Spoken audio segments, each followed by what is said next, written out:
Around the world, many parents raise their kids on a diet of strict discipline. As I am the head of the house, I expect them to obey the rules, whether we are right or not. Rigid boundaries. Say sorry. You will not do again. My father controls my life every day. We're going to see some progress in 5 minutes. And immediate consequences.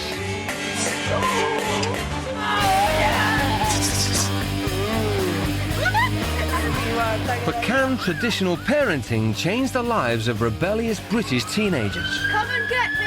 I'm drinking underage! I took LSD, cocaine, ecstasy, weed, MDMA, ketamine. Being 17, you definitely need to go out, you need to party, because before you know it, you'll be like, that's it, game over. I'm not coming back today, by the way. See you in 20 years! She's so incredibly rude. She's just a cow, really. So disrespectful of me, telling me to F off. Dad, just be quiet! Cheers! I don't really care what people think about me. Rules are made for breaking. To find out, two teens who have never met before will leave their fraught families behind. Come on, give us a hug. Come on. Behave yourself, Schola. No, I'm joking. Behave. And head off to the far corners of the world where they will live according to strict rules imposed by new parents. Do you want a punch? No. Do you want a punch? Get off me. Get off. Do me a favour and for once put some effort into your life. Just for once. Well, does not revolve around you. She's following me! They can't program me. If all the British teenagers were like them, no good.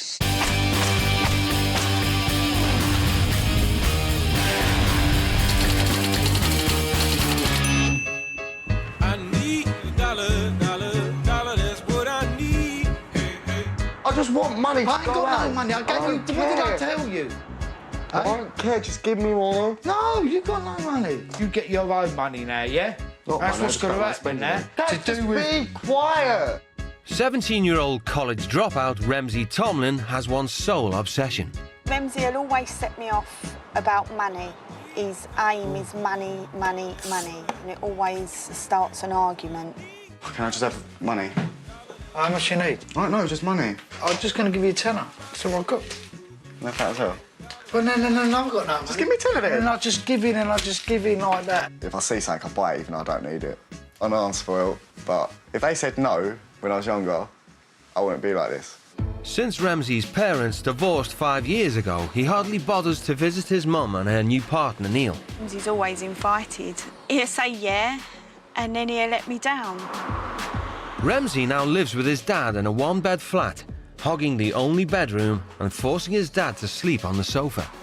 And this is my bed here, you know, this is my bed here. So I've even done that for him, you know. I've even got him a place. Ramsey never stops taking, but has nothing to give in return. What I do around the flat? Nothing. Up for yeah? 1, 2, 3. No longer in education, Ramsey now lives to spend his parents' money and thinks nothing of wasting it all on clothes and partying. I'm getting to hate him, you know, because of, like, I know it's bad to say that about his son, but he's got no respect for me. Why should I carry on doing what I'm doing for him? You gotta stand up, otherwise you ain't stand the tide. Come on, when you're home. we're strong. There you go. One more drink. Ramsey is on the road to nowhere, but doesn't even seem to care. My master plan, I don't have one.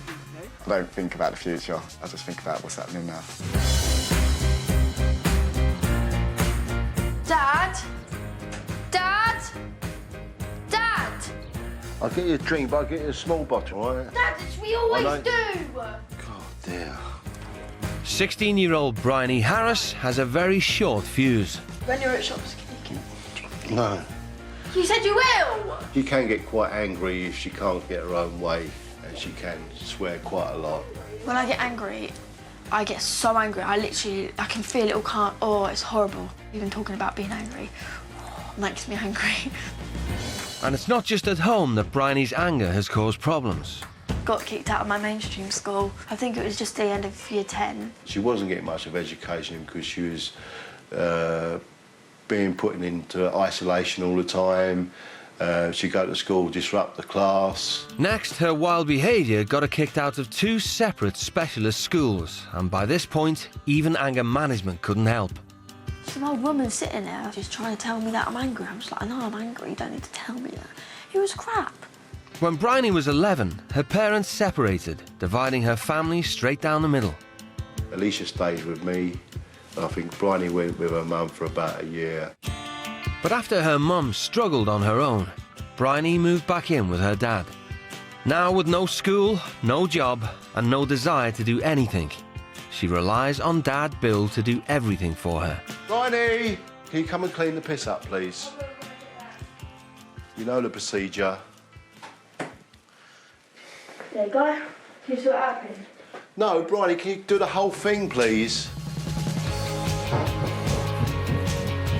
Bryony's future is at a standstill, and for Bill, it's worse than ever. I think she's a spoiled little cow, yeah. That's my own fault. She treats me like a slave. She seems to have no respect for me. I just feel like from the time I get up in the morning to the time I go to bed, it's just a constant battle. To try and turn their irresponsible teenagers into mature adults, the desperate dads have agreed to send them to live with new parents on the other side of the world. Do you want some pocket money? Yeah. How much you want? 20? No. Have a good time, yeah? Thank you. Give us a cuddle then, son. I'm going to miss you. Why? You see, why didn't we give me a hug? I think this trip's really going to sink into him, and hopefully, with something good will come out of it. Be a good girl, all right? Make a good show of yourself, all right? Yeah, I will. Don't let the family down. All right, I'll try not to. And try and enjoy yourself a little bit.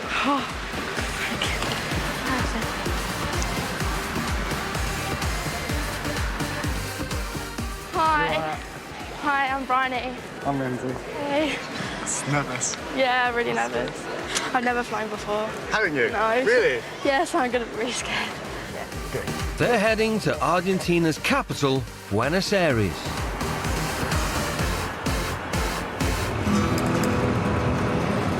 Famed for the tango, it's also the 2nd biggest city in South America. The teens will be staying in an affluent gated community 1 hour north of the city, with the Bustamante family. Dad Gonzalo owns his own advertising firm, and Guadalupe is a full-time mum. They have 2 kids, Juancho, 15, and Santiago, who's 13. Santi, will you clean up the surface of the swimming pool, please? The first and most important rule in our house is to follow the rules. We are not used to hear no from our kids. Gonzalo has based his parenting style on his own upbringing.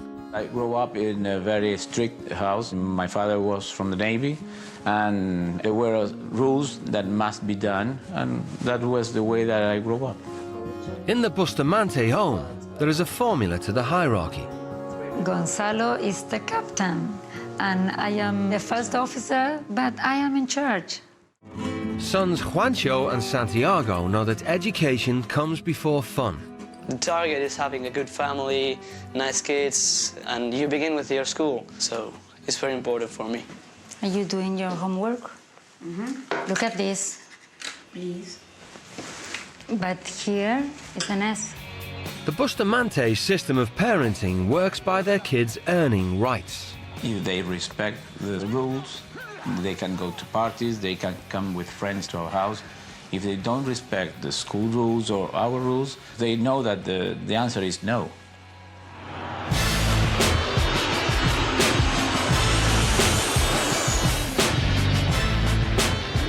So cold. Freezing. It's piss take.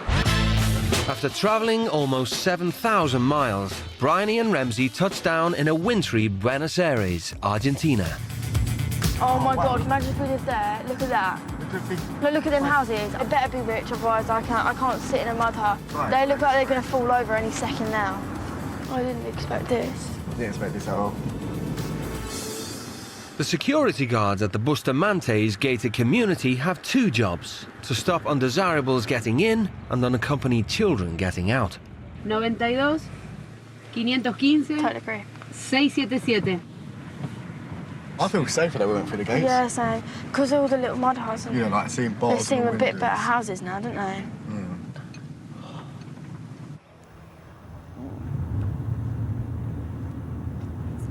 Oh my God, they're standing there. Do we just get out and should we get suitcases? He looks really weird. Oh my God, look at him. He's fat. How embarrassing, oh my God. How scary. Oh my God, oh my God. Oh my God, look at him. Hey, how are you? Hi, hello. Hi, how are you? Hi. Hello. Good morning. Welcome. Welcome to our house. Welcome to our family. The Bustamante's youngest son, 13-year-old Santiago, is ill in bed. But his older brother, Juancho, is ready and waiting. This is your brother, Juancho. Juancho. To the left. It's going to be ladies' room, and this will be your room. Okay. It's okay, You have plenty of toys, so you can play a lot. I hope you'll be comfortable and enjoy your staying with Bustamantes. Oh, they're too nice. Hello, welcome home. Hello, I'm your new dad. Oh, hello, the nerd. Not my new home. I'm here for 7 days. It's a little bit strange to me. I have a girl because I have 2 boys, so I am worried about this because I treat my boys like if I was the father too. So we have to learn about each other. In anticipation of a smoking ban, the teens hide their stash of cigarettes. Yeah, put some in there. This kid goes in. Yeah.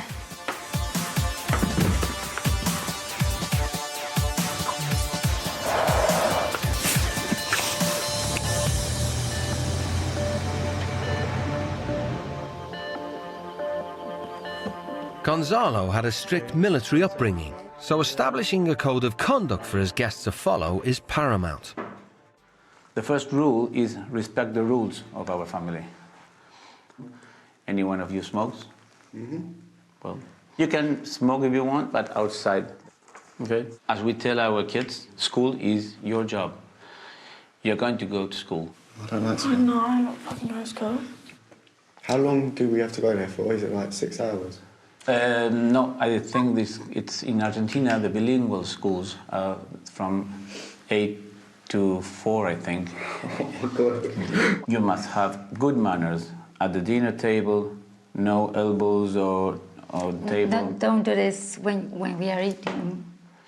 You've not always tried to hardest when you are representing our family. If people see you misbehave, they will think badly of my name, of Bustamante. If you agree with them, I ask you to sign them.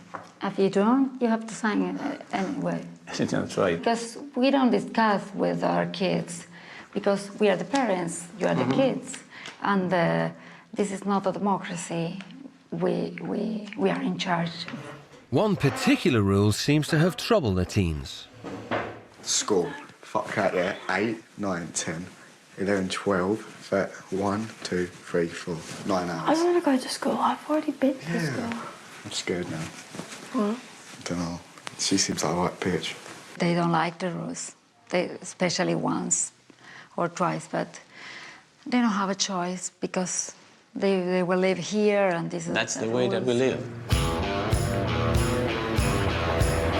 Before lunch, Bryony and Ramsey question eldest son Juancho to see if he is friend or foe. Have you ever been drunk? I don't really like alcohol, but... Really? Is there like parties and stuff like that? You should take us to a of party. course, there are a lot, but of course I go to that parties, I have a lot of fun, but without alcohol, it's the same, but... I think you should take us to a party. We should. Hi. What is this? This was inside the toilet paper. Don't laugh. Be adult.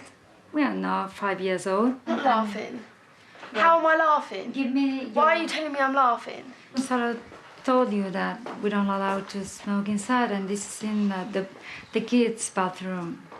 Why? Probably because like we didn't know what you were going to say. No, listen to me, I'm talking. Basically, they probably...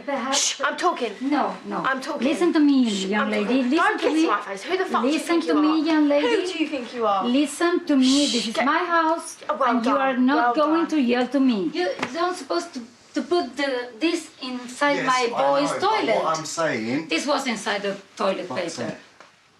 What I am And saying... something was thrown out in the inside, and I just this.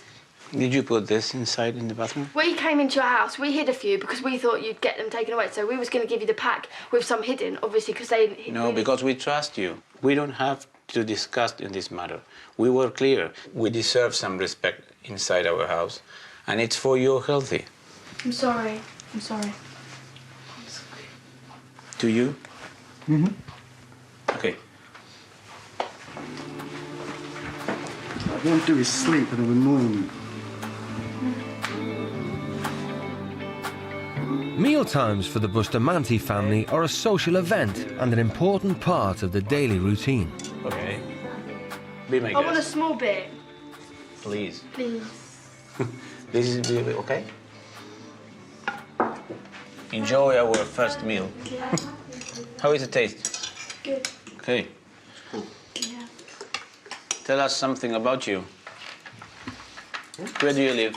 In London? Essex. Lovely. London, basically. Who would you live with in London? I live with my dad. Your dad? Hmm.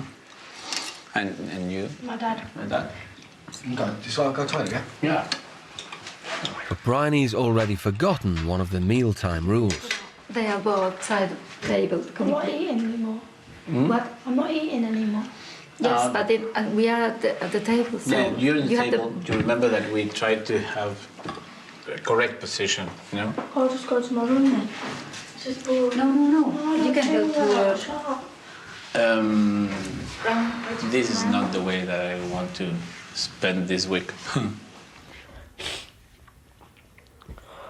It's a baptism of fire for the Bustamantes. I prefer to speak things and try to understand each other. We have a whole week. Goodbye. Not goodbye. We just said hello 2 hours ago. We used to keep together at lunch. It's the family moment, and I want to know about you. No, I just don't want to be told what to do and stuff. I just don't. Okay. I wait you 10 minutes. No, okay? Thank you. More than 10 minutes. I think that's not the attitude, because it's like, come on, let's make this week the best experience for all of us. And it's easy if you respect the rules. They're not difficult rules.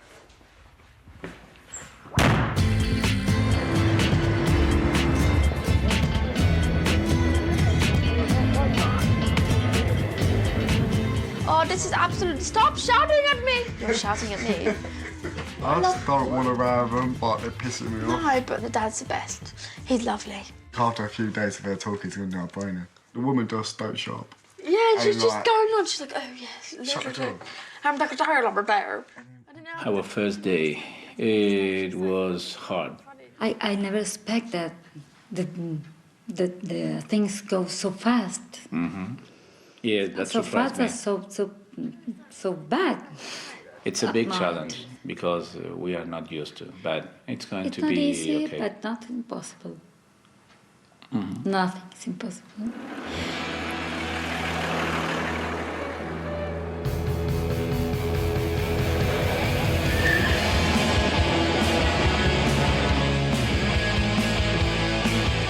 It's Ramsey and Bryony's first full day in Argentina. Remember that you're going to school today. Gonzalo wants to make sure the teens know exactly what's expected of them. Remember we were talking yesterday about my name and you're a Bustamante family. Try to make me proud. Okay. We talk later when I come back and you tell me your experience. Yeah. I hope it'll be positive. But for image-obsessed Ramsey, it's the school uniform that's troubling him more than anything else. We've got the thing. Look at it. Do they actually wear this? Like, really, like, actually wear this?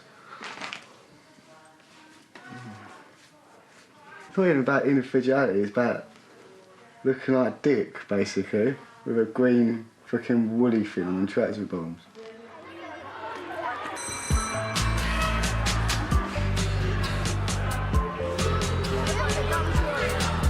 The teens will be attending San Patricio's College, one of Buenos Aires' many bilingual schools. San Patricio is a fee-paying school, and a strong work ethic is expected of all its pupils. Kids who come to my school work really hard. We praise responsibility, we praise loyalty, and we try and trust our students. And pupils at the school understand that any bad behavior will not be tolerated. Do we have kids who misbehave here very often? In my office, no. No, we don't. Guadalupe has brought the kids in early today so they can meet head teacher Marissa. Well, people at this school, we behave and we live like a family. We try not to break rules, we try to respect each other, and especially we trust each other, yeah? So I beg you to behave and also to let other people behave, yes? But I think that we will get along well, yeah? Today, the teens will be joining an English language class for final year students. Before we start, I would like you guys to come please here to the front and tell the rest of the class why you're here and what your aims are by this experience. Okay? Oh, you do it. You can do it from there if you don't want to stand up. I'm Ramsey. We're here because we misbehave at home and they want to try and change us so we're better. And what about you? Just the same as him. Guys, would you like to ask them anything? I don't know what they do back there, if they have any hobbies, sports. What do you enjoy doing back in England? Just with my mates. Just chilling. Just, yeah, parties and stuff. Do you smoke or drink? Yeah. On average, how much do you spend every time? On a night out, like? Yeah, or just in a when you get all party of or? it. A party. All of it. It depends if you get a cab on or something. If you get Yeah. a cab on, it's like 60 quid, but it's almost like 20, 30. Introductions over, it's time to get down to some work. We're going to read a story about a person, okay, who got this. I'm not You reading. get one and pass it. I'm not reading that loud, I'll read it anyway. Lance, being a seemingly healthy young man, ignored the warning signs. By the time the cancer was diagnosed, it has spread to his lung, abdomen, and brain. His chances of survival dim. The reading task set by the teacher requires concentration from the whole class. You don't want to read and you don't want to work, it's okay. I'm listening. Yeah, but it's not enough, you know, you're being disrespectful with that attitude. We're going to have to ask you to leave the class if you're going to keep on doing that. What, because I'm just sitting here? Because you're being disrespectful. I'm looking at you, but I'm looking at you. I don't want you to look at me. I want you to grab a piece of paper and behave like the rest of the people. Will you start reading, please, son? I can't deal with fucking English. Listen, you need to stop saying those things because they're not allowed in class. You don't hear the rest of the people I don't want to swearing. fucking learn. I don't want to listen to all this. So listen, either you stop saying that or Just we're gonna okay, shush! I'm sorry, you're shouting at me. Well done. Marisa, I'm going to have to ask you to take her out because she's Yes, come shouting, with me, she's swearing. Oh, she's happy to come with me. Oh my God, please pick the chair. Please pick the chair. I didn't touch you, so I'm sorry.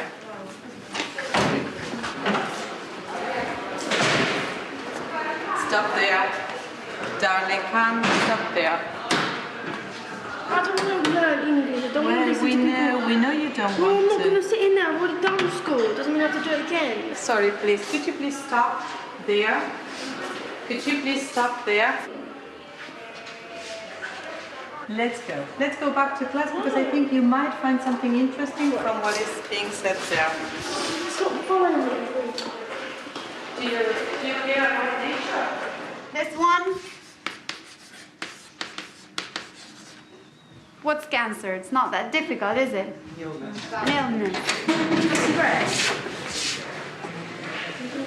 You can't smoke in here, yes? I'm not smoking indoors. That's why I'm going outside. You're not going to go out, yes? So give the cigarette back to him. Fucking what? Give the Fucking move! Don't touch Fucking me. move! Don't fucking do that! Don't touch me. Move now! Don't dare! Get me out! Could you please Do you want to sit down? fucking punch an old woman? Get me out of here! Get me out! Sorry, you are not. Don't you dare! Sit down. I'm not sitting down! Sit down, please. No. Yeah. Do you want a punch? No. Do you want a punch? I don't need to be Okay, aggressive. Get me out!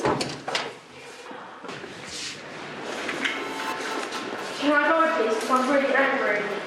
And I'm going to punch that stupid old woman. Fucking old woman. What? She doesn't get... Concerned about Bryony's behaviour, Marissa decides to call Guadalupe. For the other classmates, it's been a real eye-opener. She has no limits. You cannot shout at a teacher or you cannot push a teacher. She brought this on, didn't she? She shouldn't have blocked the door while I wanted to go and calm down. She just flips for no reason. It's weird. Like, she'll sit there and be quiet, and then she, like push the teacher and that, and then she's like, all... I don't know, she's moves her up and down all the time. Oh, yeah, to come in, please. Unsure of what's taken place, Guadalupe is summoned to the school. First, she just put her head on the table and she started swearing in class. And then she came into the classroom, asked you for a cigarette, you gave her one. I told you you were not allowed to smoke here at school. So that's why I think they shouldn't be staying for the rest of the day with us. Okay. I'm sorry. Thank you very much, Marisa. I appreciate the effort. Okay. With the teens suspended for disrupting the class and smoking on school grounds, Guadalupe takes them home to decide how to tackle the situation.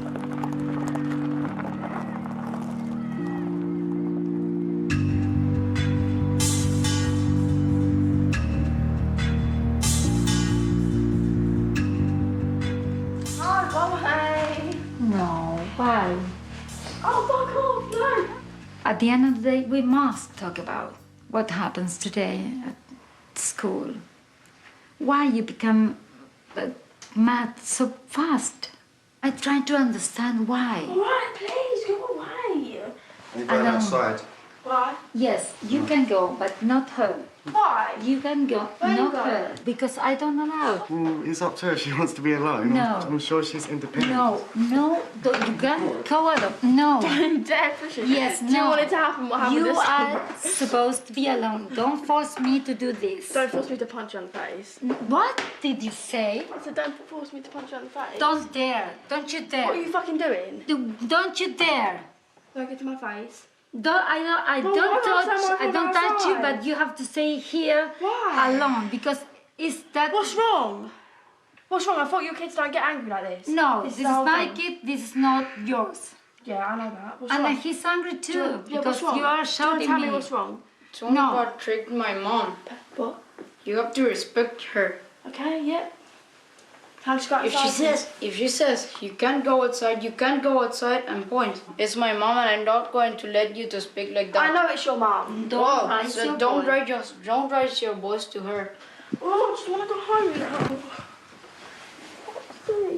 She started raising her voice and saying bad words, so I got really mad.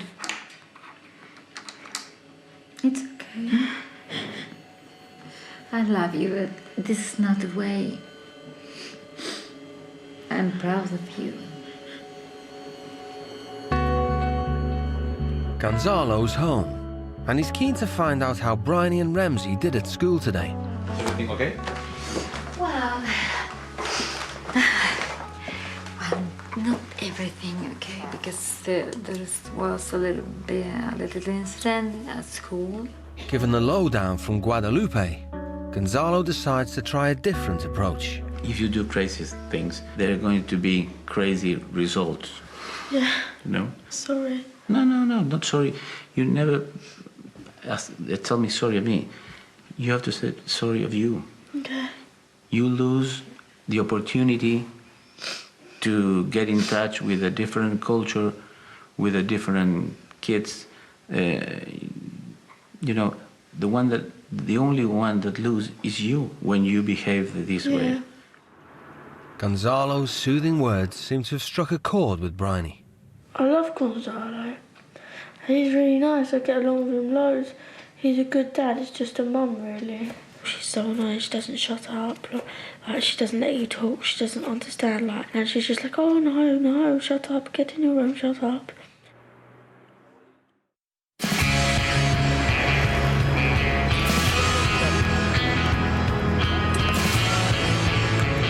Suspended from school, Ramsey and Bryony are at home, but Gonzalo's not planning on letting them take it easy.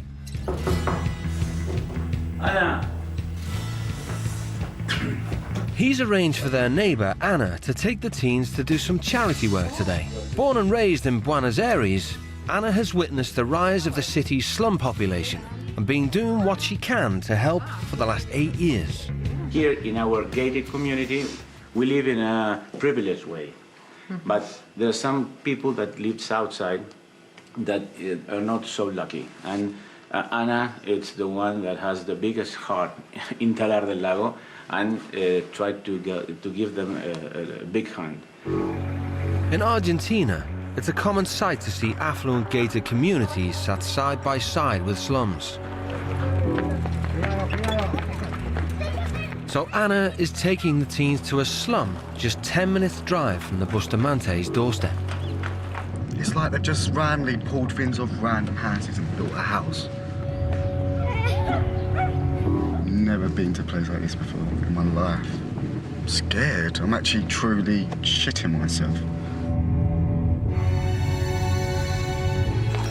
As many as 500,000 of a population of 3 million people live in communities like this in central Buenos Aires alone.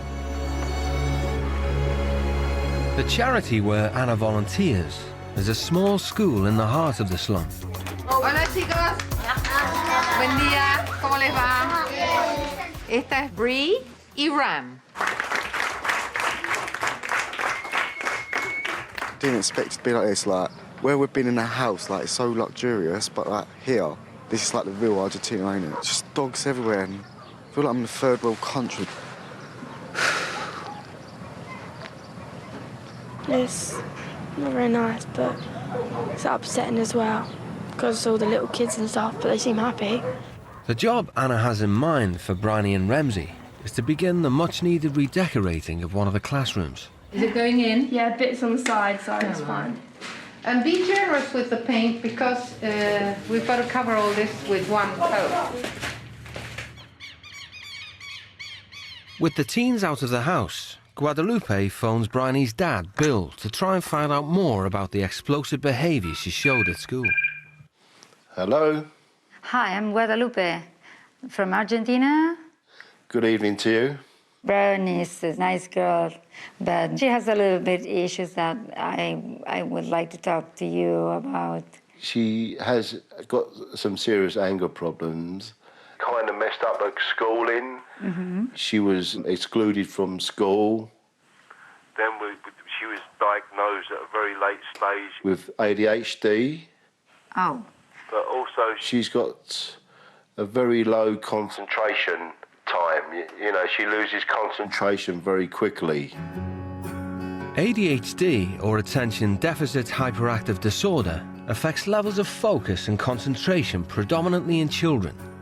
The problem wasn't identified with Bryony until after she'd been expelled from school.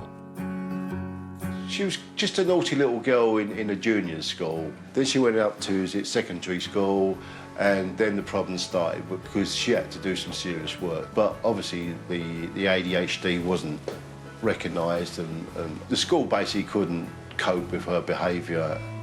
There are ways to deal with ADHD, both medical and psychological.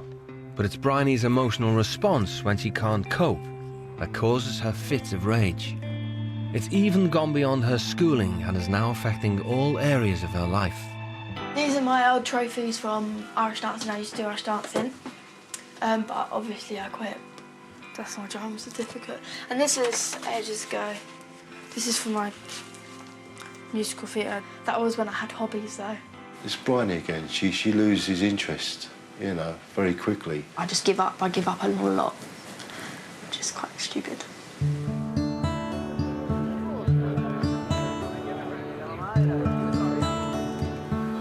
The phone call with Bryony's dad has been a revelation to Guadalupe.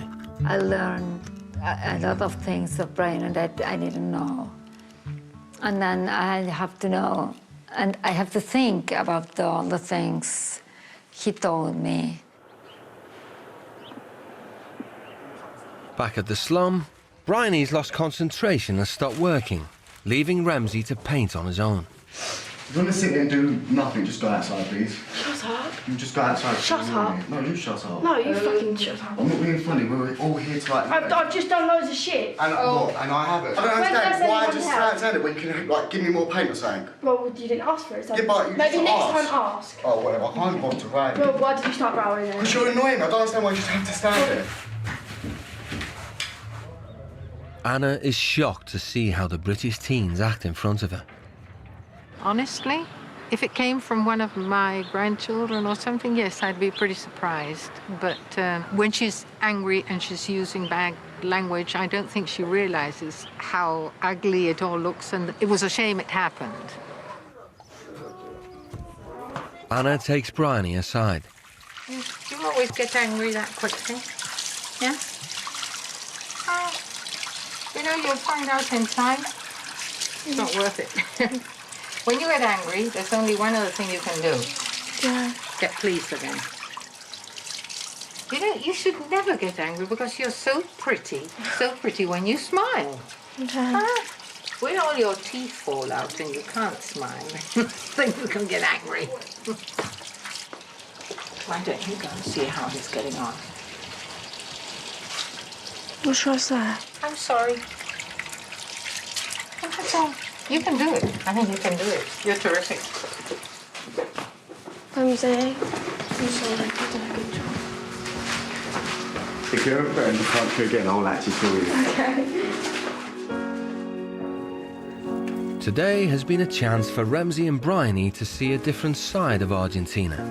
When we went out the gated community, we thought that was really bad, but this is worse, but it's like friendly. I thought it would have been like get shot or something, but it's really friendly for some reason. So yeah, I'm shitting myself.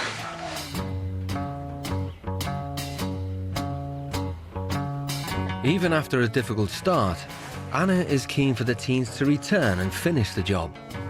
We've already told them we're coming back on Thursday. We've already told them we're going to paint flowers on the wall. If you promise, you've got to do it. We've got one more white wall to do. We're going to go back to the house, draw some stencils, and then on Thursday we're coming back to just decorate it, clean it up and stuff like that. So I'm quite looking forward to seeing their faces and that. Don't want to leave them. I can't wait till we come back on Thursday now.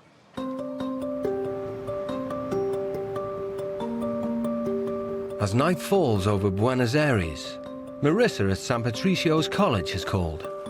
There's been a meeting to discuss Bryony and Ramsey's behaviour, and the result is outright expulsion. The principal of the school called us and said that you are not allowed to get in the school again. I asked you, please, to take care about my name. You didn't do any effort about that. Ramsey, what do you think about this? I just want to go to bed, to be honest. Excuse me, I didn't understand. What? I'm sorry. Yeah, you're going to be sorry if I get more angry. Right, yeah, cool. I promise you. Right, yeah, I get your point. Okay, you are in my house and you have to respect my Yes, I rules. know. Is that clear? Yes, it is. Think about it, because the next time is not going to be talking, you know? Wow. Thursday, I think you're not going again to the activity. You have to earn it. Yeah, but we're not exactly earning, we're helping people who are less So fortunate. you won't even let us help people? If you want to go back, I do. show some, effort, okay? Thank you. It's the first time the teens have had to deal with the consequences of their bad behaviour. But they're being pricks and taking all the experience away. What's the point of saying that we can't go back there? All being funny, we've done half the work. It's a bit out of order just to leave them with half a room painted. I think they're going to improve, and the only thing that I want is to make them think. Bryony and Ramsey know they need to change if they want to see Anna or the nursery school again.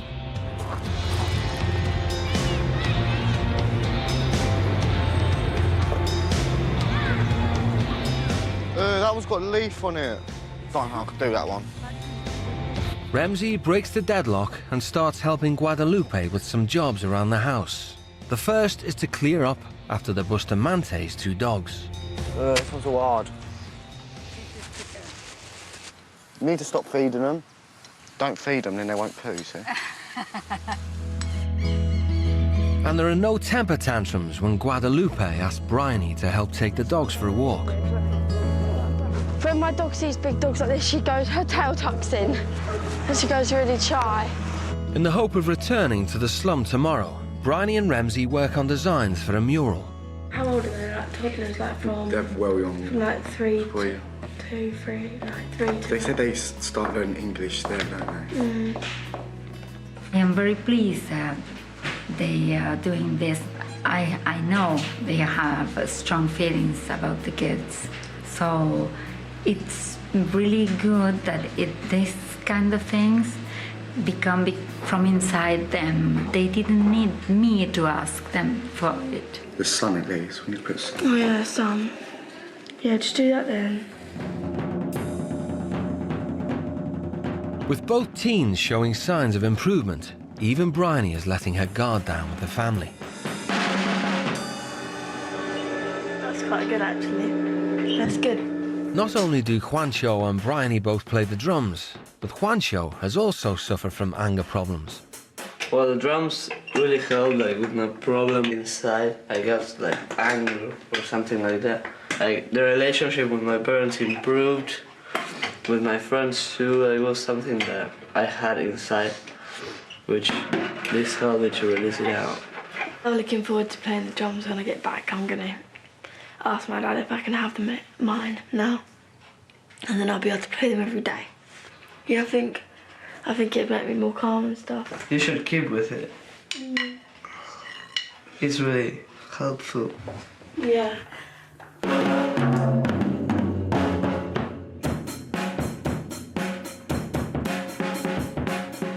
Me and Juancho have got quite a lot of stuff in common. We both have problems with anger, and we get our anger out by drums, and like he was saying that it's helped him. Now I've played since I've been here, it feels like I definitely want to, because I was like thinking of just like getting rid of my drum kit and just selling it and then spending it on myself. But drums is just like a really cool hobby I like, and I enjoy it, and it makes me happy to see, because I can hear myself. Ramsey is helping Guadalupe prepare the dinner. Back home, he hasn't eaten a meal with his dad in over a year. I only live with my dad, so we don't really do this at home. Like, the only time like we all sit down for meals when we go around my nan. You live with your dad, not with your mum, because No. your mum lives in another place? Yeah, she lives with her boyfriend. When I did live for my mum, like, I used to like cook food for my mum and that, but I don't know, since I moved with my dad, I just don't. Spending time with Guadalupe has made Ramsey reflect on his relationship with his own mother. I really didn't want to talk to her because I thought she was really selfish. Expected me and my sister just to up and leave our whole lives just so she can move me with her boyfriend. It really pissed me off. I was just being really stubborn, like, didn't want Neil in my life that much, mainly. Like, if I moved in with him, that would have been it. He would have had, like, power over me. I didn't want that.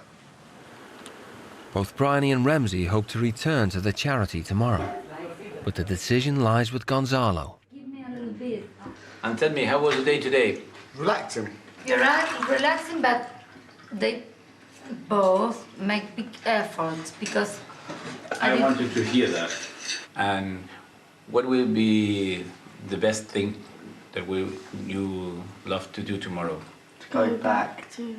Just to finish it off, just like we know that we've done it. Like, if I went home now knowing that I've only done Just painted it and haven't even finished the whole room, it would just like really annoy me. I think that you really earn the right to went back and make happy those Congratulations. kids and you too. Yeah.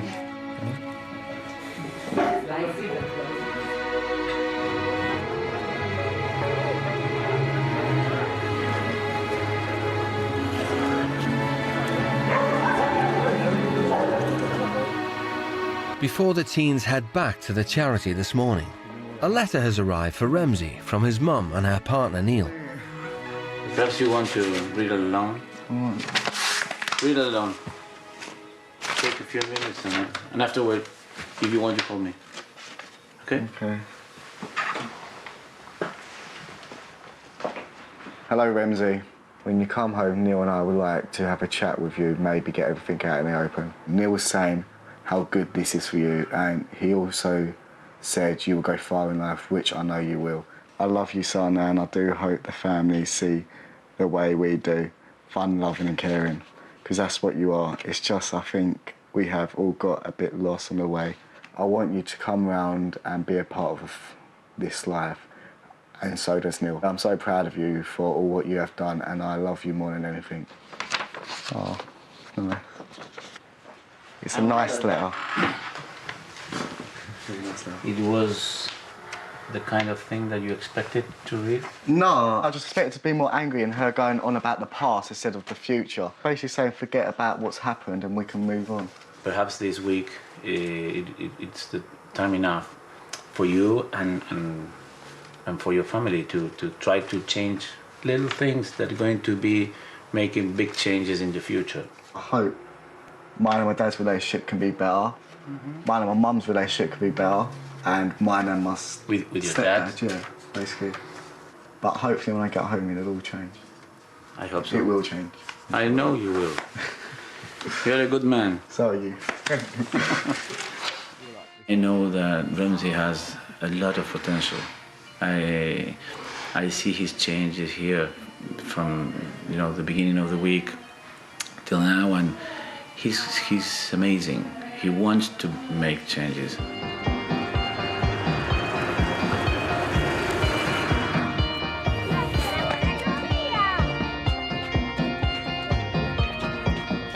Bryony and Ramsey arrive at the slum, keen to finish what they started. What do you like that? Yeah. Like that. It's not going to be, we can just do it. Yeah, we can paint it on better anyway, can't we? Whilst Bryony marks out the mural the teens designed yesterday, Ramsey finishes whitewashing the last wall. At first I thought it was the family who was being horrible, telling us that we can't come back to help them. But it was like actually us, because we had to behave to like help them. It sounds weird, but like, if we was bad, we would have been selfish because we would not have been able to help them. So I'm happy we behaved. With the kindergarten class relocated outside for the morning, Bryony and Ramsey work double quick time. And to finish it off in style, the teens have an idea. You ready? Pero las chicas son rosa. Where's the pink one? Right? Sí. Oh, no.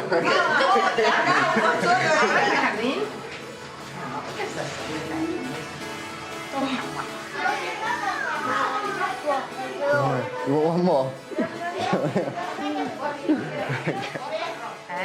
You like blue?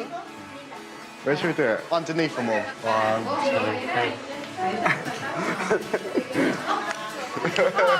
2, 3. With the transformation complete, it's time to reveal the results. They all want to thank you very, very much for having done the painting and the drawings, and they're very, very grateful. Thank you.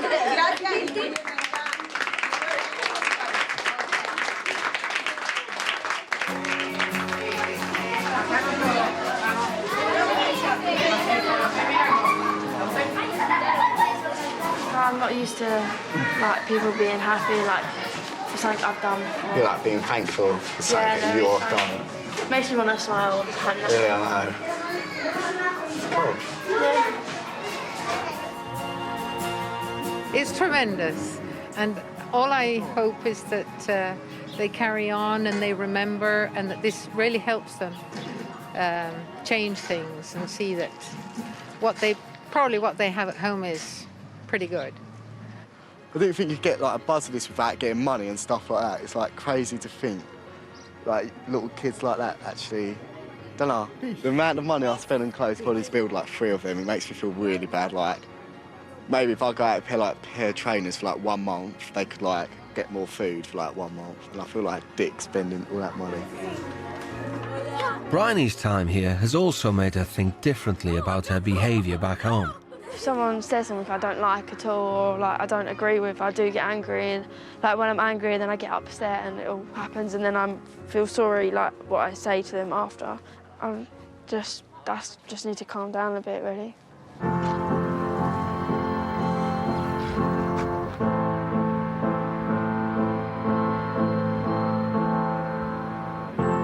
It was 4 years ago that Bryony moved out of her mother's house to live with her dad.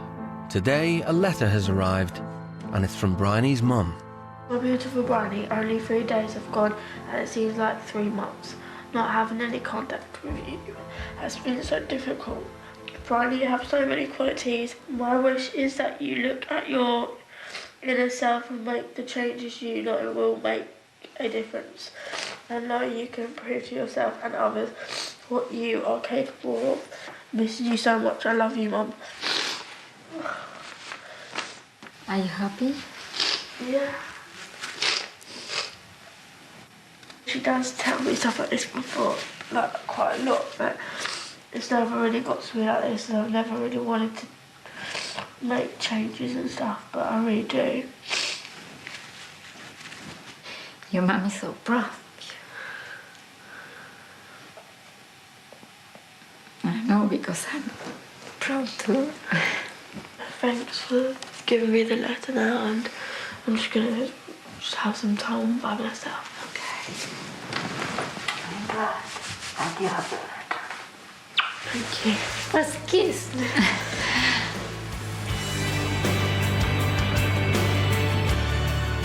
Oh my God. Special barbecue. It's Bryony and Ramsey's last night in Argentina, and Gonzalo's laid on a traditional Argentinian barbecue for the whole family. Thank you for everything. You've been the most amazingest parents ever, and this isn't going to be the end. No. No. I hope so. And to meet again and keep in contact. Keep in touch. Yeah.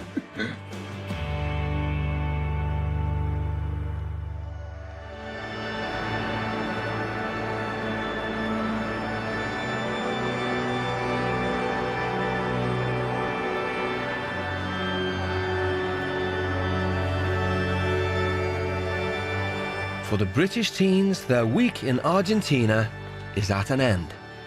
This experience helped me realise like it's not all about me, because all I did was care about myself, and like I sort of took things for granted. But like I'm sort of trying to take things in a different way, and if I disagree, I just keep my mouth shut. Otherwise, there'll be a big argument. So I'm just going to try and be more polite and help around the house.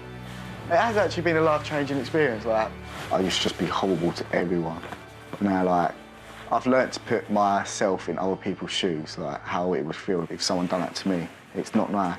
You should treat someone how you want to be treated, I think. You need to go home and think about stuff now. Thank you so much. We're very... Okay. We love you. I love you too. Come on. You always be my girl, you know. Thank you for everything. You make a big effort. I try. Yeah, no, you make an excellent effort. One last time. That's right. Love you.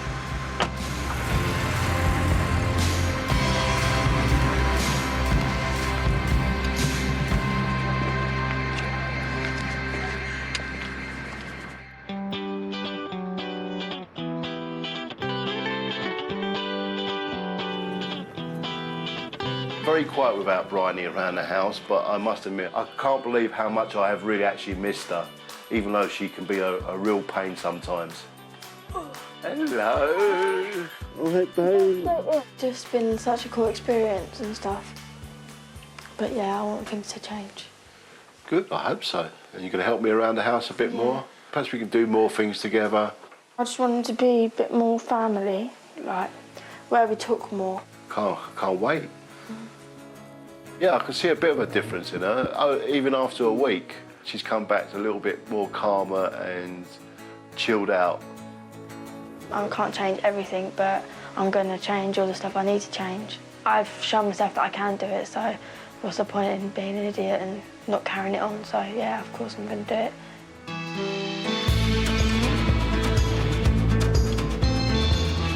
I'm hoping that he's not changed as a whole person, and just get the niggly things out of him, like the cheekiness and respect me a bit more and respect his money a bit more and just to take more responsibilities. Hello, son. How's it going? Give us a cuddle. Oh, that's nice. Son, you been all right, yeah? I am really, really sorry for taking so much money off you and stuff like that. I feel really bad and like taking all my anger out on you when it weren't your fault and just basically pushing you away. I'm just in shock, mate. Right. I'm gonna help you, son. I'm gonna help you a lot. Yes, another hug, son. Do you know what? I'm really, really glad that trip has done something to him, you know? With my help, with his mum's help, we can really pull through this, you know? Inside, I am quite emotional, you know, because I'm thinking, wow, is this really my son talking to me like this? This is like, he hasn't spoke to me like this for ages, but for him to pour that to me like that, it's got to me, but it's a nice feeling. I need to start thinking about my family more now. I need to start sorting myself out. I would have thought I would have came back and just be normal, but this like proper motivated me not to change a little bit. Yeah, I'm looking forward to it.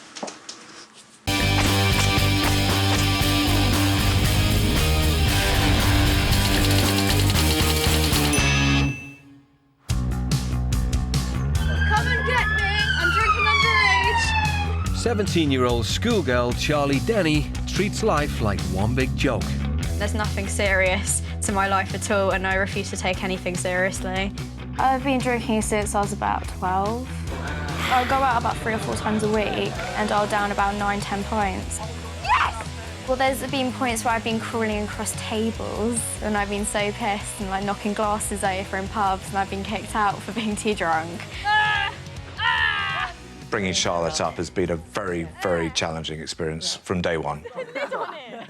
She never thinks for 1 minute about anybody else other than herself. Bring your dirty clothes down in the morning, learn how to use the washing machine, learn how to use a Hoover, clear the table. No, that's bollocks. No, that's bollocks. We don't exist. We're purely sort of what we would call, what's the word I'm thinking of? I think we're just staff. You're a twat. You're a total twat. Despite thousands of pounds spent on a private education, Charlie barely scraped together 6 GCSEs. The cost of educating one child from 2.5 to 16 is approximately £300,000. Yes. I think my parents did waste quite a lot of money on my education. Yeah. I feel very sorry for them. Her teachers always described her as being somebody that had a lot of potential, but just doesn't bother. She's lazy. Though her parents have given her everything, they don't get much back in the way of thanks. Especially as Dad Bob has been diagnosed with multiple sclerosis, a disease that attacks nerve cells in the brain and spinal cord. I think she was quite young when you were first diagnosed. She was probably about 4 or 5, wasn't she? Yes. Probably too young to understand what it was then. Yeah. I don't really talk to my dad about my future or anything because he's probably got his own stuff going on, you know? And he probably, you know, why do you want to hear about that? We want to see her feel fulfilled with her life. And the way she's going at the moment, she's self-destructing and it's looking like a crashing mess. Up the road in Woking, there's another teenager pushing the self-destruct button. 17-year-old Hamza Wali always likes to act the big man.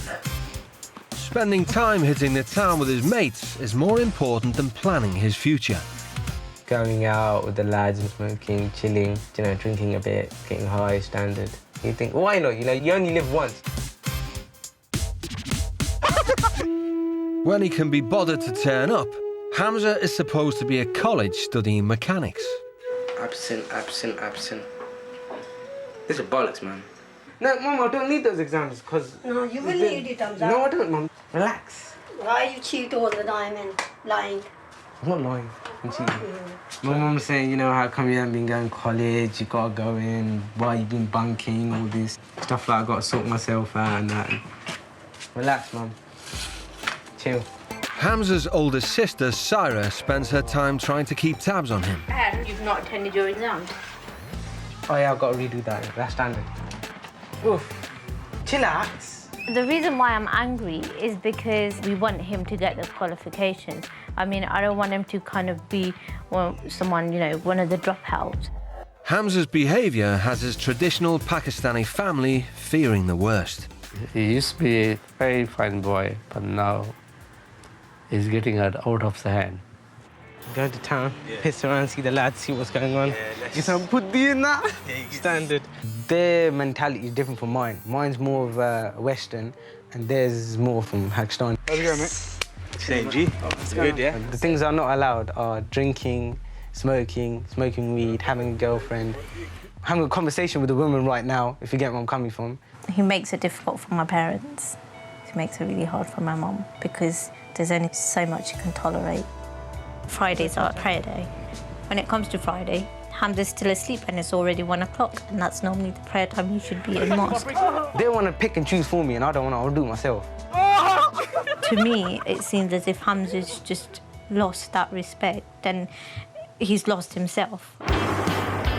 To teach the teenagers to grow up and take responsibility for their lives, both families are sending them to stay with new parents to live under a strict regime. We could. I will.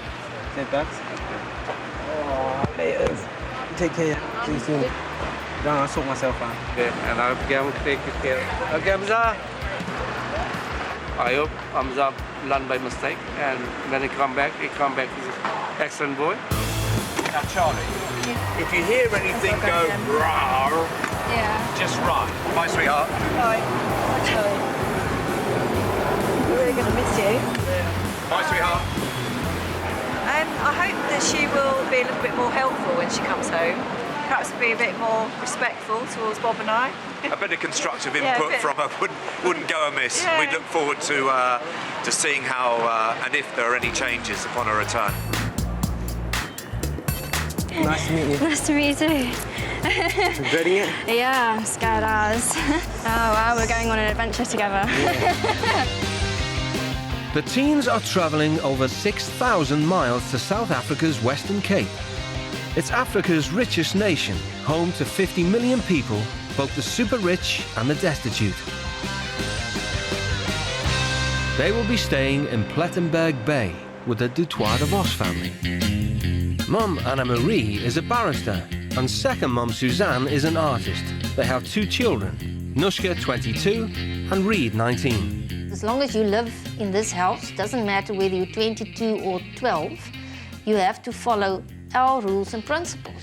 Honesty, responsibility. Compassion. Anna Marie and Suzanne love challenges. Together as a gay couple, they took on the entire South African legal system to fight the laws preventing gay adoption. We decided to challenge the rule in South Africa that says gay people can't adopt together because it's ridiculous. And we won the case. Look at that little thing. The mums have worked just as hard ensuring their kids get a good education. Daughter Nushka is in her 3rd year at university studying winemaking. Most of the population in the country don't have enough to actually feed the whole family. If you can go to school and improve your lifestyle, it's an absolute privilege. And 19-year-old Reed is studying for his matric, the South African equivalent to A-levels. Basically lays the foundation, to your future. And like I said, well, education to me is important because my future is important. The mums bought the farm 8 years ago so they could spend more time with their children and live a more sustainable lifestyle. Well, we haven't got electricity. You've actually got to fetch wood to make a fire. You've got to carry water for your bath. You've got to feed the animals. You've got to milk the cows. So it's the kind of environment where you have to make a contribution. Nothing is for free. Everything comes with effort. If you want to take part in life, you have to put that effort in. After an 11-hour flight, the teens touched down in South Africa.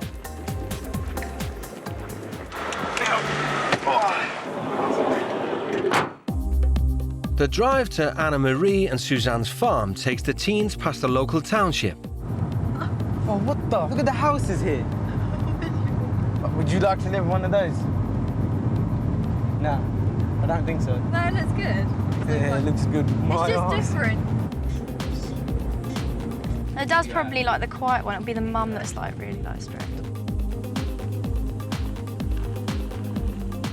Look at the place. Our dogs eat people. In a traditional Pakistani family like Hamza's, The man is always the head of the household. Are those two blokes? Are those two blokes? No, don't say that. I think that's a woman. Oh, that's a woman. Actually, no, is it two women? I don't know. Oh, yeah, there's two women. What the fuck? Oh, wow.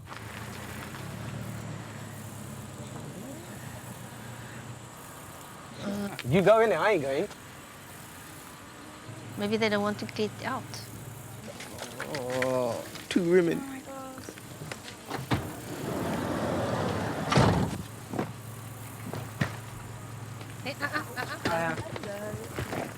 Hi guys. Yeah. Hello. I'm Anna-Marie. Nice to meet you. Hi Charlie. Nice to meet you. Hello, Hamza. Anna-Marie. Nice to meet you. Welcome. Hopefully. Yeah. Okay, let's go. Come on. This is Nushka. Hamza. Charlie. Nice to meet you. Nice to meet you. Okay. The 5-bed farmhouse will be the teens' home for the next week. Okay, now this is Hamza, this is your If you're cold at night, please tell us to get more blankets. Okay, it's not going to be a problem. Yeah. Okay. Oh, wow. Okay. So this is real farm living. No electricity, no hot water. You just get used to it. Okay. This is the thing that scares me. I literally think about it. We are so far away, no one can hear us scream. I had no idea it's going to be like this, honestly. And we're staying with two women as well. How the fuck does that work? Yeah, I just forgot the names again, innit? Okay, so the names of Anna-Marie. Yes. And I'm Suzanne. Suzanne. Yes. And actually, at your age, in South Africa, in our Afrikaans-speaking community, you should be calling me Tannie. Danny. Tani means auntie. And then there's Nushka Nushka. and Reed. Reed. Yeah. Okay. And we can write them down if that's And did you like adopt them or? Yeah, we did. Oh, We okay. adopted them together, they're brother and a sister. Yeah. But we adopted them when Nushka was 6 years old and Reed was 2.5. It's a way of being that he doesn't know, and I think that's worrying him a bit. He looks for me a combination between scared and angry, which those things usually go together. I think at the moment he's a bit scared. I suspect that once the fear has subsided a little, more of the anger will come out. Before they fully welcome Hamza and Charlie as new members of the family, the mums want to lay down the law for the next 7 days. Now, maybe you don't know this, but I'm a lawyer. And for me, the law is very important. We're offering you hospitality. We expect you to also accept our rules. No drinking, no drugs, no sex or obscene language while staying with us. And definitely no smoking in the house. It all seem fair enough. It's just the drinking one I have a problem with. I mean, but it's against the law. I know, but a small drink with dinner is not a problem, is it? No, it's going to be a problem, and I'll tell you why. If you're 17, it's a problem. Yeah, because I'm a lawyer, I can't allow people to break the law in our house. I'm sure you're going to be fine. Everybody who lives in this house does have to contribute to the running of the house. Because it's a farm and because there's a lot to do, everybody has to kind of pull their weight. We get up at 6:30 in the morning. I got a problem with that one. You won't have a problem. Yeah, you'll see. You will go to school with Reed. I don't like going to school. Let's just take it one day at a time. I want you to sign the document so that we know that you have accepted our rules. Okay? There's one for each of you. Because the family are switching to renewable energy, power is rationed in the evenings. I'm back in Charles Dickens times. Why am I back in Charles Dickens times? Eating dinners with them. That's awkward situations. Like talking and having jokes. One, you know, the school situation as well. You gotta go to school here. Man, I don't want to go to school. You can't live with no electricity. I think it's almost against human rights almost to live like that. That's not right. Back home, Hamza is used to doing his own thing, and that includes avoiding eating with his own family. Have you ever peeled potatoes before? Can I not go and have some rest or something? Yeah, as soon as you peel the potatoes, I can cook the chips, and I do make nice chips. Then we're going to have supper, and you're going to go to bed. You don't want to do it, do you? I know you don't want to do it. Come on. I see no point because I'm not going to eat the chips, so why do I need to peel them? Because I'm asking you nicely. Come. You're doing very well there. Huh? You look like a natural. Despite the encouragement, Hamza loses interest. Hey. I think it's called throwing a tantrum of some sort. And he has to participate. I mean, I'm not going to allow this again. He seems not willing to be open or share, and I don't think It's like gonna go it's very not well. going to go very well, and it probably won't get very far. Hams. Fucking hell, wake up. Where is it? Jesus Christ. I am so fucking pissed off now, yeah. I've got to go have dinner with him on my own. Say. In this house, every meal starts the same way. Thank you, God, for happy hearts, for rain and sunny weather. Thank you, God, for this good food and that we are together. Amen. We are very pleased to announce that Reed is doing very well at school at the moment, which is fantastic. It wasn't always like that, let me tell you. I had a terrible time at school. I used to not get on with my teachers at all. This is like the age of 5. I'm not joking. I used to argue with teachers and stuff. I used to argue back. Sounds familiar. Nushka and Reed? I was a troublemaker. You're not committing. I was the one who nearly got expelled in grade 5 and grade 6 and grade 7. Oh, no. I pulled through somehow. And grade 10. It's all right. I mean, there's no shame here. No. That's what you think. You know, if you look at school and you think, okay, I don't like this class, I don't like that teacher. I try to explain to both Reed and Nushka that it's not about liking the teacher, because the teacher is going to get 3,000 other kids through. It's about liking yourself and thinking, where am I going with this? Where am I going with my life? Do I want to take part?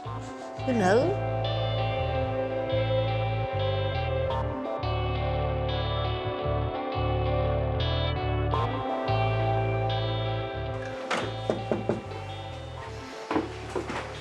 It's 6:30. Damn. 6:30. It's not even light yet. Where's the fucking sun? In South Africa, there is no social welfare, and without a good education, it's a short step away from poverty. That's it.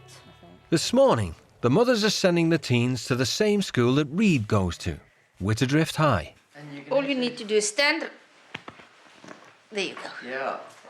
Fantastic. Hamza? Mm-hmm. Gotta leave in about 2 minutes. I just don't want to go, man. It's just that same feeling I used to get before. We know the headmaster quite well. We know all the teachers. Nushka's been through that school. Reed's the final year. Try and remember, you there? Setting an example and stuff, yeah. Exactly. Okay, then we all get what we want. Okay. Good luck, eh?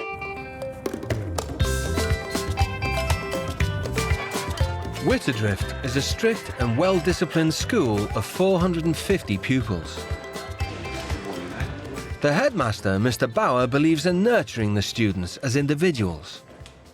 What we expect of our students is to allow the best in themselves to come out to the full, whatever their best is. We want every child to know their value, their importance.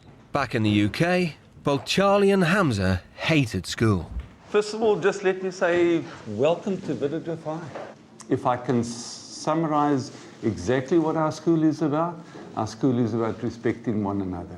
We expect you to respect what we have, who we are, and what we do. That's all. We hope you're going to learn a lot, and that when you go back, you're going to have fond memories.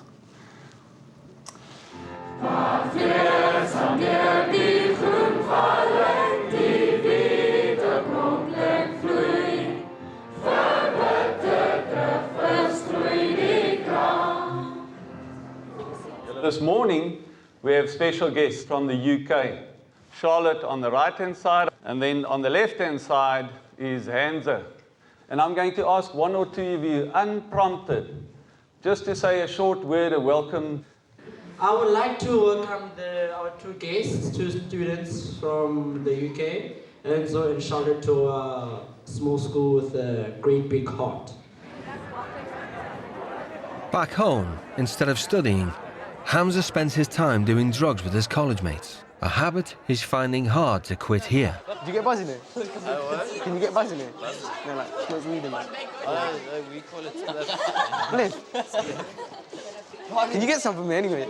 I want to get fucked. Hamza, he's different to the people back here.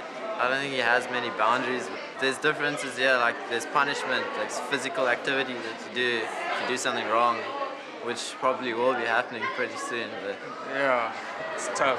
It's exam time, so Hamza and Charlie are going to be sitting the basic English language test along with the rest of their year group. You'll probably find them pretty basic. The exam will be supervised by Deputy Head Mrs. Olfsted. We cover the comprehension, we do the summary, we do visual literacy. All right. Any questions? No. Right, in you go, and let's get you seated. They'll have 2 hours to finish the English language paper. With 11 official languages in South Africa, English is not the mother tongue of Witterdrift pupils. So this exam should be a doddle for the British teens. It's easy. Like, I'm actually offended. Charlie's finding it a breeze, but Hamza seems to be struggling.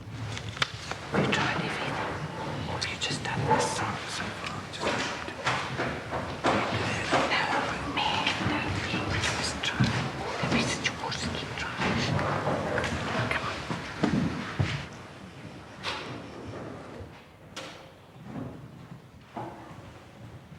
Hamza doesn't seem to be trying. He just put his head down. It's as if he doesn't care. And I said to him, you know, I need something to mark, and that didn't even motivate him.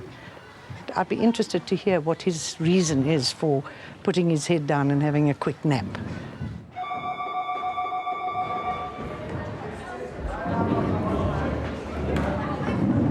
The exam is over, but coping with an entire morning of the school and its rules is starting to wear Charlie down.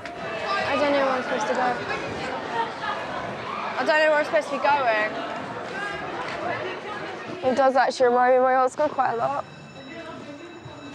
Because, like, you know, everyone's quite friendly and stuff, but no one really understands. And it's just everyone's, like, getting on with their own thing, and I can't do it. I'm just totally lost, like, in this, like, sea of people. I mean, it's a small school and everything, but I just don't, you know, I don't know the timetable, I don't know anything, I don't know where I'm going. Can we just bunk? Seriously. Do you want to bunk? Yeah, please. I just can't be Do you want asked. to bunk? Seriously, you want to bunk? I don't care. I don't actually care. Anything's better than just, like, sitting in a classroom doing a subject that I don't need to do.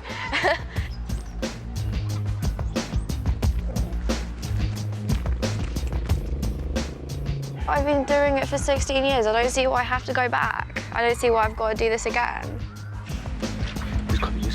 It's strictly against school rules to leave the premises without permission.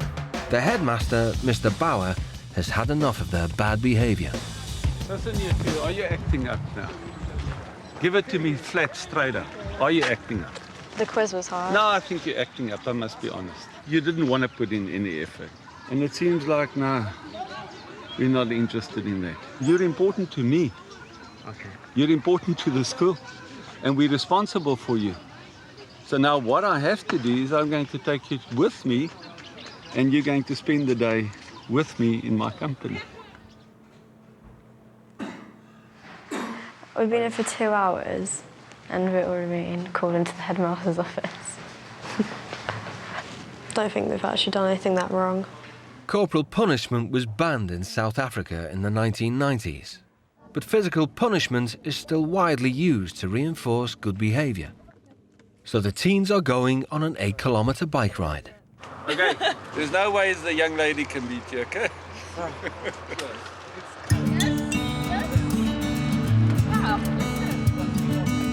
How the fish does that work? Ride a bike and pay? We have the option when students transgress to suspend them from school. We feel suspending a child and sending them back home is actually worsening the problem. So we do this type of positive activity, which reinforces the basics of life, and that is that you do what is right and you do it properly.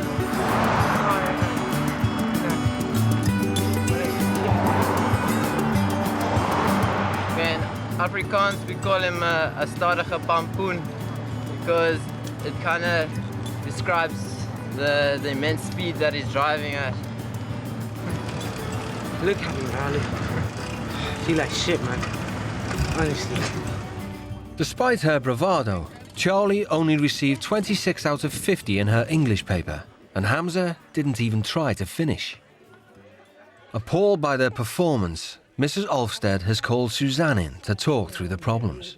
Hamza, he went to sleep. I Did had he? to wake him and remind him that here we write exams. And then, almost like the cherry on the cake, they hit the road and they left the property. Cost Mr. Boa dear. running after them, bringing them back. He had to reprimand them. And I just got the feeling they see this as a bit of a joke. I am disappointed because I didn't think it would be quite this bad. Hamza, will you both come down? Okay. You remember when you arrived here? If I speak, I would like you to look at me. Okay. When we arrived here, we explained to you that we are opening our houses and our home for you guys. And I don't expect any favors back or any love or kindness. I do expect participation. And you will remember that both Suzanne and I asked you guys, please don't embarrass us. Okay, now the question is, why would you do that? After all the effort that everybody put in. You know, you fell asleep, the teacher had to wake you up. You're not going to try and tell me that you didn't know that you're not allowed to go out of the school gates. Are you impressed with yourself, young lady? You know, I don't think I've made myself look that bad at all. I mean, I've been pleasant, I've been polite. But that's exactly my point. Being pleasant and polite is not what it's all about, only. What will it help for somebody who's paying me to do their court case? If I go to court tomorrow for Mr. Nell, I can be as pleasant and polite as I want if I don't put in the effort. What am I doing there? And the same for you. You go to school, these people, they put in the effort to assist you. And although it's boring and you're not interested in it, being pleasant and polite is not enough. Effort. You have to put in the effort. It's just... Fucking hell. Sorry, but I'm done with this. That is bollocks. Because we haven't done anything wrong. I don't think we've done anything wrong at all.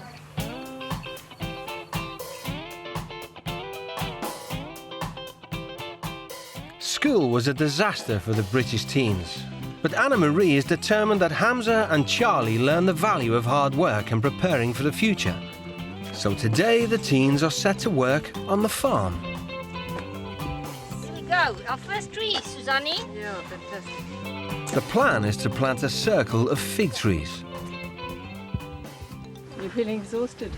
Yeah, How many holes? I feel like a slave. I'm getting old. I feel old right now. It's missions, isn't it? It's a mission, but the thing is, planting trees is a bit like studying, or it's not about the moment. The moment may not be so fantastic, but it's what you achieve in the end. I tend not to think about it, I just put it at the back of my head, innit? Well, it's probably the kind of outlook one would have when you're 17, but it's not going to get you anywhere. Are you making your parents happy? I tend not to think about that either. Okay, I think that means the answer is no. Okay, let's not worry about your future, let's worry about my treehouse. Okay. Thinking ahead is not one of my strong points, no. Why should you plan ahead? What's the point? You know, you could die tomorrow. Live for now. This one's going to be easy. This is bollocks. I ain't doing this, man. At home in Woking, 17-year-old Hamza is used to running away from his problems.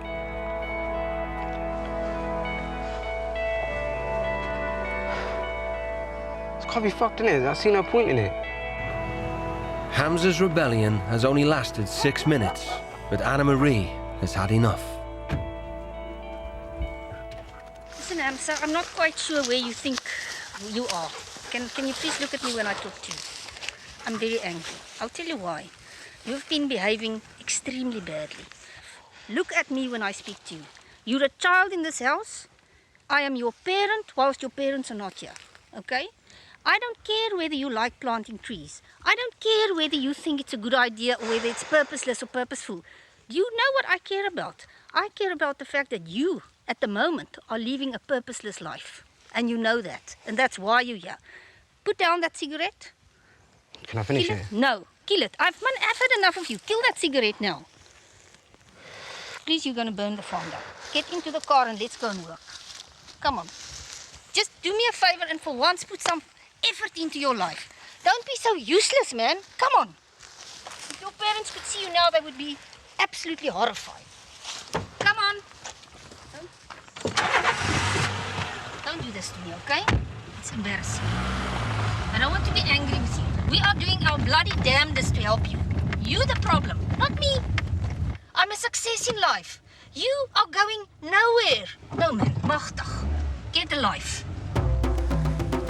I planted that one we worked on. The thing that he does is he treats everybody as his equal, but he's not my equal. Not only am I much older than him, I've achieved something in my life. He has no life. And in that sense, he can learn something from us, but it's as if he's blocking himself. Despite Hamza's work-shy attitude, the job is finished to the mum's satisfaction. We did it. Yeah, we did it. Took a bit of huffing and puffing. Charlie. Thanks, Hamza. Thanks, Hamza. Thanks, Charlie. You've done a great job. Amazing. What happened then? She went off at me, man. I just did a mind little thing here. The way she had a gun at me is like I killed someone, bro. What did she say? Because I didn't. She was like, you're acting like a kid and put out your cigarette and all this shit. And get in the car. I've dealt with kids like you before. Look at Reese.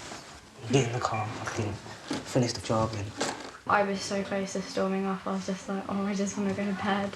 I thought I could sweet talk her, man, but no, you can't. I knew she had some balls in her, bruv. I could tell she's the solid one out of the family. She is the man of the family. And she can probably tell that I'm like scared of her a little bit, so I'm like. They're gonna be much more nicer with you because you're a girl, 100%. Yeah, I'm a guy. probably. Anna Marie believes that children need discipline and love from their parents. Give me that side. Are you sure? Yeah. Fantastic, wonderful. So she doesn't hold a grudge and quickly draws Hamza back in. Here he comes. Bath time might be Dickensian, but the mums have a long-term plan to generate their own electricity. Thank you very much. Right. I'm putting money away every month for that, and as soon as I have enough, we're going to put up wind power. You know, you've got everything planned in that, and like, you've got something to look forward to. I haven't even got planned whether I'm gonna finish college or not, so. Well, when I was 17, I didn't have everything planned. I went to 7 schools. We lived in 27 places. My father couldn't keep a job, so we kept on moving from one place to the other. And I thought, do I want to have that kind of life? I just had a picture in my head. And I think pretty much I've done well in terms of my picture, and I was wondering what your picture was. It's a lot different, like a lot of family issues, a lot of family problems. So it is hard. You know, I've grown up with problems all my life, to be honest with you. I don't tend to think about it. I just try to keep it at the back of my head because it gets me. And like, it's got to that point now where like my parents have not like given up, in other words, because I don't really do anything at home. And your parents, what do they say if you're not taking part in... Like, I don't sit and eat with them. I don't, nothing like that. I'm out, I eat in my room. I basically live in my room, to be honest with you. Don't they miss you? I think they do, yeah. I used to go to college in that, and you know, I don't go now. I just can't bother. I find it long. What are you studying? What Mechanics were at the you moment. studying? So why didn't you go on? It's just long. No, you have to. You can't forever be 17 and go dancing and drinking. It gets boring. And if that's what you've done, then you've got nothing else to fall back on. You'll be bored. That's the problem. But it's just my way of looking at things, and you'll find your own philosophy.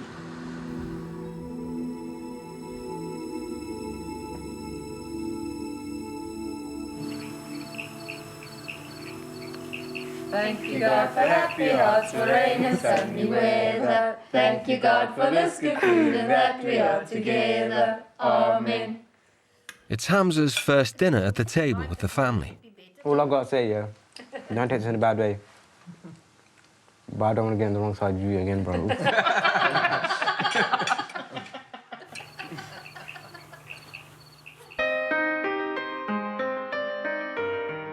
It's halfway through Charlie and Hamza's time in South Africa.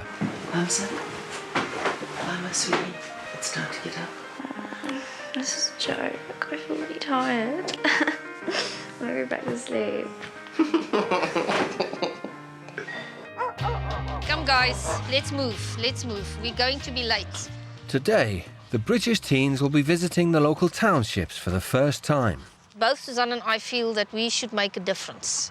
And I think today we are going to make a difference, you'll see. And I think the most important thing for us is there's lots of people in the township that knows us. They know the name Kruiberskloof very well. Our name's on your back, and I hope it's going to be fine.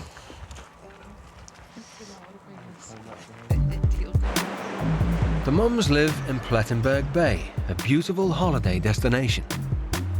But 10 minutes drive from their farm lie the surrounding townships. These settlements are home to the majority of South Africa's black population. The plan is to help a local family rebuild their home. Mum and Dad and son Enrico all live in this tiny one-room shack. That is out of order. That is definitely out of order. You see it on the telly and you think, you know, it can't be that bad, but then when you actually come here and experience it, then you realise. We've got everything, to be honest with you. We've got a roof over our heads, we've got a bed at least, we've got clothes. They don't have anything. The roof is clearly not waterproof, so what we're going to do is put plastic over, then the corrugated iron so it's waterproof. The inside, put a wooden floor in, and then put a small extension here because there's 3 people living in this house.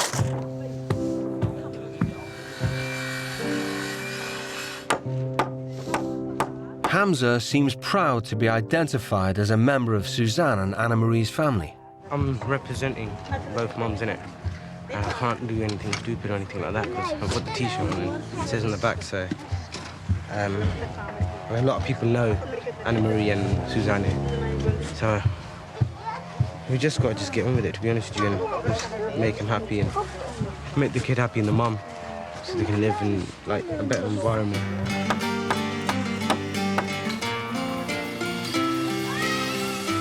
22-year-old Nushka has brought Charlie up the road to the Matsazami Children's Centre. The Matsazami help the most deprived children whose parents can't provide for their education. Say, Charlie. Hello, Charlie. How are you? How are you today? Education is very important because in South Africa, if you haven't got, you will not get a nice job. And for our kids, who are the poorest of the poor, the neglecting, abused children. So if we can help them, I know they will have a life, a good life forward. Monica, the head teacher, takes Nushka and Charlie to meet Angel, one of the Matsasami parents who recently adopted 2 neglected children. So this is one of our parents. This is an Angel. So we have 2 kids who are staying in the shelter. So the mom really neglected her.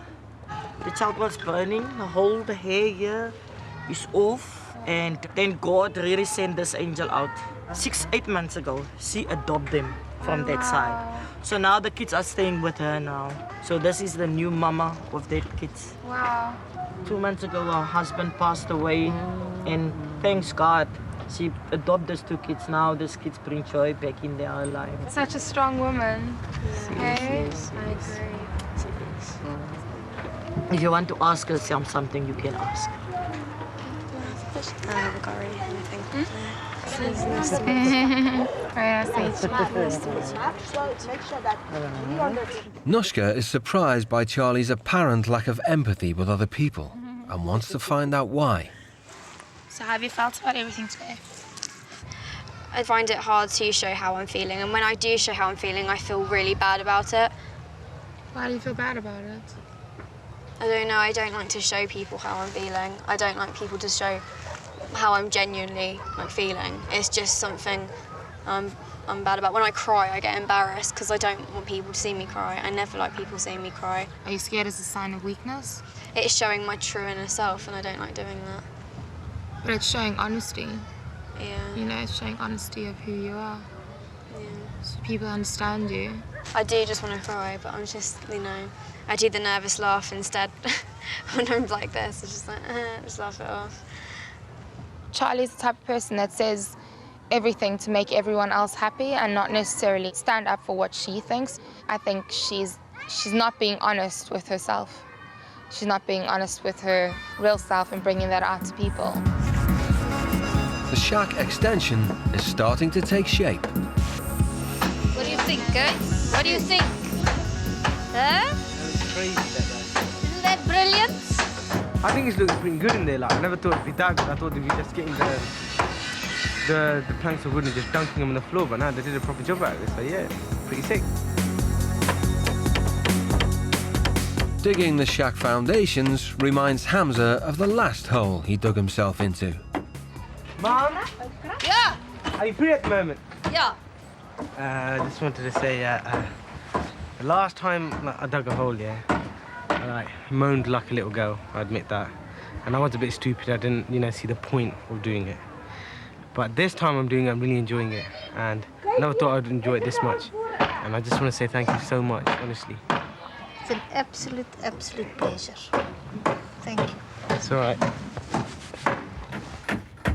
Most parents, like me, don't always have to think about why you're doing things and how you're feeling about it and what's going to be the outcome of your actions and so on. And suddenly this week, everything that you do, you have to think, why am I doing this? What am I trying to do?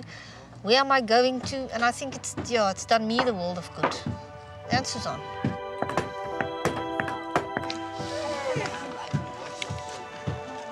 You know, it's quite amazing how quickly a child can get into your heart. Anyway.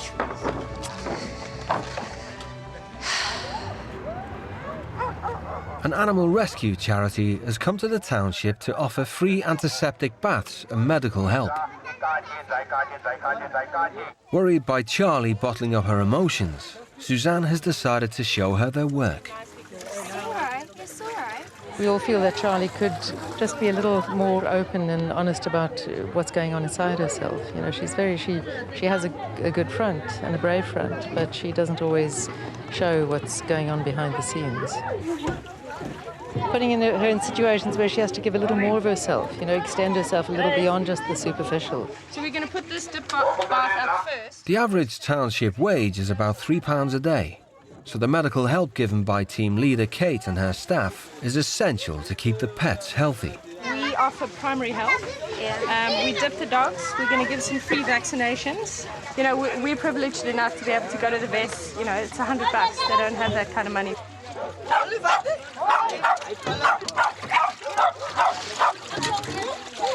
we go. Whose dog is this? We just got a call from one of the guys up the road. This dog was stabbed earlier on, so we're just going to get the vet to have a look at it. The owners, they stabbed him because they couldn't afford to feed him, and they're offering to, fix him and stuff, and they don't want him back. I just think that's, awful.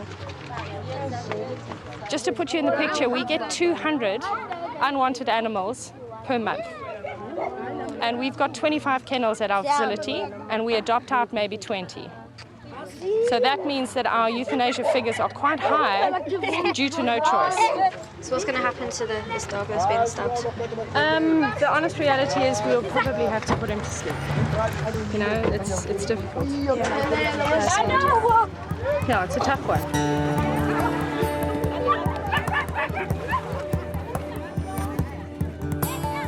Until now, Charlie has kept her emotions to herself.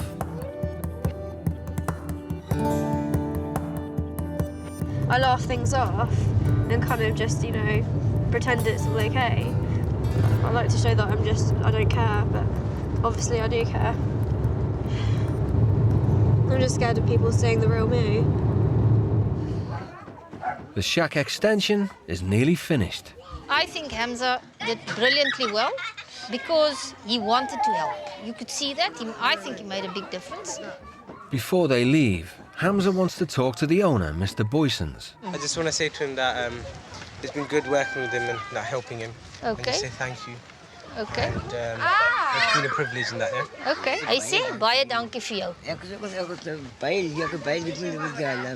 Okay. After a long day of hard work, Charlie has gone to the dog kennels to help feed the animals who are going to be put down. Oh, come on, take the tablet, boy. Come on, take the pill. You're so cute. What you did today made a big difference. Yeah. A really big difference. I hope so. Absolutely. And it was a braver thing than most people do in their lives sometimes. It's really nice someone can like be like that with me, like really like, you know, I'm so proud of you, I'm so proud of you. I never hear that at home. True. No. I don't know. They know. I suppose I just don't do anything that makes them particularly proud. So I suppose that's probably why.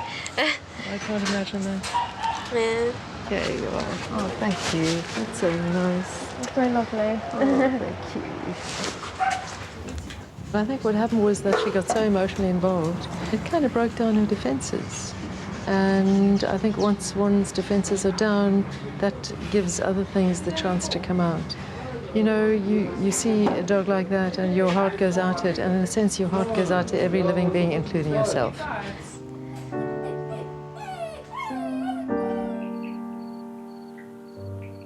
The teen's time in South Africa is almost over, and Hamza has received a letter from home. He's not had a proper conversation with his parents for several months. Your father sent you a letter. I want you to read it, and if you want to talk to me thereafter, we talk about it. Yeah. Okay? Yeah.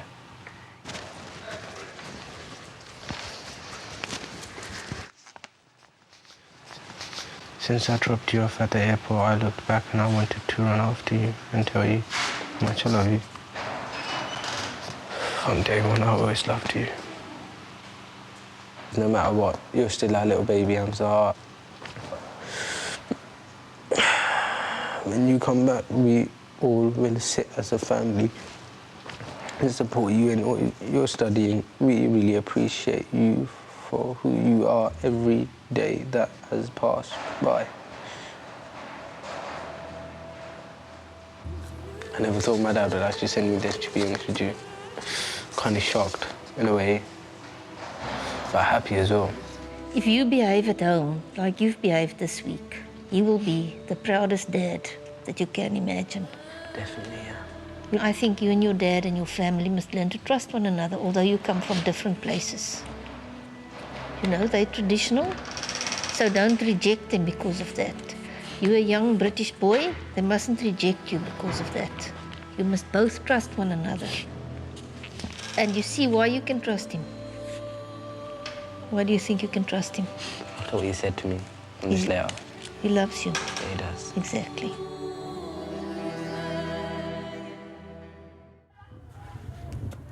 Do you know hide and seek? Yeah. Charlie has returned to the Matsuzami Children's Centre for a final visit. 1, 2, 3. Many of the orphan children at the shelter have been traumatised by their experiences. Coming, ready or not? Well, I found you straight away. Aw, you're so sweetie, aren't you?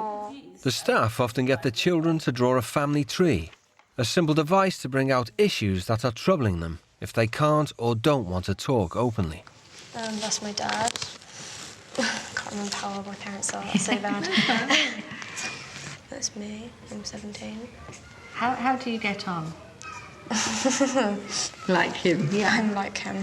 what sort of qualities would you say you like him? We're both quite clever and stuff, I think. And we just didn't do as well as we could at school. We were both kind of like a bit lazy and messed about.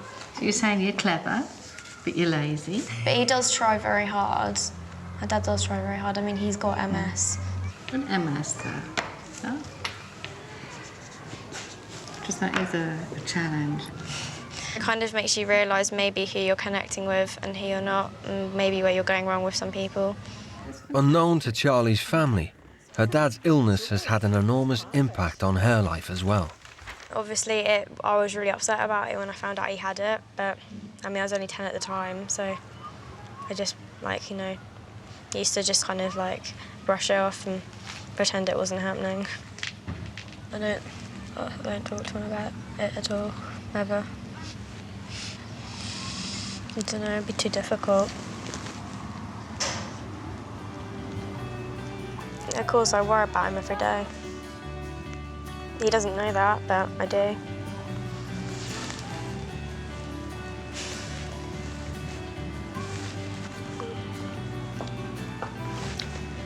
Yeah, my dad is important to me, quite.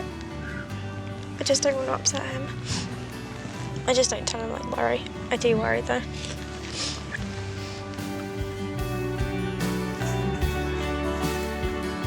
Since day one, Anna Marie and Suzanne have taught the teens that honesty is key to a healthy family life.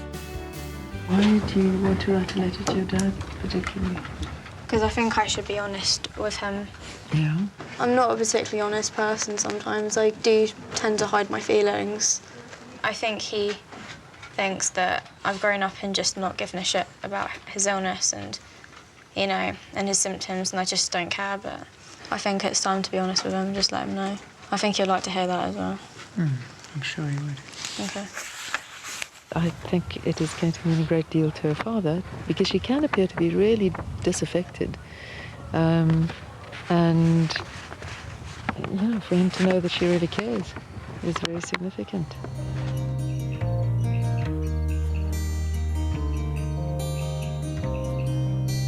The teens' time living as members of Suzanne and Anna Marie's family has come to an end. I've seen some things, I've done things that I've never done in the UK, which is, you know, it's made me realise what I take for granted back at home. This experience in South Africa, you know, is once in a lifetime.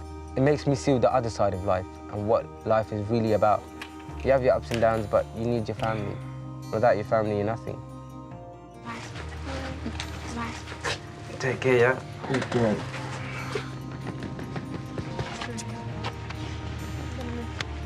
Mama, sweetheart, you look after yourself when you go home. And I love you. And I want to say thank you so much for giving us the opportunity and your lovely parents. And I have a lot of love for you. You did this thing. You were brave enough. Yeah. You were smart enough. You survived.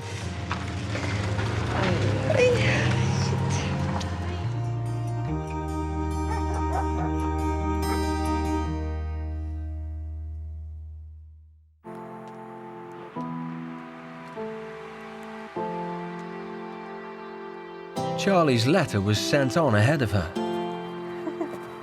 It's a shame she hadn't really spoken to us about it before, kind of kept it under wraps, and it obviously hasn't been very good for her. So I'm glad it's out in the open now. I know someone will be pleased to see you. Oh, God, it's been 10 days. Yeah, I know. Hello, sweetie. How are you? All right. Yeah, I've had a great time. Good. Yeah. Look who's coming!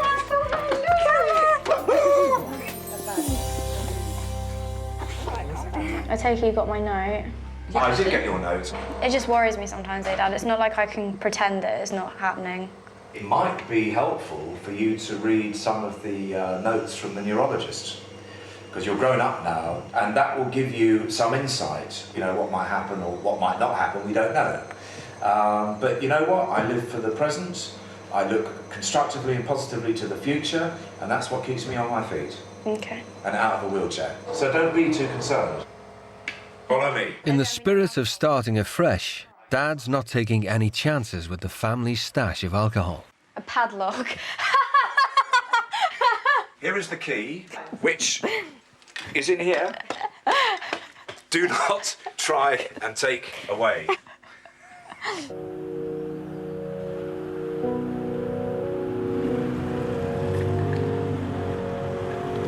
We miss Hamza a lot, very much. I just want to know whether he's changed or not, really. And I hope he's made the most out of it. What's going on, Dad? Hey, you good?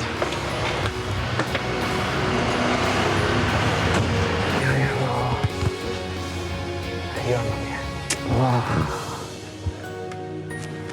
So you had a good time? Yeah, I did. Yeah, I sorted myself out and that. I know that was a bit on the wrong track, Dad. I admit that. I just want to say sorry. The plans for my future now is to get back to college, finish my qualification. It's going to be hard at first, but I'm going to be determined. I'm going to push myself to that limit, and I'll be able to do it, definitely, 100%. I just want to apologise for the stuff I did, Gemma. Mum, why are you crying for, man? Bloody hell. It's not the end of the world. I love you so much.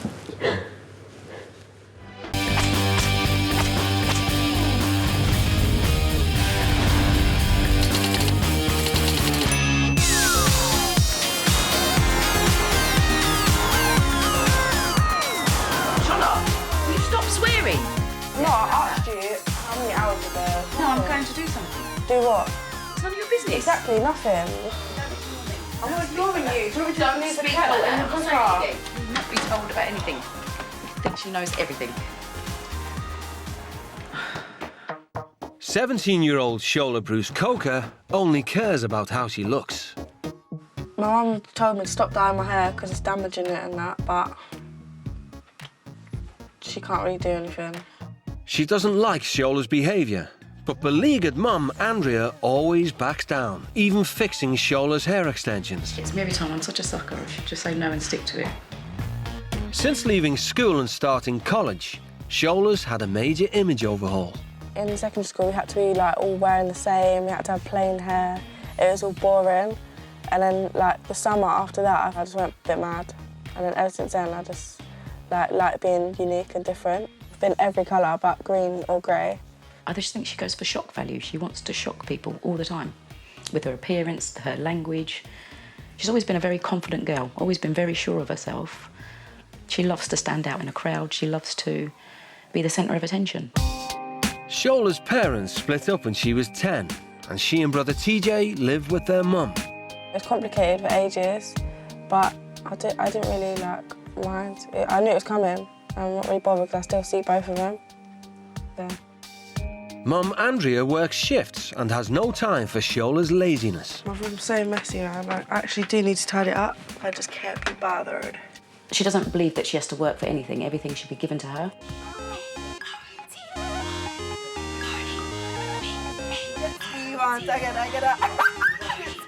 Having done OK at GCSEs, instead of hitting the books, Schola now prefers to hit on the boys.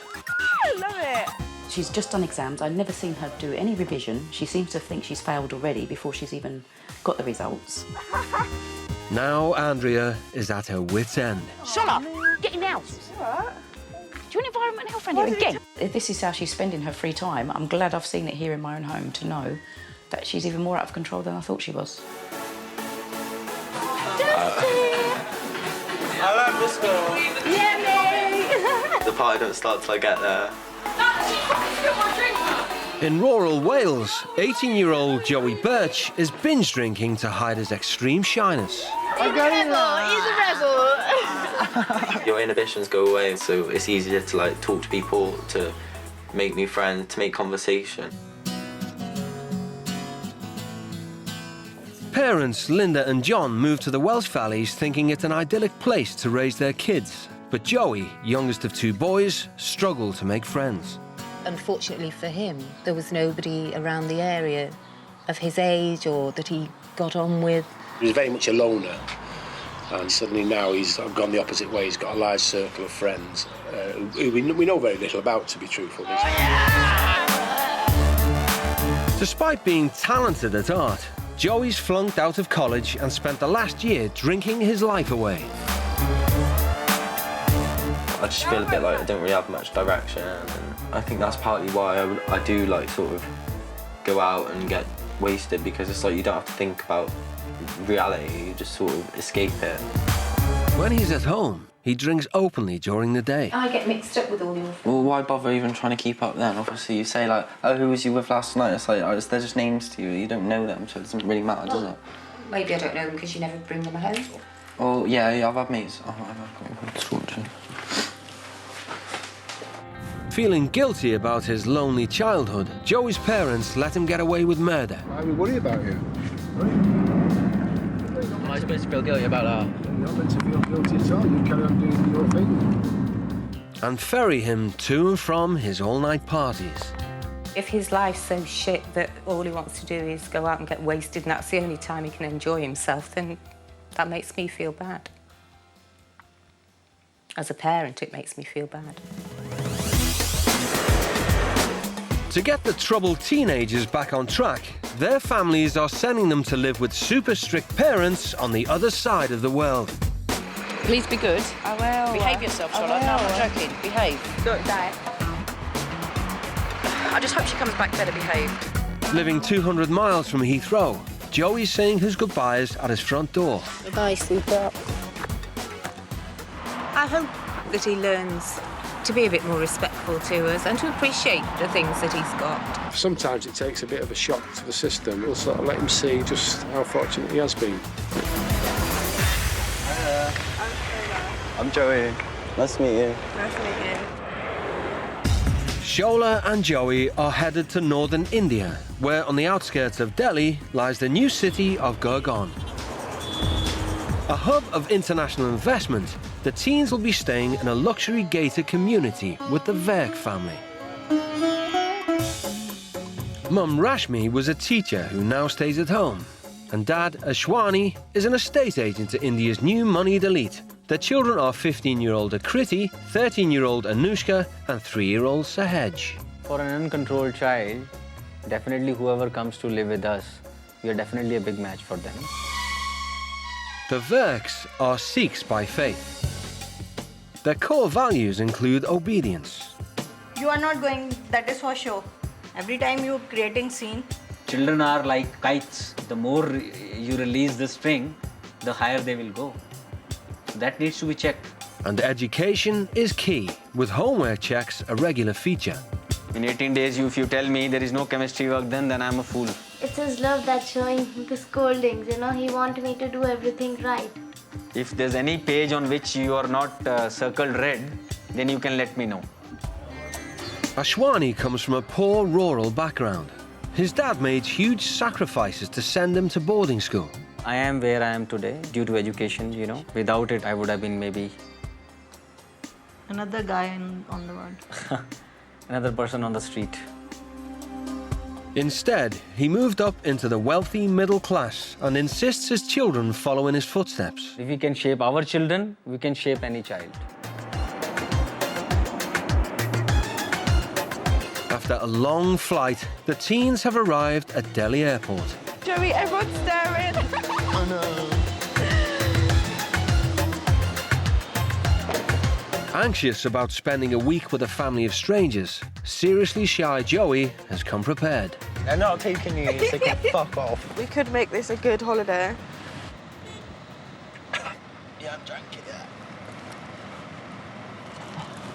My worst case scenario would be that we turn up and they're like, let's search your bags, we want to take your bags, take your alcohol, and give us like a list of chores or something. To ensure his gin doesn't get confiscated, the teens decant some into an empty water bottle. Oh my God. I hope they're not straight. I think they'll try and be, but they might give up if we just push. Well, as long as we don't back down, then yeah. I can't see how they could win.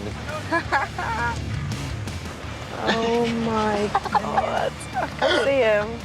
I'm scared. Oh my God. Turn back, turn back. They don't look strict. They really don't. Hi, Schola. I'm Ashwani. Good to see you. Nice to meet you. Good to see you. Hi, Joe. Nice Good to meet you. Good to see you. Nice to meet you. I'm Joey. Yeah, I'm Rashmi, your mom. Come, please.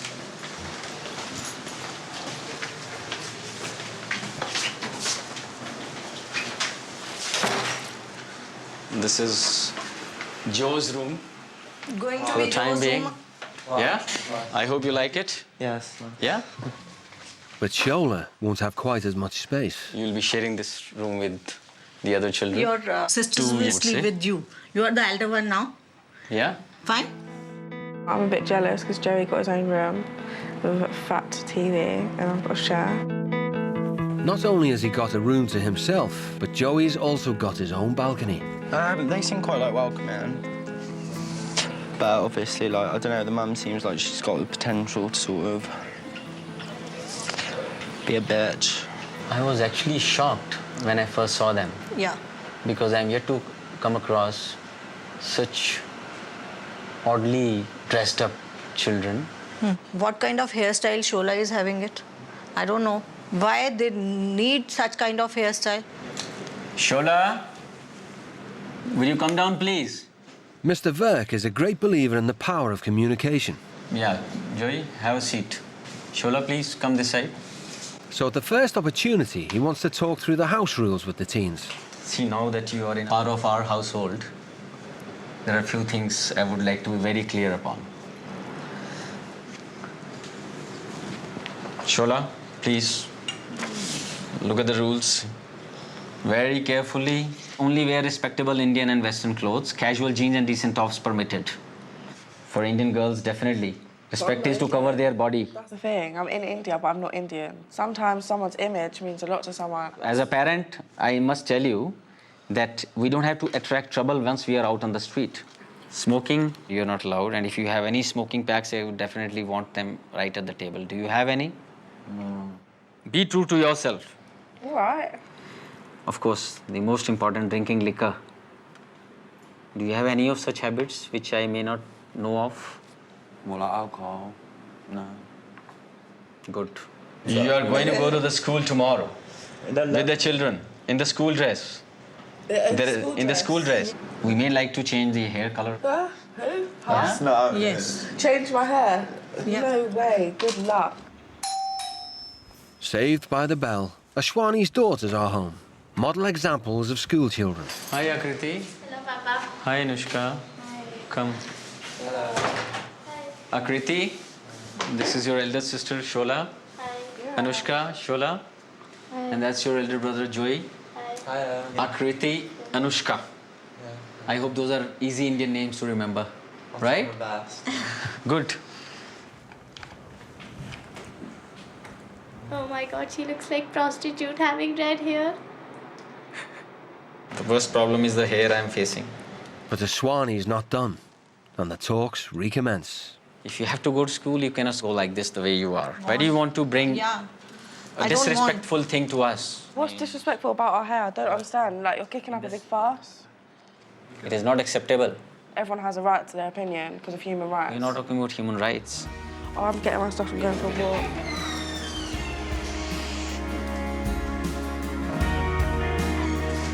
I'm feeling so stressed. They want to know, like, everything. They want to be all up in your business 24/7, and I've only been here, like, half a day. But let's go get drunk. Joey and Schola still have their cleverly disguised gin. That's the job.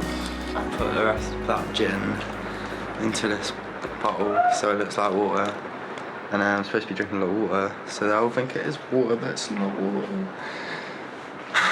I'm a genius, I know.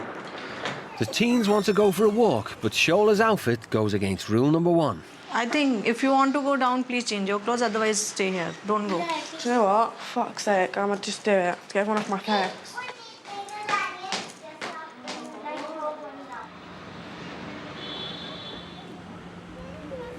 But it's not only secret gin drinking that's on the agenda. You know how bad it is for you? Whilst the Critty dislikes their smoking, she has no idea that they're getting drunk. Can I have some water? Yeah, fly. Don't drink it all. Don't drink all my water. All right. How old are you? 15. Oh. Really? Oh my God, she's only 2 years younger than me. You're quite young for 15. I'm feeling a bit ooh. It's all in bags you've been smoking. Yeah. And all that water I've been drinking, you know. I feel a bit tipsy. The gin's doing the job. I think stressful parents need fags and alcohol in here.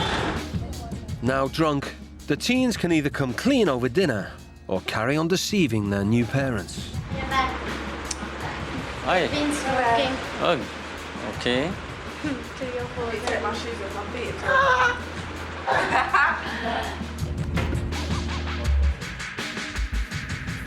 Would anybody like some buttered toast? No, thank you. Okay, I'm a little worried actually because the stress is showing on your face.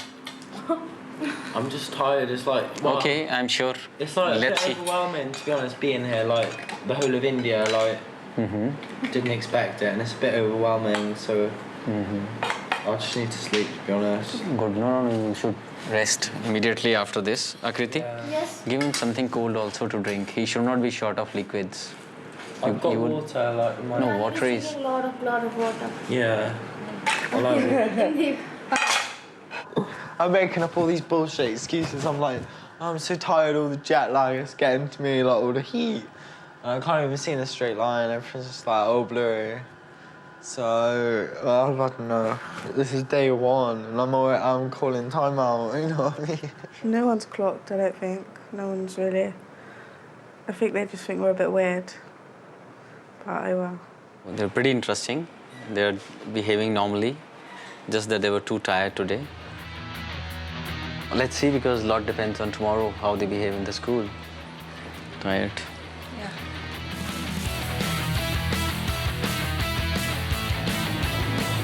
6 a.m. dawns, and at the workhouse, it's time to get up for school. Joey, good morning. Wake up time.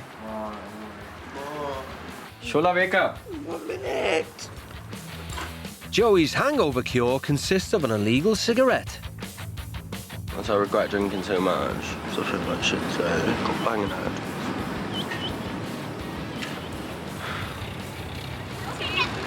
Come. Joy, all the best. Schola, all the best. Thanks. Like most children attending an Indian private school, the teens will be going by bus. As part of Ashwani's family, if Schola or Joey get in trouble, it'll reflect on him. Last quick advice, Schola. Joey, don't let me down. All the best to both of you. Listen to your teachers and behave in proper manner. And tell me you have learned a lot when you come back. Bye. See you. Bye.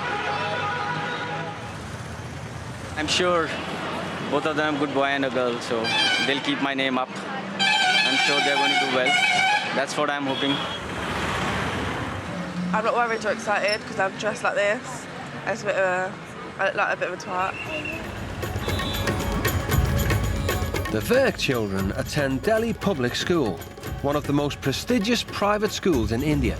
Get back to your class. Go back to class. The principal, Aditi Misra, puts her success down to strict discipline. Are you wearing socks? Yes. Can I see them? Discipline is, according to me, the cornerstone of any good education, not just today, but throughout life. But Joey, who hasn't been to school in a year, is used to doing whatever he wants. I'm so happy about it. We're rebels, we don't care.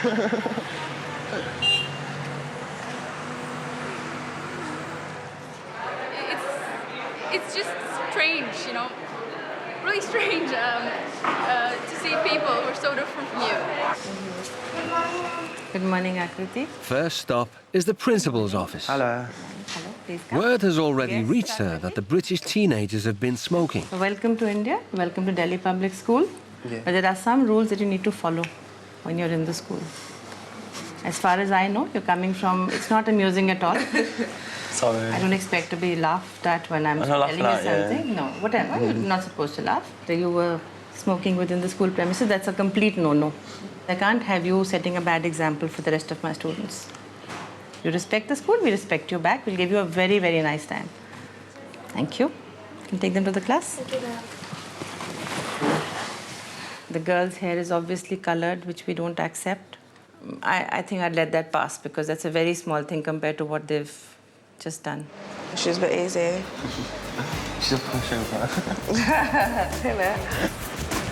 Boxset. Oh God, it's so crazy in here. I don't know, where are they going? I mean, we have to go to the class.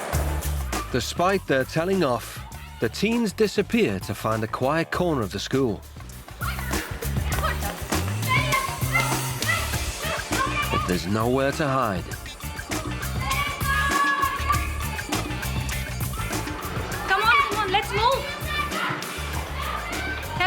please? Yes or no? Oh, should we just go? Let's go. Come on. Let's go. Let's walk. We're walking. They've been caught in the act by the vice principal. Joey and Schola are escorted to the head. I'm not allowed to sit down ever. Sorry. Can I have the packet? No. You're not going to give it back? Thank you. Do you want my lighter and all? Obviously. Okay. We're not checking my bag. Security problem. You've been told certain rules. The least you can do is respect those. Don't grab my bag. I said no, I don't want you to search my bag. I also told you I don't want you to smoke. Yeah? Listen to me. Why are you still holding my bag? It's not yours, is it? By him. I said it's against the school rules. Okay. Don't back chat. I'm not chatting back, I'm giving my opinion. You're answering back. I'm not used to that at all. But I'm not used to not smoking, but...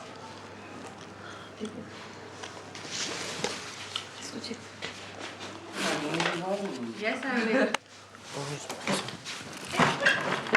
Hey, where are you going?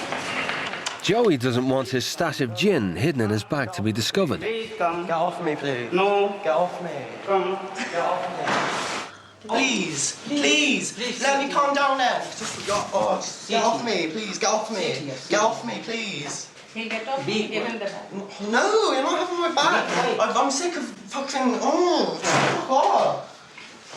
All of you, just fuck off. Yeah, Mr. Vitt, right away. Yeah. Very bad. They're letting my parents down. Having to call the security in, that's never happened before. Ever. So I've taken a pretty serious view. Yet again, Joey's alcohol dependency has gone undetected. Everyone's bare looking around like it's a crime scene. I'm far off. Really? He's going mad. Ashwani has no idea why he's been summoned. Thanks for coming at such short notice. The moment they came to school, they were caught smoking. Right. Well, to cut a long story short, we won't be able to keep them in the school. I would literally request you to just give me one more chance because I would like to speak to them later in the evening. It's a request which I am very with heavy heart I'm making to you. They'll go home today. They won't stay here today. Okay. On Monday when they come, should this happen, Yes. they will be taken home immediately. Okay. Right? Thank you so much. Joey, bro, come, Schola. Let's go home.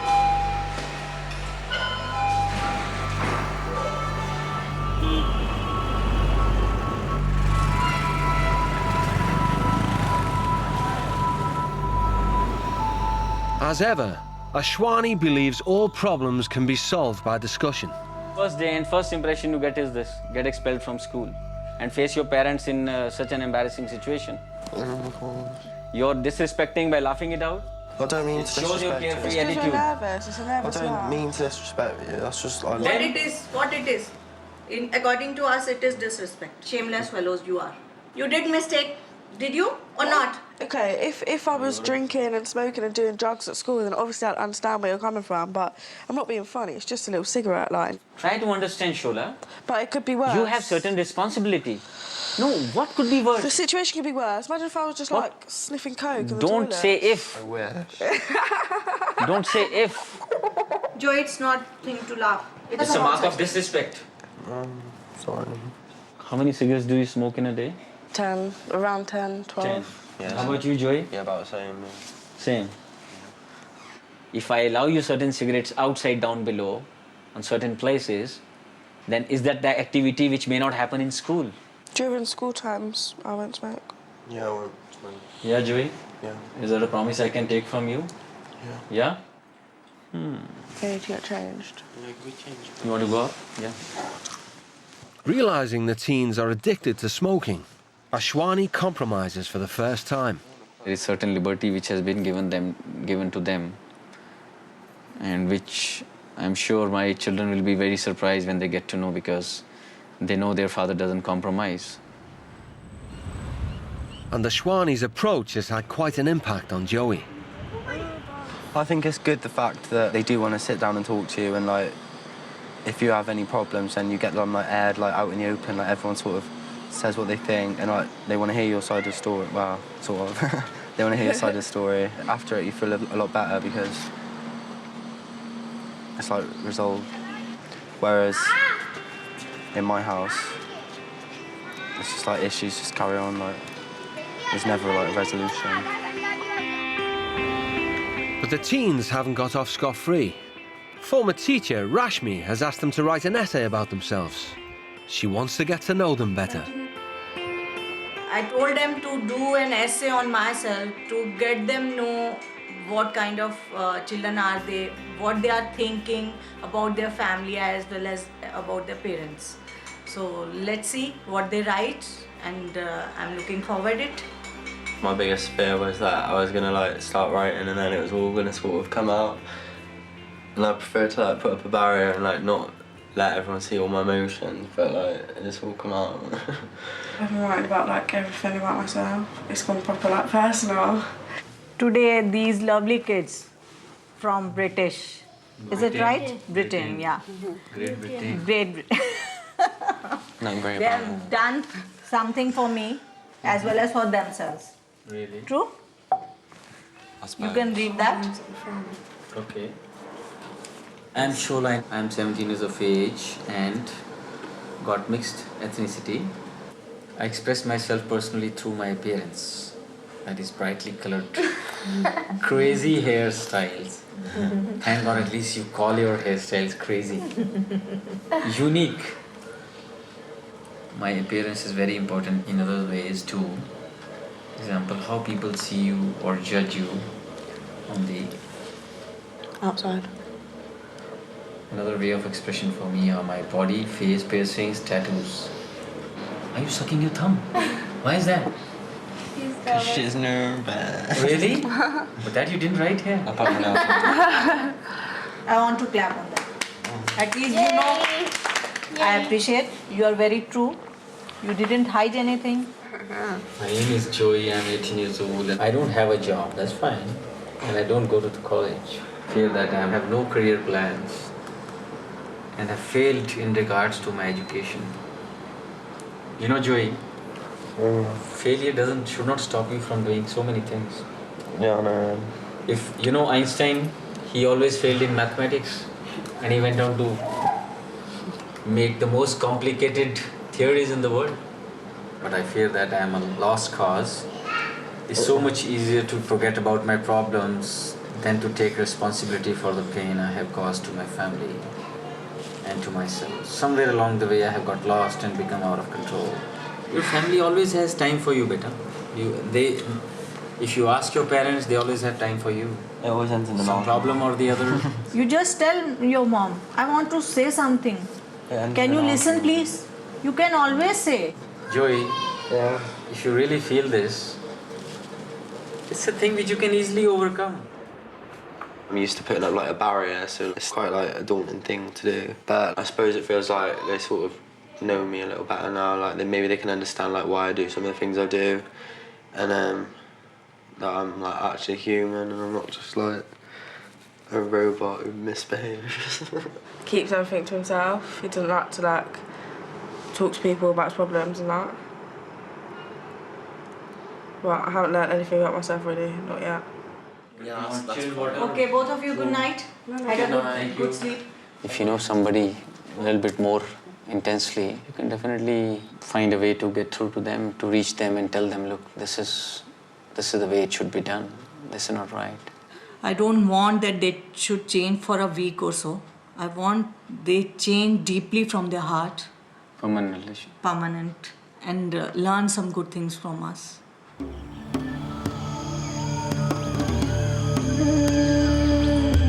After yesterday's behaviour, Ashwani has a plan that involves eating humble pie.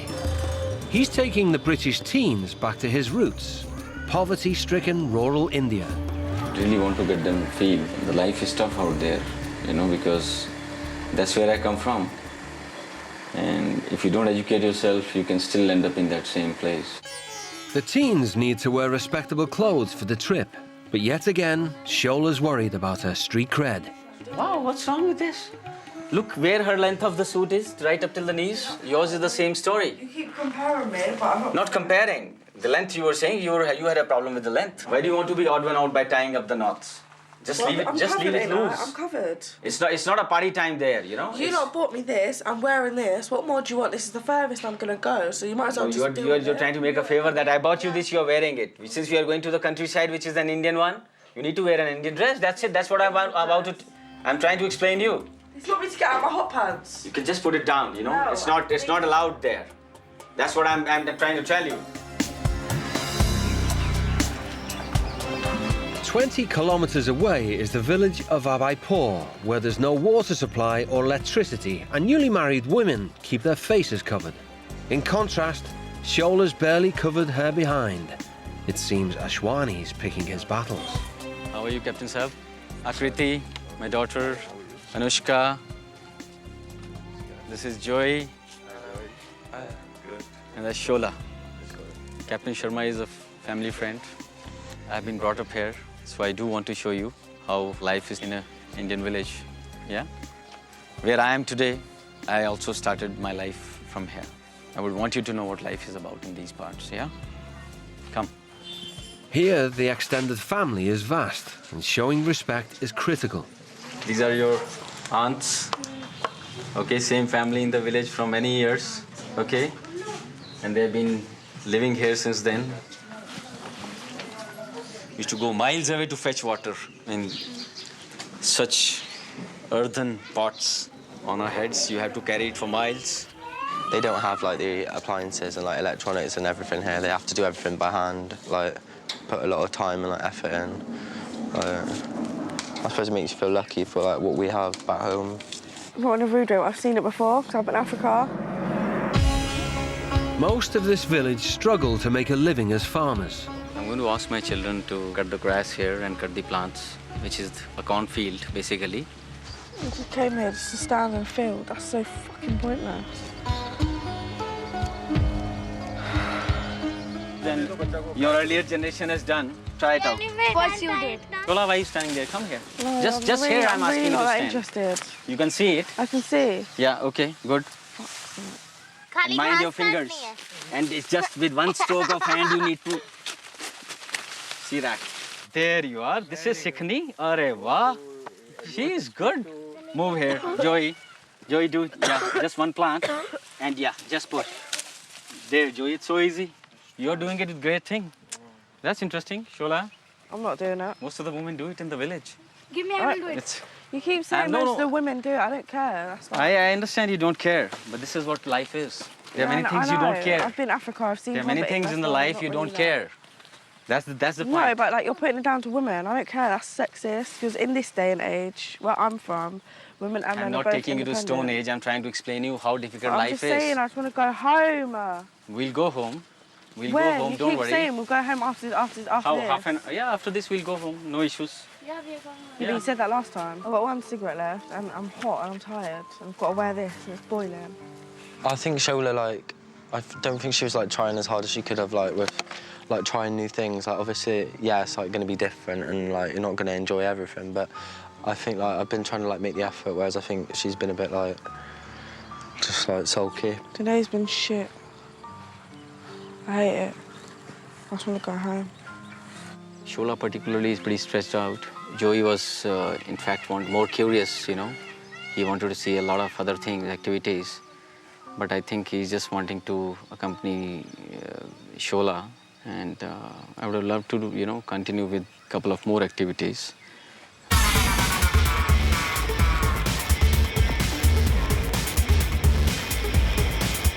Despite progress today, Joey's still dependent on his gin. I'm just like drinking this in front of them and they don't even know.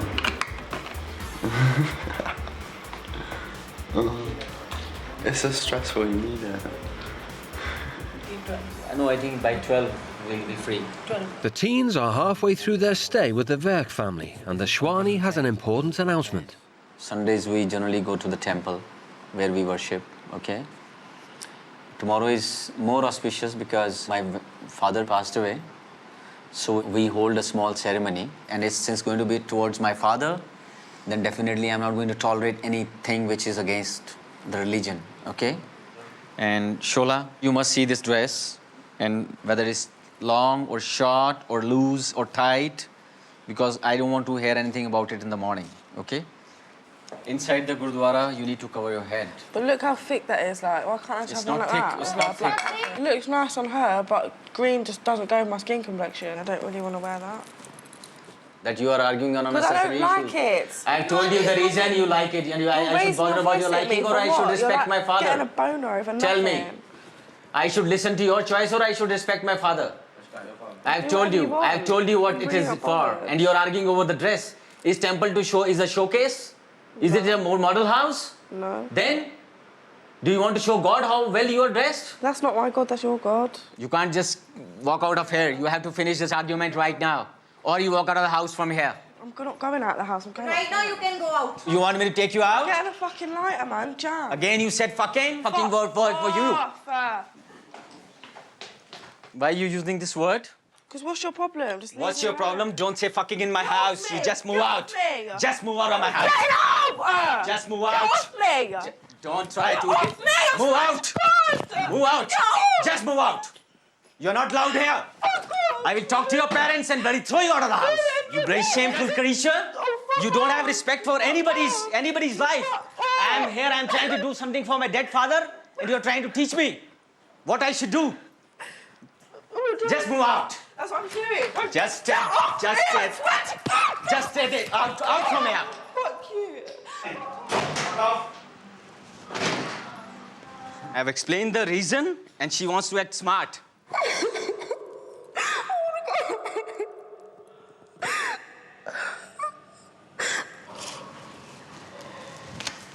You're right. You're chatting so much shit.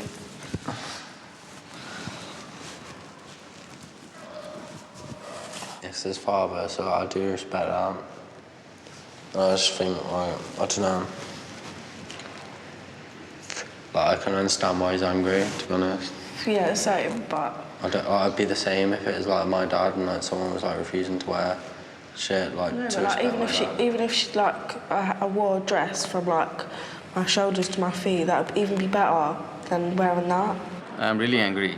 It will still take time to sink in. Joey, just have a nice sleep. Don't worry. I don't think she means to be disrespectful to you. Like, I appreciate that. You need to give me time and space, okay? Yeah, don't worry. You just go to sleep. Good night. Thank you. Good night. Yeah. Good night.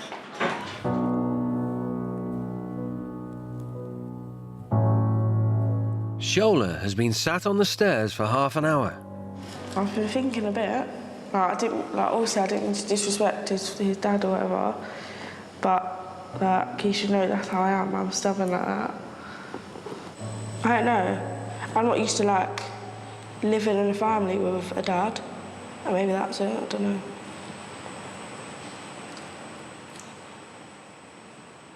This is not the solution.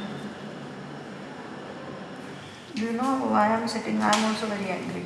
But you are a girl, you are a daughter. I can't leave you alone outside the world.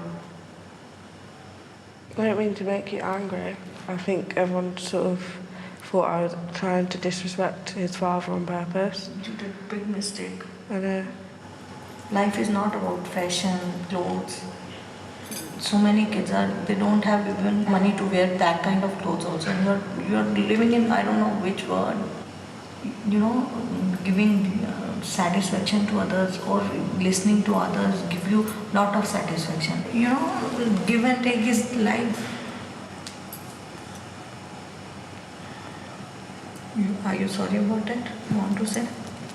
And you will wear such thing, whatever he says. Come. Can you give me 5 minutes? Okay. Thanks. Where I live, like what you wear is like everything, sort of.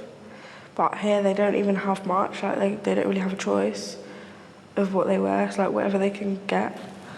And like the conversation with Mum was just like, it made me realise. I never say sorry to anyone.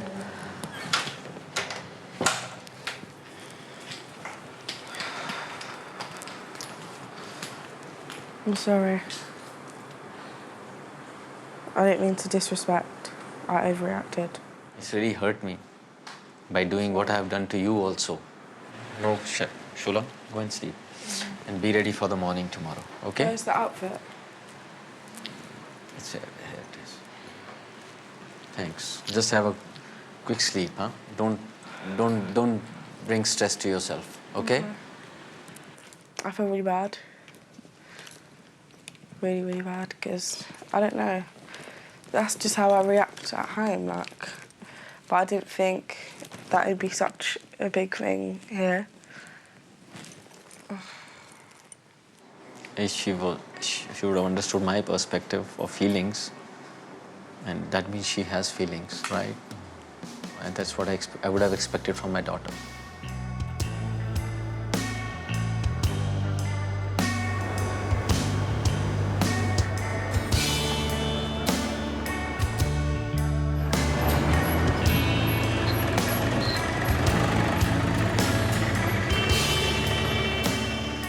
After last night's upset, this morning the mood is subdued and the family ready themselves for the memorial service for Ashwani's father. Going to the temple means a lot to Dad, so I'm just going to keep my mouth shut and just do whatever. Schola, you're looking the best. My headscarf's upstairs. Great. Your scarf is coming? Great. It's suiting you, this. Fantastic. Ashwani's family have been coming to this temple for 6 years, and due to the importance of today's ceremony, it's crucial the teens behave.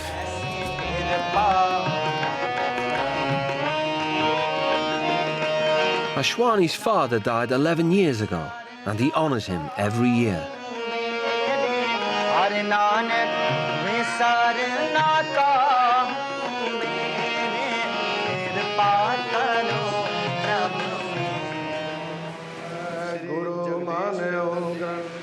It is very special day. We all together in such a holy place. The British teens are given trophies, which are only handed out to people who do something important for the Sikh faith. And there's a marked change in Shola's attitude towards her outfit. I was just being good on my best behaviour. I think it's a good experience. It's something to learn, and I'll probably remember it. Religion's not very important to me or to Schola, but like, I respect like the Islam, so I tried my best to sort of like get on with it. Preet Singh ji ਦਾ ਰਾਗੀ ਜਥਾ ਛੋਟਾ ਜਿਹਾ ਬੱਚਾ ਬੜਾ ਵਡਭਾਗੀ ਹੈ ਅੱਜ ਗੁਰੂ ਦੀ ਸੰਗਤ ਦੀ ਅਸੀਸ ਤੇ ਗੁਰੂ ਦੀ It was an amazing change which I have discovered today, and it's really made me emotional, and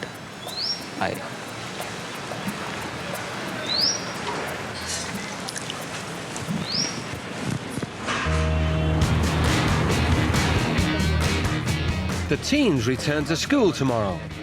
Geography's their first class, and they're actually doing their homework. I bet it's the first time that you've done in that years. Yeah. Yeah, I thought so. I usually do it like at the start of lesson, like turn up early before the teacher comes, and then scribble it down while they're like writing shit on the board. Yeah, so. Copy someone else. Joey also seems to be enjoying family life. Straightening my hair. To top it off, he's been working on a caricature of his Indian baby brother, Sahej. I'm quite proud of it. I don't know, I just hope they like it. Oh, hi, Joey. Mama? This is a picture I drew of Sahej. My goodness. Do you like it? Very nice. Joey, I'm really proud. Yeah. Just show it to me. I never said the same exactly like said. See? And that's the most powerful thing in this whole. His hairstyle, the toe, and the eyes, man. Bye, Joey. Come and give me a hug. I'm really proud. Come. I'm not like very confident like with my artwork and like anything that I've done. Like I find it easier to take like if someone insults me, I find that easier to handle than like if someone compliments me. I don't really know how to take it when people compliment me. Well, I'm feeling proud to take them to school now.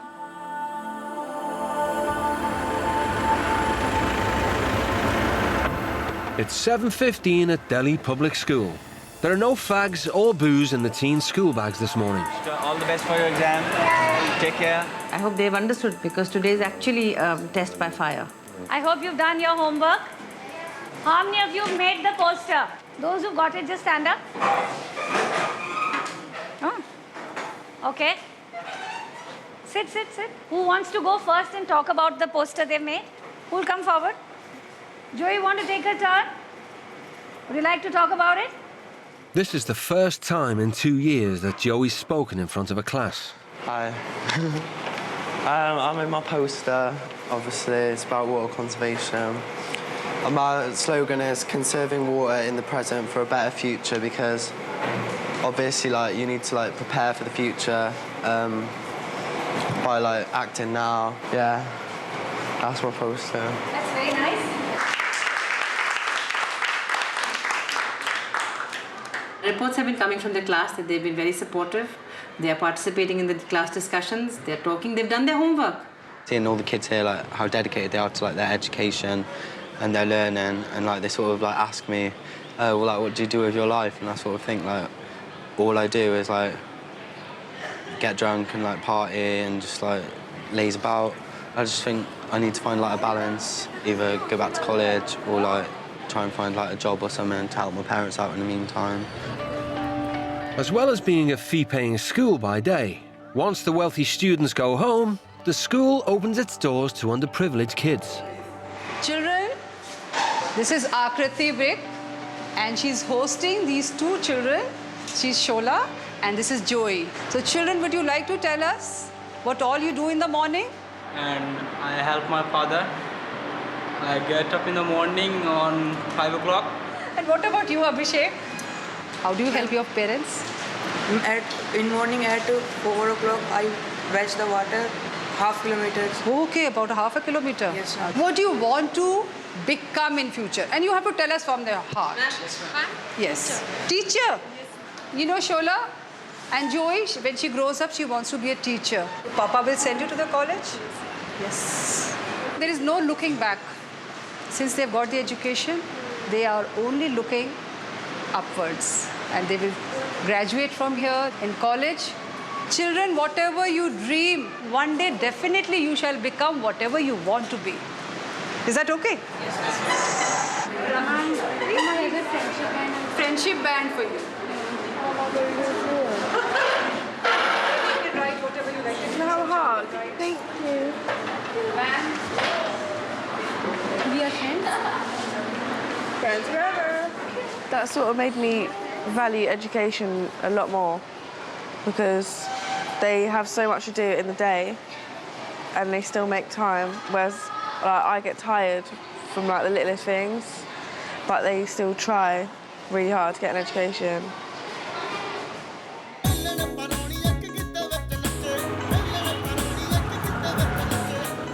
The teens' time in India is almost over, and Rashmi has a surprise for Schola.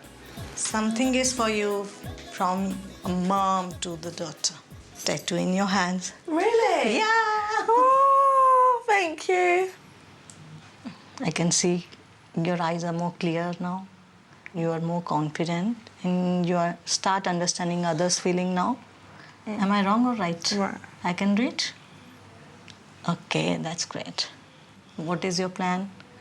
I'm gonna be more like open, be able to apologise and like open with my mum. I'm gonna like keep my head down and study a lot more. You know now, apologize means a lot, isn't it? You can see the difference. Good. And after a week of soul-searching, Joey has made a decision. All gone. I've learned here that you can just like deal with your problems in other ways. You can like sit down and like talk, and like I think that's definitely like I don't feel that I need the alcohol anymore. Like there's no reason to have it.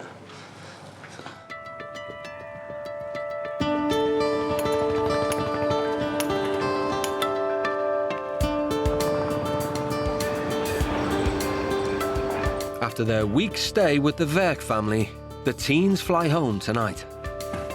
think I've learned that you just have to accept what you have, and obviously like I'm pretty lucky like with what I have really, whereas I didn't really like realise that before. When I go back to the UK, I'm gonna like just find something to focus on, like a hobby that is constructive, not just like going out all the time getting drunk. It's just pointless. Like I need to grow up. Oh, I love it. When they came into my house, it was like I asked myself in the middle of the night that, what are you doing, you know? They were just like alien for me. Now they are my kids. Oh, thank you. But like the potentials they have in their talents and in their approach to life, I think if they apply that correctly and they remember what we have told them, they can go places, let me tell you that. And after an eventful trip, Ashwani wants to know if Joey's ready to go home. So, it's your last day with us today. You're going to finally meet your parents back home. Did you miss them? I don't know, like since I've been here, I've been trying like not to think about home, and because I think I'd get emotional, but like all I just want is for like everyone to be happy. For me.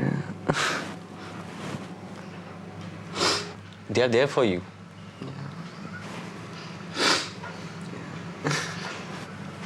Perform the best of your life so that they can, your relationship can be improved. I think I'd like given up on myself, so I just like assumed everyone else had given up on me, but my parents are like the two people that are like there for me. Probably you didn't try to understand their feelings at any given time. You're too busy and occupied. Selfish. I was just selfish before. I didn't care like if I upset my mum or anything. I just didn't care. Like I'd always argue with my dad. Like, but I don't want to do that anymore. Come and hug me. I would. This is something which I've been doing with you. Thank you, fair.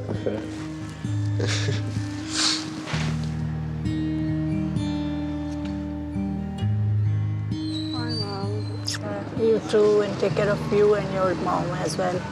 Both of you. You too. Bye. We're both beautiful. Wish you all the best. Take care. Love to your parents. And just listen to what they say. Look after everyone.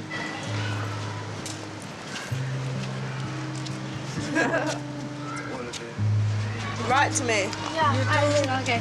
Bye, sayonara. Love you, Mum. Love you, Dad. Bye. Love you.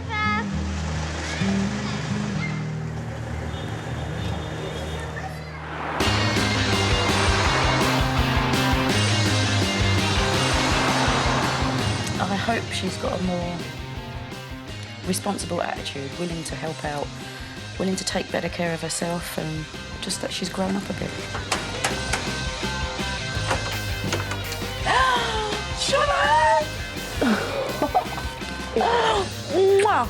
Oh, I've missed you so much, honestly, I really have. You. I'm going to concentrate more at college and not just going to lesson. I'm sorry for being lazy and stubborn and stuff. I'm going to try and change. Good. Come on. I'm glad. Mum in India taught me to just, like, how to open up. So I think me and my mum will have, like, a better relationship now that I'm, like, going to be open with her and stuff. It makes me very proud to see the change in Schola. Very proud and very happy. And I will tell her so as often as possible. I hope that it's given him the opportunity to realise how lucky he is, and just generally that you don't need alcohol to enjoy life to the full, really. Hello. Hiya. You all right? I'm fine. Hiya. Had a good time, kiddo? We weren't allowed any alcohol in the house, but I like smuggled over this bottle of gin, and like the first night I got absolutely with my face. So like I didn't have to like face reality, but then like I realised that like facing up to things like isn't actually all that bad. That's when I sort of pulled it away. But I'm just so glad to hear you saying this. You're surprised? I'm really pleased. I still think there's like a lot of work to be done like on relationships and on deciding what I want to do as like a career or college, but it's definitely something that I'm not like afraid of looking into anymore, and it's something that I'm like a lot more prepared to like face up to it. Already I can see in him straight away that there's a certain brightness that's there that's nice to see, that we haven't seen for a long time. We've known it's always been there, but it's nice to see it coming back again. It's brilliant. Thank you.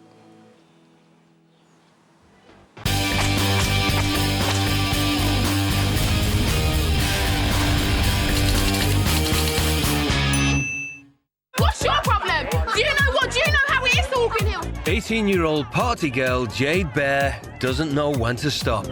She stays out all night boozing. My life's just going out, getting drunk, shopping, looking good, getting told I look good, and just having fun. But Jade's drinking is out of control. Start out getting drunk at one of my friend's house or my house, drink a bit. On the way here, drink a bit, go to a bar, drink a bit, get here, drink a bit. By the time we leave, And Mum Rebecca is at the end of her tether. It's getting out of hand and it's painful to see somebody just literally destroying themselves. Jade was raised in East London by her single mum after her dad left when she was young. I've given her everything. I've put everything on hold for her. But I've been a father and mother in her life in the last 18 years. But that never stopped Jade idolising her dad.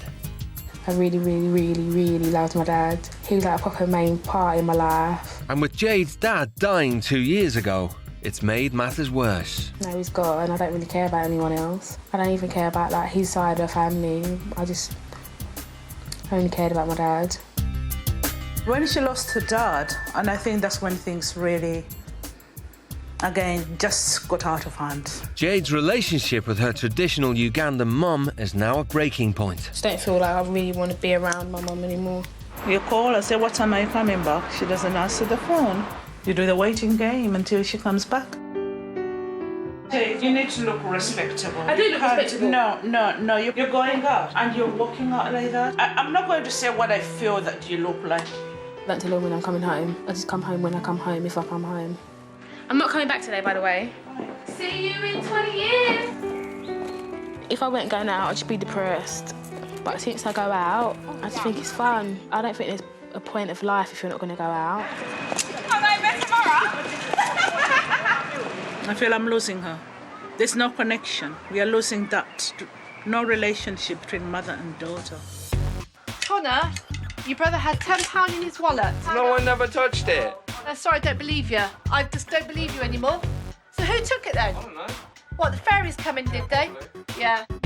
17-year-old stoner Connor Jones is stealing off his family to fund his drug habit. Smoked it once a week, twice a week, and then I got to 3 times a week. Now I smoke it every day. But now I get to a point where I have to smoke more than £10 worth, so it wouldn't affect me at all. Connor lives with single mum Sue and younger brother Harry, but he doesn't lift a finger around the house. Connor's day, basically, he gets up and he goes out, meets his mates, probably goes and smoke some dope, have some drink, comes back, stays up all night, and sleeps all day. But not having a job doesn't stop Connor from splashing the cash. I used to spend at least £100 a week easily. Any money I get would be on weed. Out of work and with no education, Connor's disruptive behaviour is ripping the family apart. When are you going to actually do something with your life? I went up to the job centre place yesterday. You don't work, you got no money coming in. Oh, I have now, haven't Have you? Yeah. £50 a week, and what is that going to be spent on? Dope? I? Probably. Yeah, weed. What do you Yeah, think it's that's my gonna money. do? My money, my life. Oh, I sat down and cried on my own. You know, I've sat down and think, where have I gone wrong? I'm just hoping in a few years' time that he realises what he's doing. But it's not just his mum who's affected by his behaviour. I'm a dad. He's 7 months now. A little kid called Lewis. With a girl for 8 months and she fell pregnant. So she had the kid and all, and I haven't really paid any attention to it, to be honest. The first 2 months, he was a really good dad. And then after that, he just started fading away. I'd asked him to come round to help me. And he was just like, no, I'm with my mates. Obviously, he was with his mates getting stoned. I've probably seen him since he's been born. Twice, maybe about 5 times probably. If I had a tenner, I would think, well, Lewis from weed, and I'd think, shit, I'd actually buy weed with it. In a desperate bid to change their lives, Jade and Connor's mums are sending them overseas to live under another family's strict regime. Bye, Mum. Okay, bye, Jade. Be good. My makeup. Oh, yeah, be good. She's a lovely girl when she wants to be. But I have to say, in the past 2 years, I don't understand her myself. And I would say it's her last chance to get things right. See you later. All right. Right. He has got a soft spot, but he can be very headstrong, and hopefully they'll be stronger than him. You're right. I'm Jade. I'm Connor. How you feeling? I'm well scared of you, like, do you know? Yeah, nervous. They ain't taking my fight. No, I need him. Come on. All right. Yeah.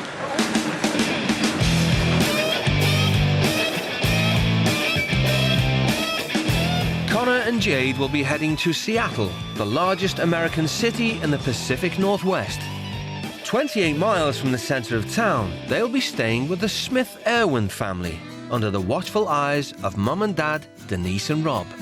The couple both have children from their previous marriages. Denise's sons, 21-year-old Josh and 17-year-old Isaiah, and Rob's daughters, 16-year-old Laura and 14-year-old Brooklyn. Lord God bless this food to our body. God, you are such a... The couple are a united front with strong beliefs. Quite often when I'm having conversations, I will use the term WWJD, what would Jesus do? You know, every step of our lives and our decisions are strongly based on Christian fundamental belief. To us, it's basically a daily part of life. And it was their faith that helped Denise after an accident left her paralyzed. The last thing I remember is crossing the double yellow line, and the SUV that we were in rolled over 3 times, and the roof crushed in over my head. So I ended up with a spinal cord injury. You have to make a choice, whether you're going to let that stop you or just make you stronger. I was already strong, my faith, that's what pulled me through a lot of this faith. Ooh, nice shot. But the accident has not stopped Denise handing out the rules and chores around the house. What you doing? My mom, she's strict. Looks like you tidied up a bit. Probably the most enforced rule, the number one, no drugs and no drinking or tobacco products. Go ahead. Guys, clean up. We're expecting them to follow our rules and deal with the consequences if they're not followed.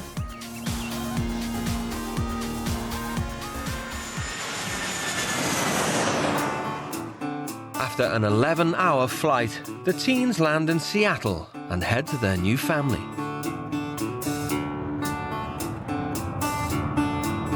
I just hope, for God, they're not just complete twats.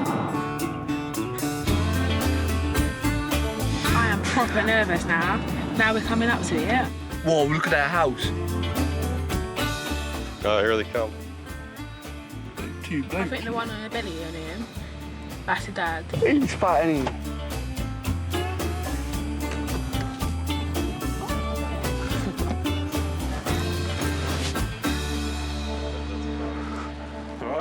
How you doing? Hello, buddy.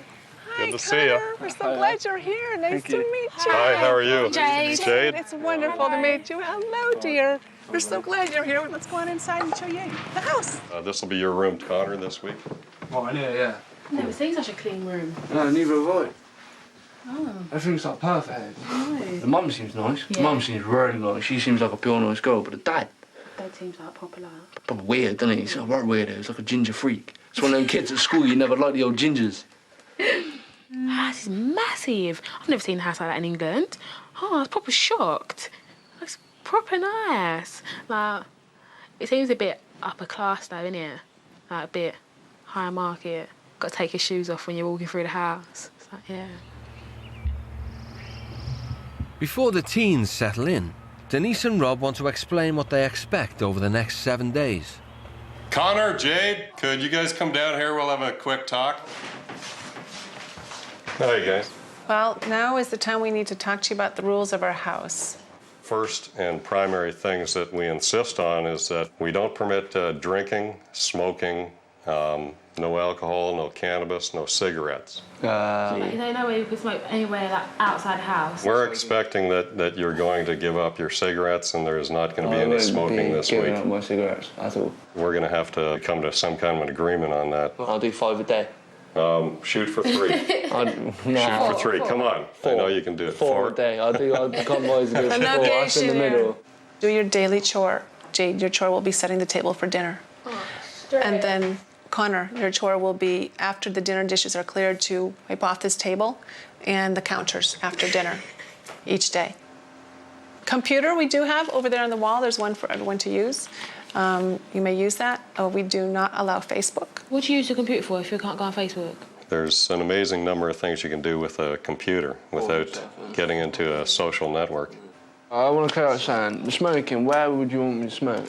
Off the premises. Maybe off on the street. On the street, toward the cul-de-sac. What, just like around the corner sort of thing, yeah? Yeah, it's the circle thing at the end of the pavement. Yeah. Oh, I'm going for a fag anyways.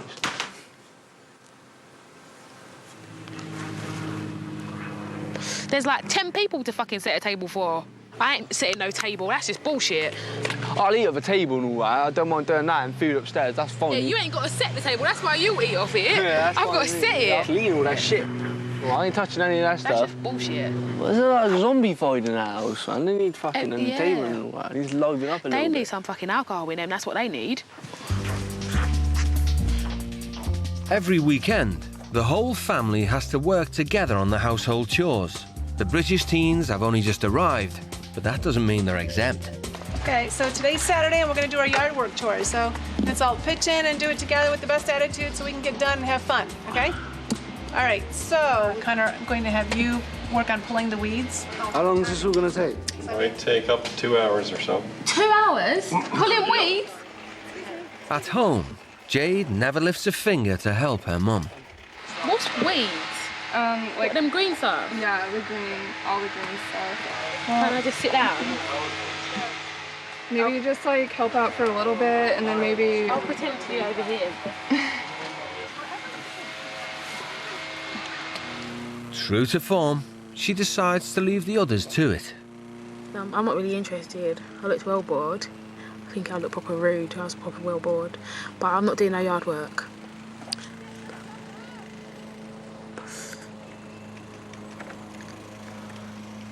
It's proper hot as well. Might have to pretend to faint.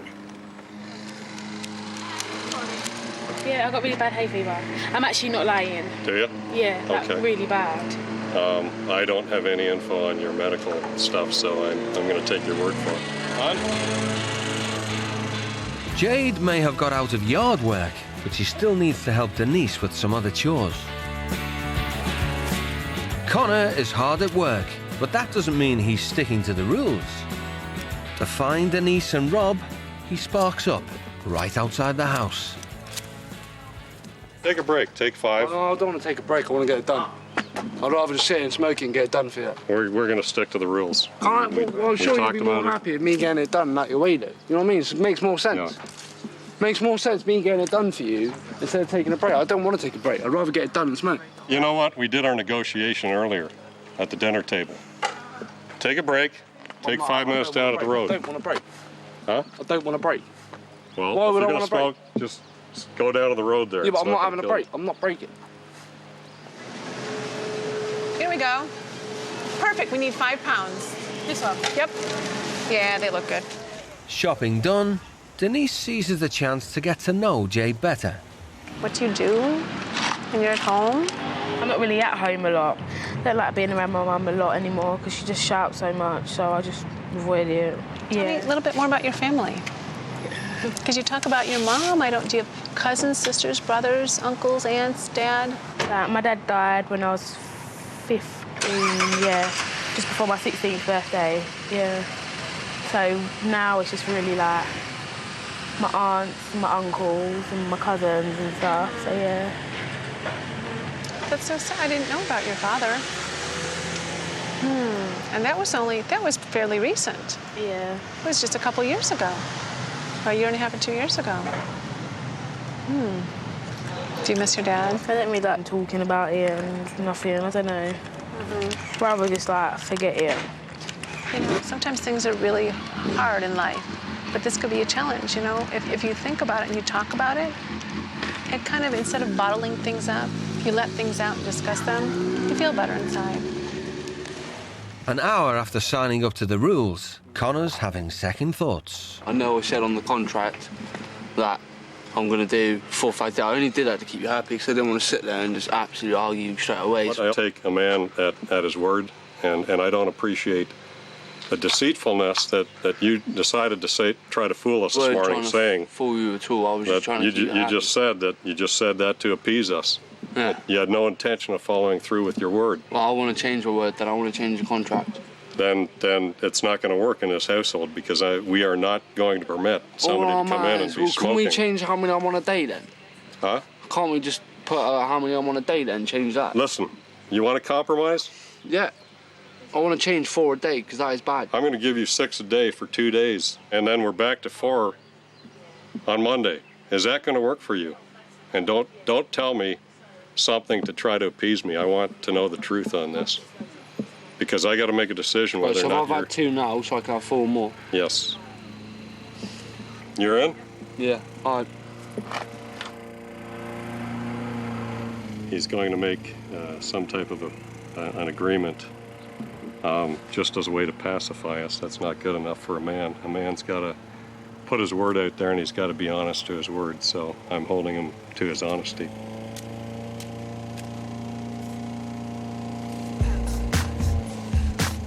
And it seems Jade's doing no better at sticking to her word. Still dragging her heels over chores, Denise has to jog her memory. Ready, Jade? You gotta set the table so we can eat. I don't know how to. I'll help you. The other way. Like that? Yeah, but closer down. Fork and spoon. Fork on the left and the right. So, Might as well just go to a restaurant. yeah, sometimes it's easier, but it's really nice to have a home-cooked meal sometimes, too. No, rest for a minute. My legs hurt. Your legs hurt? Yeah. I'm trying to fool me. I know you're tired, so come on. Finish up so we can eat. You need one more napkin, and then the cups are right on the counter. And I'll wait for you out here. This is taking an awful long time. I'm not doing it tomorrow. That was proper tiring. But felt like a slave. Connor's also irritated by Denise and Rob's regime and vents his frustration on 17-year-old Isaiah. Smoking will, that's annoying, that is, I hate that, but I'll keep into my word on that, so. Well, the rules are pretty strict, isn't it? Uh-huh. Oh, nice. I'm grounded this week. I can't do anything. Oh, you're grounded, yeah? I got grounded for 2 weeks because I came home late one time. Oh, just for coming home late? Yeah. Right, how late was you? I was an hour and a half late. That's it, you were grounded for 3 weeks? 2, yeah. 2 weeks, you've been an hour and a half late? Uh-huh. I would just go out anyways. That's awful. For Denise and Rob, the evening meal is the cornerstone of family life. Lord, you are my shepherd. I shall not want. Thank you for bringing our 2 guests here today. We love this opportunity to have Jade and Connor with us for the remainder of this week, and we hope it can be very productive. Bless this food to our body. Amen. Amen. So do you always pray for every meal then? Dinner time meals, yeah. We feel it's important to be thankful for the things that we have. What's your favorite dish in England? Chicken and chips. Do you like your chicken done any special way? Barbecued or? I like Nando's. How? Do you not have Nando's here? No. We don't. What are they? I don't even have dinner with my mum, but if I do, I just go to my room or watch telly. Like, these people, like, they seem proper, like a proper, like, family, innit? I think sometimes you just want to do your own thing, but they seem like all together, like, you got to be all together. So, I don't really like it. It's just like when they go out and like do their meals and pray and all that, it's just so weird, it's just random and they do everything and everything's really organised and neat and they run everything day by day like a schedule sort of thing. I run my day by like a flow, just go with the plan and see what happens. If I want to do something, yeah, I'll do that.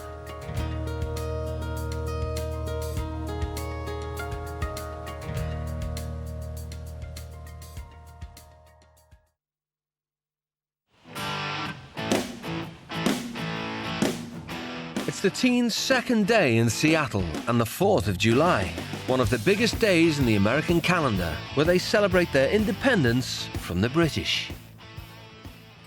Knowing that Connor has an 8-month-old son, Rob wants to know how he intends to support him. Connor, what do you think it costs you for, like, cannabis and all this? $50, maybe $60 a day. And then on the weekend, it could be up to $500. That's awful. If you took that money and you packed it away for, say, a month, what do you think you would do with all that money? I don't know, I'd probably just buy some Xbox stuff, or just buy something for my room or something like that. That's a lot of money you could put aside.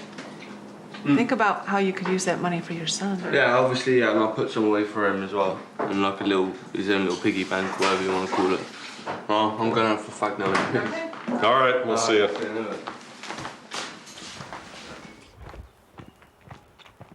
I'd like to see him step up and state he's going to take on, you know, a manly responsibility for raising a good household. It takes a lot to raise a baby, a child. He's going to be faced with some more difficult challenges than he's ever seen before. Independence Day is a time for celebration, but for homesick Jade, yesterday's talk of her father means that for once, she's not in the mood to party. Hey, look at me. Is everything okay? You sure? You know, if you need to talk, Jade, just to let me know, and we'll go off to the side and have a chat, okay?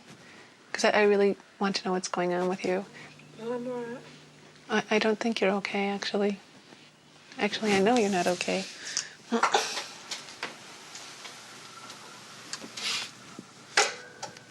Hey, I wish I could give you a hug. Can you come over and give me a hug? Just turn around a little bit. No? You're sad about something. No, I'm all right. I don't know. Jade, when there's tears rolling down your face. No, my eyes are just itchy.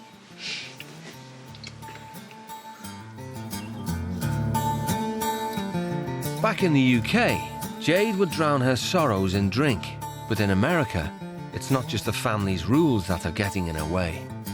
I really wanted to go to a corner shop and like get a bottle of vodka and just go to a park and sit there and drink. But can't do that here because I'm not 21. So, yeah.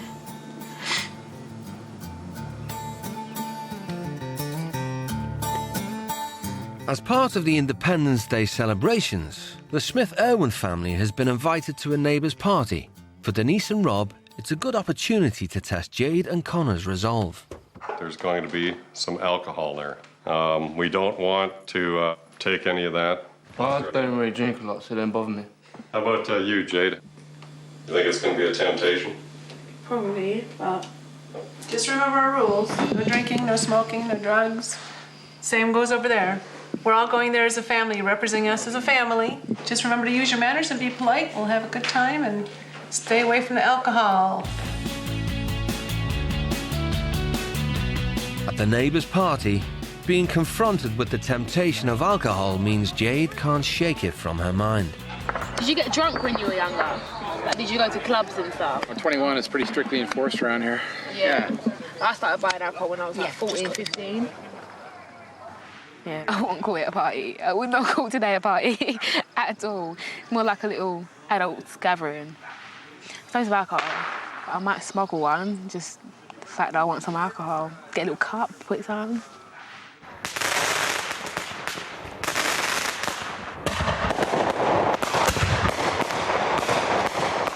With the Independence Day fireworks in full swing, Jade and Connor decide to sneak into the neighbour's house. They've got them little fruity things. Them little fruity things. What little fruity things? And Jade is quick to grab the alcohol.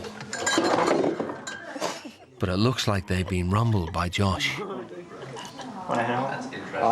Yeah. Alright. No? Come, yeah. Not just like lounge around your house. Yeah. Might as well just head on. See ya. Having smuggled a bottle of alcoholic juice back home, the British teens have no qualms about breaking Rob and Denise's strict prohibition rule.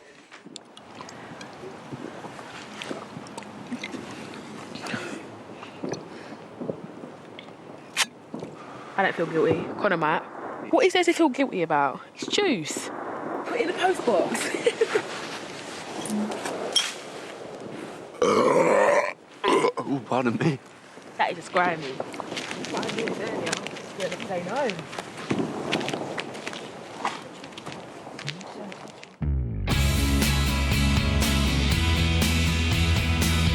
It's Connor and Jade's third day living with the Smith-Irwin family and their first working day in Seattle. Rob is a strong believer in the Christian work ethic. Morning, Connor. You up yet? Today is a working day. You got a son to feed, so that's something you're going to be thinking about the rest of your life. Morning. Time to get up. It's like 4 o'clock in the morning. I won't wake up. No? Okay, well, you'll come around, but we need to see progress in 5 minutes. Otherwise, it's going to be a little bit of a different wake-up call. Okay?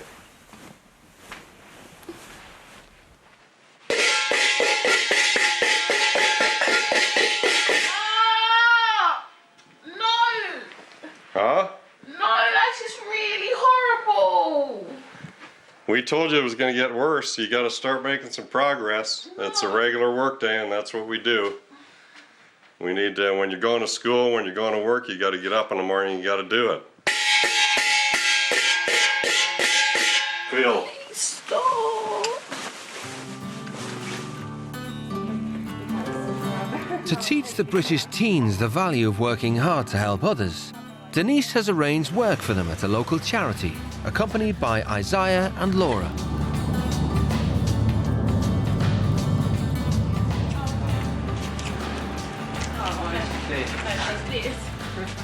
Taking charge of the teens is Jean, one of the shelter's volunteers. I want to tell you a little bit about Mary's Place.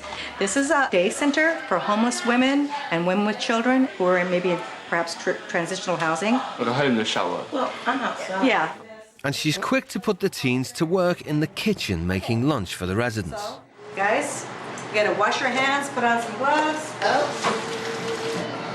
How do you want the onions cut? Pull out the pickle. Jean's interested in the teens' plans for their future. Laura, so what is it that you're planning on doing? Well, I'm looking at going into a career of finance. Person who's good at math. Yeah. Not me. Yeah. So any of the rest of you have plans for your future? I just smoke a lot of marijuana. All the time, like every day. So how do you pay for this habit? Anyway, I used to work, I do like construction work, like labouring and all that. Just whenever really you can get money like, off your parents, your family and all. I don't like taking money from family, but if I have to, I have to. What about you? What do you do? I don't really do a lot except for drink and go out. So that's what you want to do with your life? Yeah, I like live for the weekend. I live to drink and I live to party. It's lunchtime and the teens need to serve the residents. Johnny salad or anything? But it's all a bit too much for work-shy Jade. That was probably the boring bit. I don't know, there might be something more interesting. My legs hurt and I just want to go home and sleep. After lunch, the residents want to warn the teens about how addiction has affected their lives. I went to prison due to drugs and didn't see my children for 3 years. I missed the birth of my grandson. So December 1st, I just decided I was not going to get high anymore. How old was you when you first tried it? Well, I was 19, and I'm 47 now. There was a lady in our shelter. She went out, bought herself some pot, smoking. Next thing, she'd smoked so much of it that she was basically comatose. Her friends got panicked. They took off and left her in the park, passed out. So people say, well, smoking pot isn't a bad thing. Anything that you abuse to the point where it takes you over like that is a bad thing. I have 5 kids. I've been out here in the streets since I was like 13 years old. You know, taking care of myself, selling drugs, prostituting, doing drugs and stuff. I take responsibility for the actions that I've done. You understand? But once you've done it, there ain't no taking it back. Is it Jade? Yeah, Jade, what you'll find is it's fun for now and you'll have friends who will party with you, but let's say you turn around and you don't have the money to buy the admittance thing to a club and you don't have the money to buy the drinks and you don't have the money to get the pot. Those friends are going to fade away. And you're going to be possibly doing stuff that you never considered yourself doing. They were probably just like me when they were younger, going out, having fun. I really hope, seeing you and how much of a nice person you are, I hope you don't end up there. I really want you to have a great life. I know, you're really upset. You're like really upset. I'm just like really emotional. Yeah, like, oh, it is emotional time. It's like a really stressful day. Yeah. Well, when that woman was on about the weed and all that and about the coma, I don't even want to touch that stuff anymore. That is horrible. That's just putting things in my mind like I always smoke that all the time and I don't want to go through no coma or nothing like that.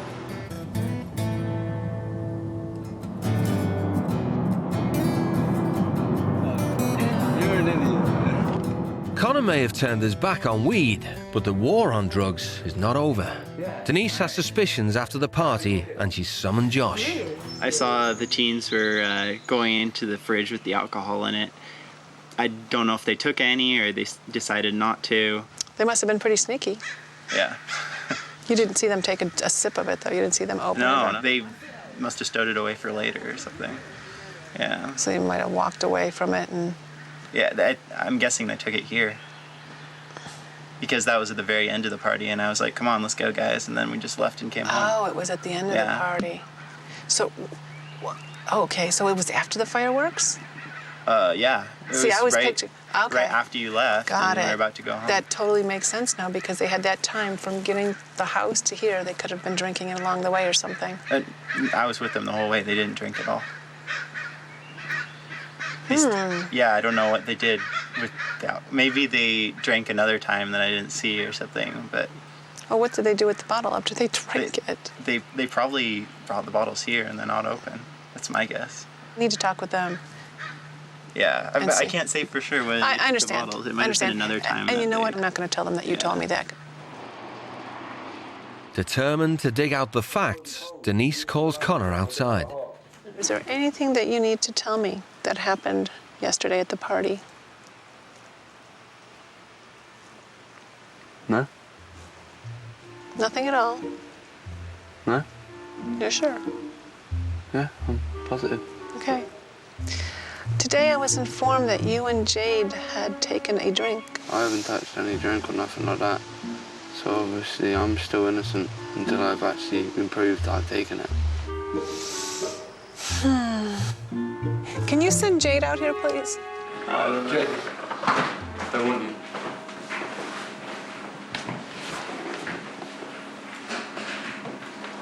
I'm sorry. Josh, do you want to play table tennis? So is there anything that happened at the party? And a choice that you made or anything that you did that you weren't supposed to do? Or were tempted and gave in to the temptation? No. No? Can you look at me when we talk? I'd like to see your eyes. We didn't take nothing. You didn't drink any alcohol? We looked in the fridge. Tell me about that. There's like different drinks in there. Then one of them dropped, and then like not dropped, like broke, it dropped. And I tried to close it and it hit it, so it made like loads of noise. Then I put it back in, and then yeah. I've been accused of taking alcohol from their neighbour's fridge. Yeah. So I don't understand why. I saw you guys looking in there, but I never saw them take any alcohol. And that's what I told her when she asked. I feel like they don't trust me at all, and it's actually really annoying and frustrating that they're just accused of something that we haven't done. With no concrete proof, Rob and Denise decide their best tactic is to give Connor and Jade the benefit of the doubt. My initial feeling is that I believe you, and I'd like to continue believing and trusting you. We don't know. Maybe you guys took a drink, but that's your own conscience, so you need to, stay true to yourselves in this. We care. We Absolutely. really care. We care a lot. And we just want to make sure that we're doing the best we can help you make good choices. feel so guilty. I feel so guilty.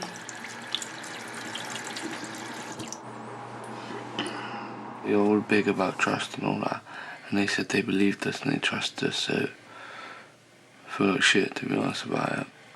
Lying to Denise, so bad. So bad. I've never really felt like that before. I've never really had a guilty conscience, and that come up a lot, and I don't really like it. Felt really awful.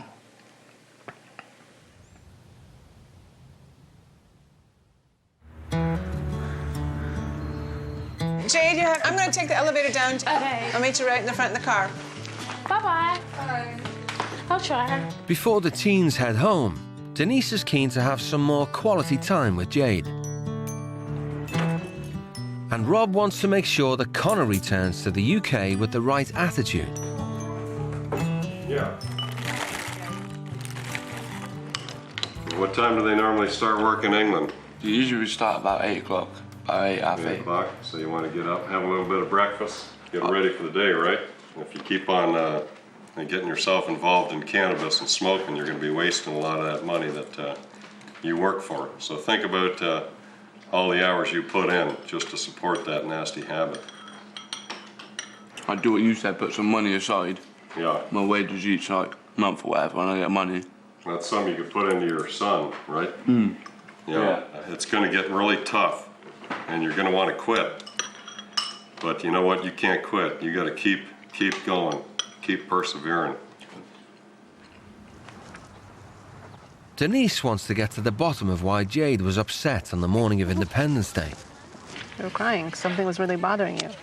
Yeah, but... Well, nothing major. I'm fine now, so Yeah. it don't really matter. And so I was thinking it might be having anything to do with your dad. No, I don't like talking about it, though. You don't? No. I think maybe one of your challenges you might think and consider is an emotional challenge. And what I mean by that is challenging yourself to talk about things that you don't want to talk about.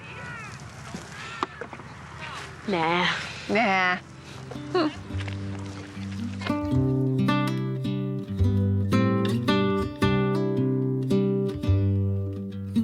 Doesn't sound like she talks about her feelings about anything too much to anybody.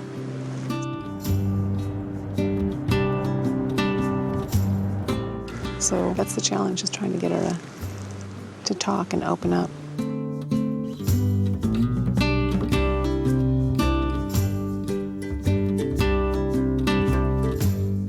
After some one-to-one time with the British teens, Denise and Rob have arranged for them to work with some young people with disabilities. I sometimes wear the shirt. Hi guys, welcome. I'm Ed. Hello, I'm Connor. Hi Connor. Hi Jade. Yeah. Welcome to Outdoors for All. So we've got a camp going on today for kids with disabilities, and we've got a lot of volunteers who are similar aged. The teens will be doing outdoors activities in pairs. Jade is teaming up with Brian and Connor with Michael. Michael, this is Connor. You guys will be kayaking and hiking buddies today. Remember that. Connor's keen to get to know his buddy a bit better. What, disability do you have? I like bit skin grabs. You have small lungs? Yeah. Oh, so you have problem breathing? Oh my God. Having been born with underdeveloped lungs, Michael finds physical activity difficult, but it's really important for him to keep fit. Why didn't you have a race? Oh. You're the first one to get to there. Both of you, go on. Don't run across.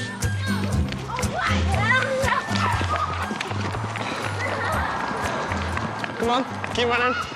London party girl Jade's a little more out of her comfort zone. Oh, yeah, I'm wearing flip-flops and we're going hiking, so... Yeah, that's pretty funny. So that's a bit...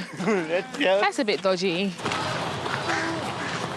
My feet are going to hurt by the end of this. Yeah, it's good. Do you want to clip them up here? Yeah. One.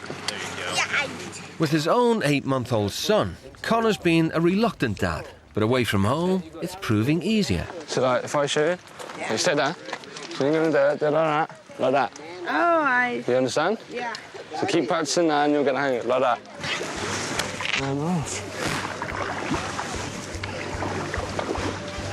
That's it. I don't like hiking. I don't like walking a lot. I'd rather get a bus up here.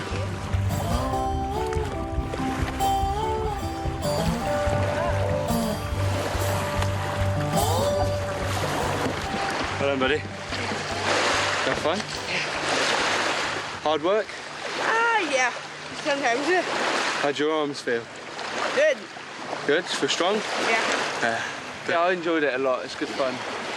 It's good to teach them how to do life skills like that. So I enjoyed it a lot. Lunchtime gives the teens a chance for a quick catch-up. I reckon it was good there. I got on well with him. I hope he enjoyed himself. Quite funny, actually. Yeah, it was good. How did that make you feel about your son and that, like, working with, like, a little kid? And it made me feel like I actually, like, made the effort to be a proper dad and all that, so I can't wait to, like, start doing that with my son. So I actually felt like a dad. And I've never felt that before. So it's like a new feeling for me. Yeah. Kind of sad, but kind of happy feeling. Mixed emotions, really. Oh, mine's gone. oh, yeah. Well, not too deep. Basically, I will be it, and you have to go and hide.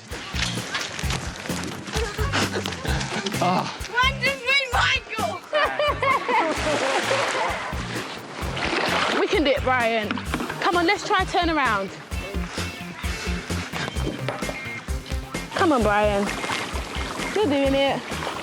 I'll just relax. I'm your British guest. Basically, it gives me, really misses my son a lot, it really does. It's really hard to, like, think about it and all that, so hopefully when I get home I can spend a lot more quality time with my son and take him down the park and play with him. So, yeah. Right, I'm gonna go catch myself some kids. Back at the house, Rob and Denise are keen to know how the teens got on. Hey! All right. Been looking forward to seeing you guys all day. Hi! Oh. How did you guys like it today? It was fun. Good. Yeah, it was funny. We got, like, paired up with, like, kids. We went for a little hike, walked up the hike together, then went to the kayaks together. My guy had, I was asking him about it, he said that he has very, very small lungs, so he couldn't breathe properly and he can't really exercise very well. It's striking when you think about all the gifts that you're given and that, you know, you're fully abled. That, well, you know, some people aren't quite as fortunate in that regard. Just because they've got disabilities, it doesn't mean they can't do anything we can. And I think you've been displaying more characteristics of a man. You're conscientious of, you know, people around you, and you're taking on more responsibility. And if you keep on that path, I can see things improving for you and your son. You know, you want to be able to get together with him. You want to have that, you know, father-son bond, and you want to be that person that he looks up to later in his life. That's what I felt like today. Like when I was with the kiddie I was with today, he was quite young. Yeah. He was obviously young, must admit. He was only about 6 or 7, so it kind of had like a father bond with me and him at one point. So that's what I felt like. It was like a new feeling for me. That's why I want to be like my son all the time. Yeah. So it's kind of different. Yeah. So that new feeling, it really feels good to have that. Yeah, it does feel good. Really good. Yeah, good. Somebody get this other steak, guys. Don't stand around. Give us some more slack here. Like, I need to speak to Lewis, see Lewis more, and I need to be there for him. Right, good. And I'm obviously a young dad and I'm still learning. But I will try a lot more to see him when I get back. It's the teens' final evening living as members of the Smith-Irwin family. 16-9. We're ripping our ass. No. I got it. But Denise and Rob still have concerns about Jade. Oh, Jade, can we want to come in and talk for a bit?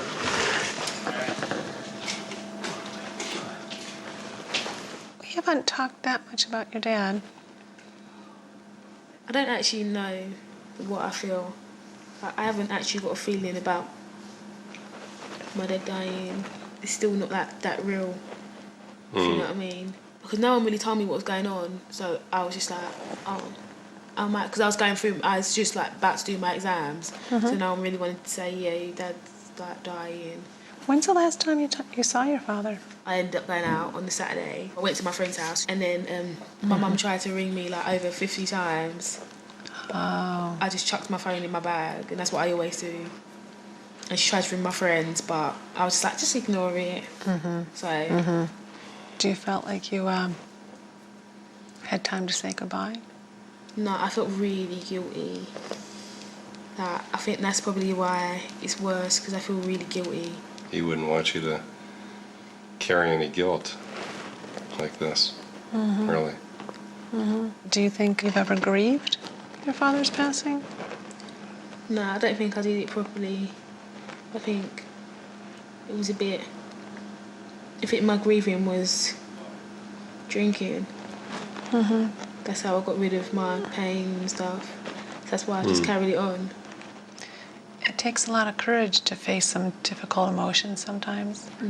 And so what you're saying is you think that you turned to drinking instead of face that challenge. Yeah, because I was drinking a little bit before, but after that I just literally just went out to drink.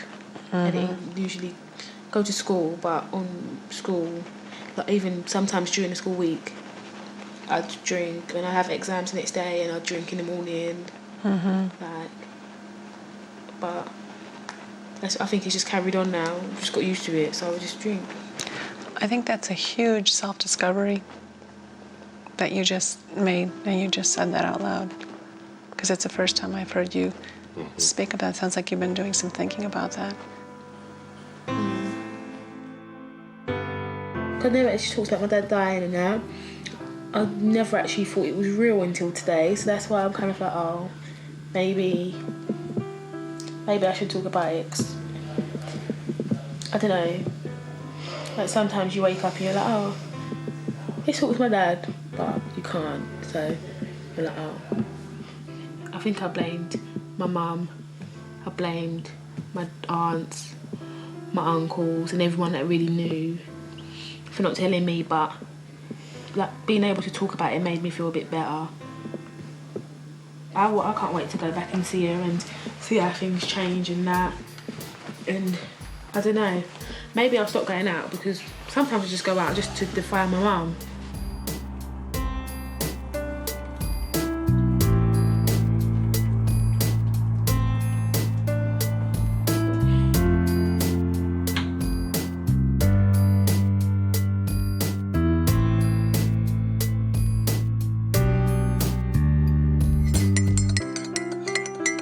That's why you be lazy and sunrise. It's for you. The teens' time living with Rob, Denise and their family has come to an end. But Jade still has something on her mind. When we went to that party, I kind of lied. I did have a little drink, but that's because that day that I was really upset, and I'm used to just being like, oh, I'm gonna get some drink. So I kind of just caved in at that point. You've like put trust in me in that, and I kind of like broke that trust, and it kind of like brought my conscience back, like, oh, someone's actually like cared enough to like be like, oh, all right, I believe you. And I'm like really sorry for like lying. Thanks for letting me know. I forgive you, Jade. Thank you for telling me. I really appreciate that. And that's another thing that I said, you know, that's courage to do what you just did. It wasn't all Jade at all. I did take some part in it, I did have some, so at the end of the day, it's not just Jade, it was kind of both of us. How did you feel about when we sat you down and we looked in your eye and we told you that we trusted you and everything? No, I felt so bad. I even said it so many times. I felt awful. That says a lot about your character. I'm really glad you guys said something.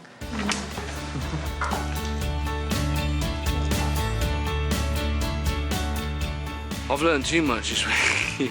I've learned how to talk to people better. I've learned how to get up early. I've learned not to be lazy. I've learned how to just go out and have better highs than to smoke weed. I want to be a dad, yeah, definitely. Because I took responsibility of bringing him into the world, and nothing worse than not having a dad, being brought up without a dad.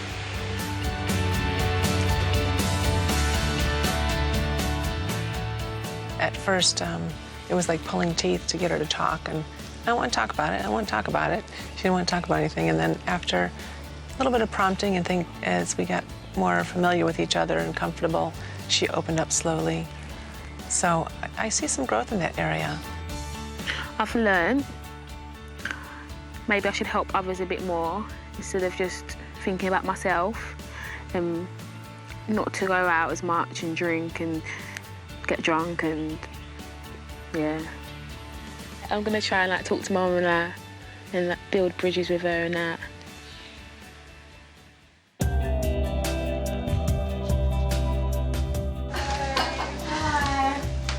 Ready?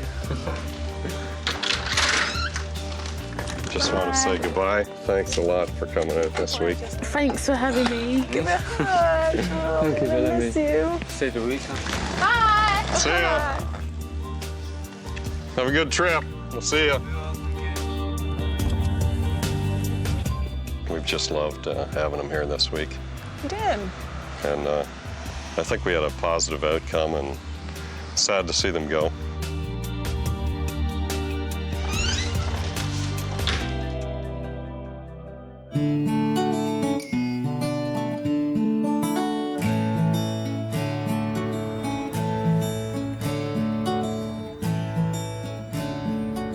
Hopefully, this time away maybe has made both of us think and think about one another. So as they say, absence makes the heart grow fonder, and I feel I've missed her.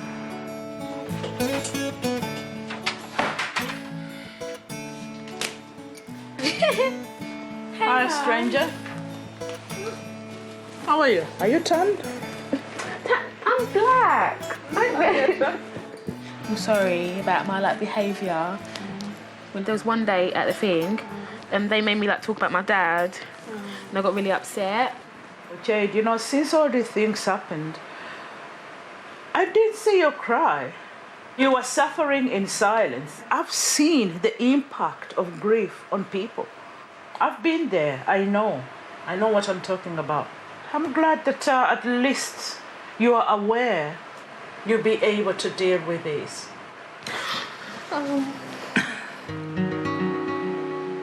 Talked to them that, and it was like, it's good. I would say it's the beginning, because that goes to show that she has insight into what she's been doing. Hopefully, all keeps on going good, innit?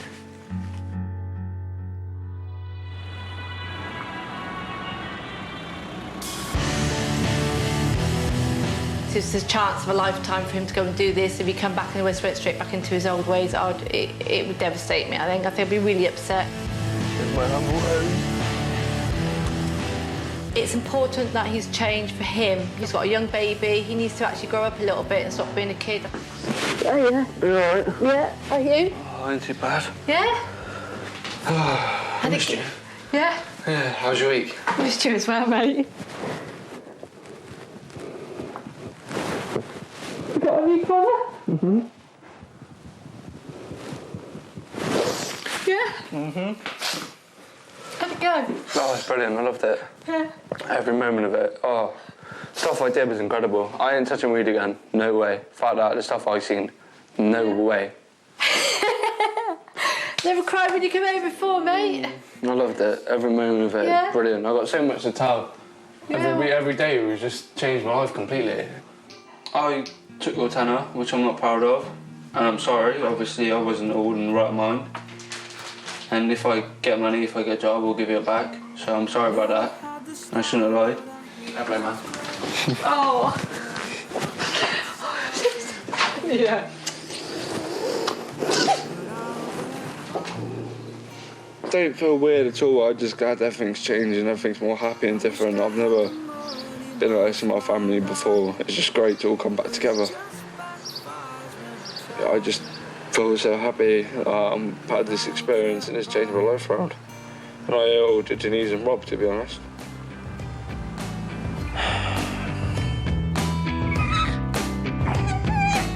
I've been seeing Lewis a bit more when I've come back now, and it's just a lot better. He's actually starting to realise I'm his dad, and it's just really nice to see him smile with me and know who I am. 1, 2, 3. When I was on drugs and drinking, I didn't really care too much. The only thing I cared about was getting high and all that, but now I would drop anything for the world of him, and now it actually means so much to me. It's just an incredible feeling. It's just one of the best feelings in the world.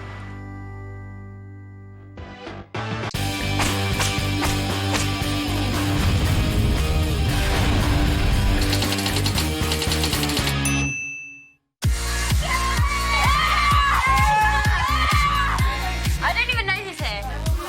17-year-old Hannah Button's out of control. Where's your mum? At work. She gets back at 4. While her mum's out working a night shift, Hannah and her friends used the house to party all night. The most drunk I've ever been is when I filled up a whole bath of sick.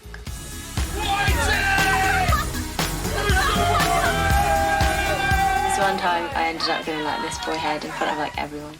They filmed it. Everyone filmed it. I don't want my house to be known as a DOS house for all the teenagers in the town.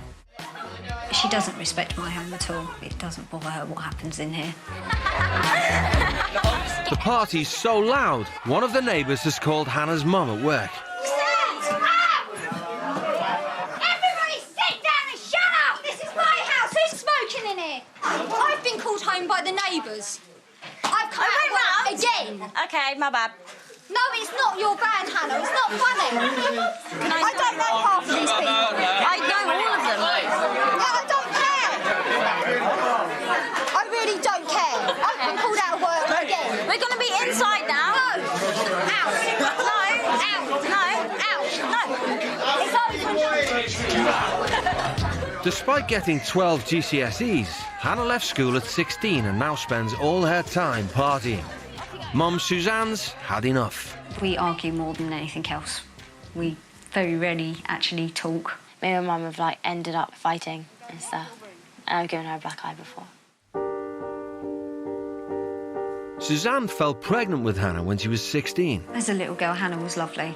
We always used to have laughs, and we just haven't had that for the last few years. It's just sort of disappeared.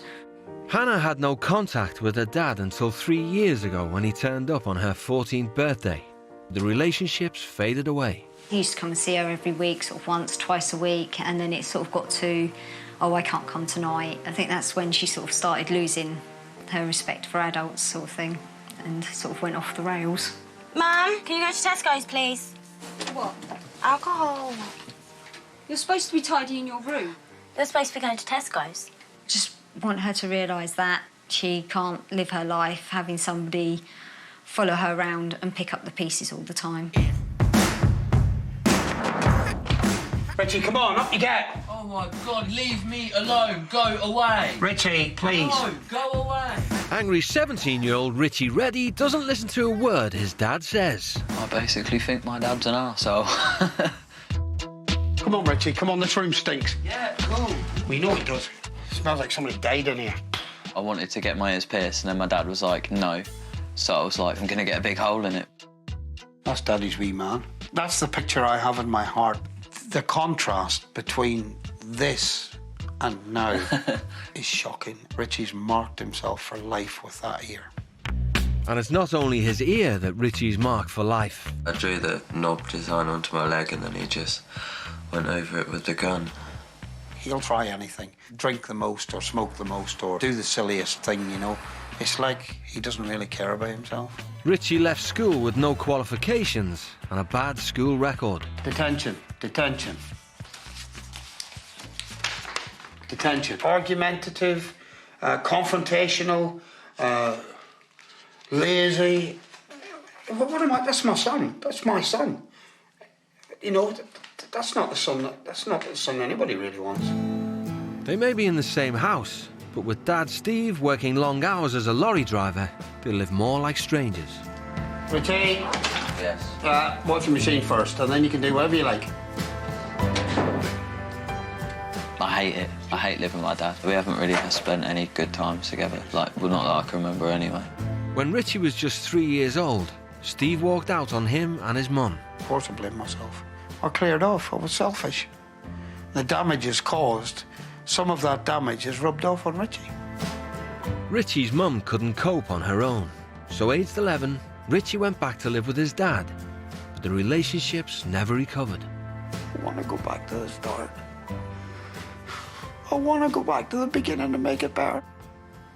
If I had one prayer for one, I would love to. I want to turn it all around. For Richie and I. In a desperate bid to salvage their home lives, Richie and Hannah are being sent to live with strict parents under a new regime. And it can't come too soon for Hannah, as things at home have taken a turn for the worse. My mum didn't want to come because she kicked me out of the house like 2 days ago. I went to work with a hangover the other day, so I lost my job. And so she didn't want me at home.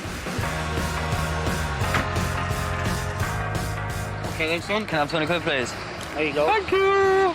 Bye. Spending it on anything you shouldn't be, right? Bags, booze and weed. Hey. Yeah, not bad, thank you. That's right.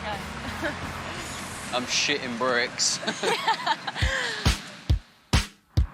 The teens are travelling to Silifke, a small town on Turkey's stunning south coast.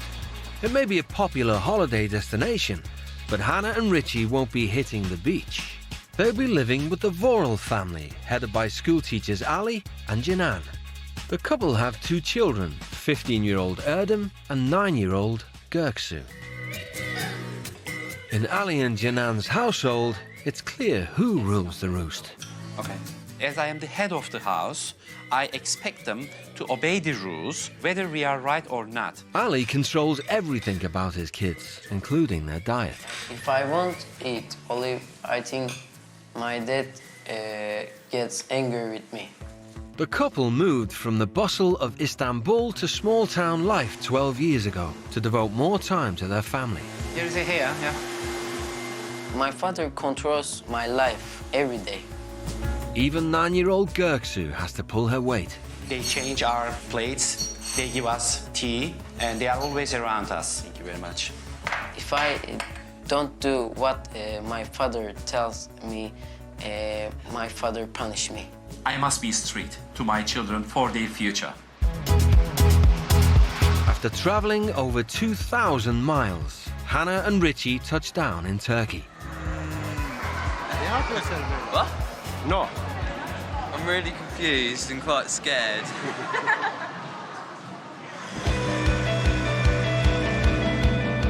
Oh, look, that seat looks so nice as well. I want it to be a holiday, but I don't think it will. I don't think it's going to be anything like a holiday. I think it's going to be like a slave labour camp. They are coming. Oh. Really?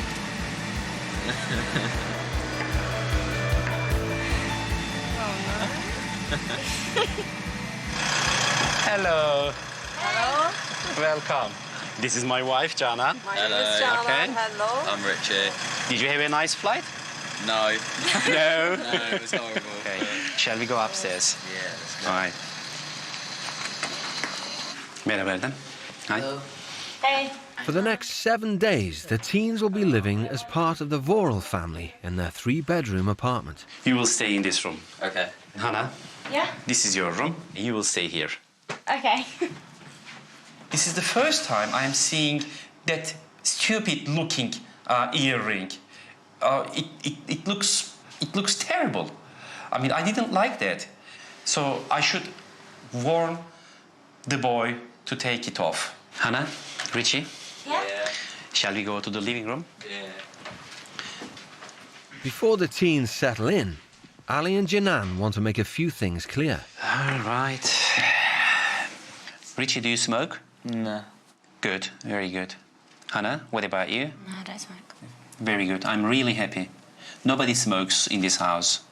Respect is really essential in our society. No shouting, no swearing, no going out on your own without permission. We must see the respect from you. Richie, you look a good guy, but there is only one problem. Earring. It's not coming out. Your appearance is really bad at the moment.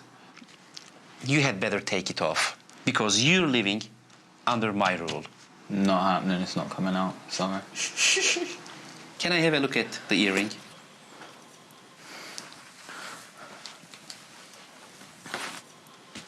Is it the earring? Yeah. God. It looks more terrible like that. Oh, terrible. It's terrible. It's terrible.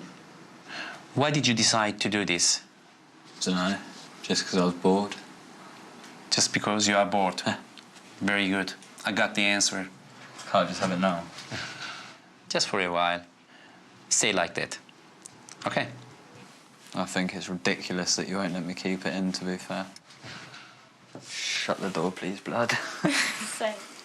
See you in a minute. What a wanker. Good, isn't he? I kind of figured something like that would happen, so I bought a spare just in case. He looks so strange without this and with this. Janan was affected badly. She can't stand it. It's terrible. I just pity him. And I think we will give it back. I'm gonna fucking roll a fag as well. Do you smoke? No. You drink? I was laughing through like the whole thing. I just didn't tell him I smoked because it'd be easier because he would have like took my fags off me. So I'm just gonna try and hide it for a week. I am going out. What should we ask? They'd been in Ali's house just 2 hours, and Richie's already throwing the new rules out the window. No, come on. Grab your shoes. Nah, I feel rude. In a bit. Go on then. She's up there like, oh, I feel rude. I was just like in a bit then. Where's Richie? I don't know. Don't know. Okay. I'm gonna go play in the park. I don't care. He went out. Huh? Okay.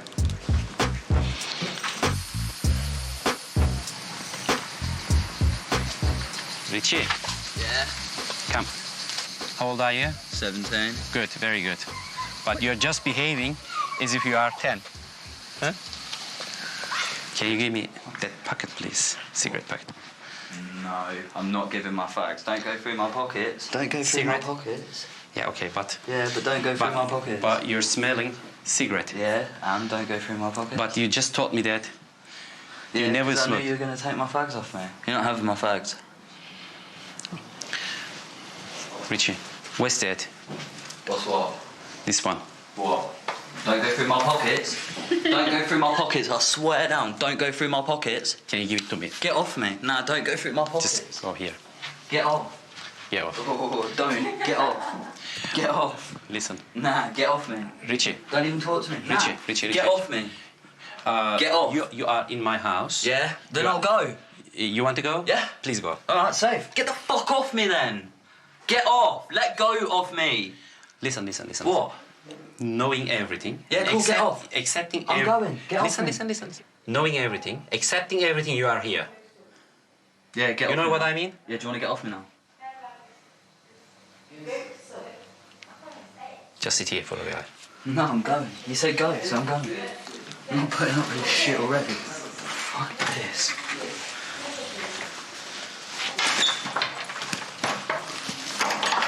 Get the fuck off of me now. Get off. What are you doing? Where are you going? You said go, so I'm going. Just told me. Just tell me where you are going. Going. Just tell me where you are going. Going. To the park. To the park? Yeah, to chill for a bit. Will you sleep in the park? No. So Yeah. where will you sleep? In the park, whatever. Richie, come in. Nah, don't push me. Richie, I'm not pushing you. Go and sit over there. So you tell me to go in my room, and then you tell me to go, and then you say you go in the front room. Just sit here. It's too bad. It's too bad. And I'll talk to him again. If he doesn't listen to me, sorry. I can't let him stay here. He's a fucking mug. Just proper. I'm not gonna get on with him at all. So strange, like, normally it's me, the one, like, getting in trouble, shouting, getting shouted at.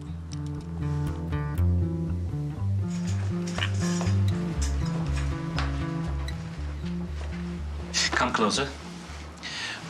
Why did you leave so quickly? Just because you said go, so I was like, all right then. Has anyone told you to leave house before? Yeah. My dad. Your dad? Yeah. Don't you have a good relationship with your dad? Just don't get on with him. I've left like 2-3 times. I've stayed out for like a year. Like a year? Yeah. It's too bad for you. Your home life made me unhappy. A 17-year-old boy, must have a very good family life. You must be near your dad and your mom. Do you want to have a good family life? Don't know. I don't really know what it's like, so... Okay. It's really bad, you know. He has some problems, and cigarette is the least important, in my opinion. First of all, he has to solve those problems. For example, family ties. Even if I can't teach him anything, he will see the family ties here. Maybe he will understand. Ali's decided to return Richie's earplug and concentrate on getting the teens used to a good family life as soon as possible. In the Voral household, eating meals all together is important. It's got a head. Yeah, okay, but don't eat the head. Oh. Don't eat the head. Hello. Oh, sorry, I shouldn't play my face. Hannah, why did you drop art school? I had an appointment at the same time as my exam. So I went to my hair appointment rather than my exam. It's incredible. You might go to a hairdresser any time. What did your parents say about this? They didn't like it, but... They didn't like it, but they said okay. They didn't say anything. Interesting. That's grim, I can't eat anymore. Her attitude was not so good. She looked a little bit disobedient. A girl in her age must attend her school. It's nearly bedtime, but for Ali, the day's discoveries aren't over. That picture on your leg, you must wipe it out immediately. I can't. It's a tattoo. It can't go. You can. Is it? It's a tattoo. It's there forever, yeah. I didn't realize it was a tattoo. It's really offensive. Don't wear shorts. Never, never, never. This is the most important point for us.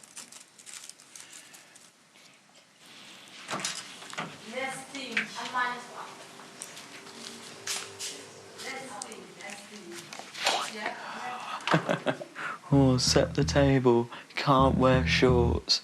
Like, take your hair out. It's like... It's the teens' first night as part of the Voral household. But 15-year-old Erdem's already thinking about the end of the week. They're not polite. They always say bad words. I am looking forward to them leaving house.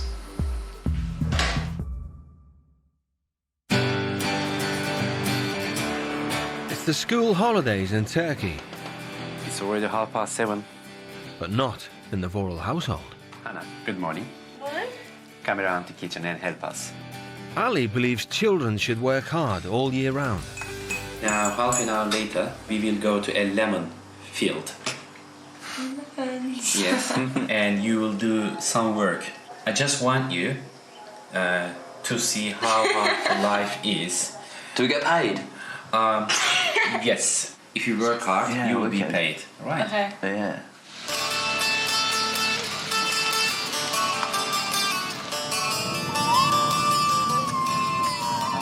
Turkey's Mediterranean coast is famous for its citrus farms. To get the lemon grove ready for harvest, the teens have to sweep up the dead leaves for Ali's friend, Farmer Saeed. Sait abi, see you. The whole grove floor needs to be cleared, and with temperatures exceeding 30 degrees, it's going to be tough for city kids Richie and Hannah. Richie? Yeah. Come on.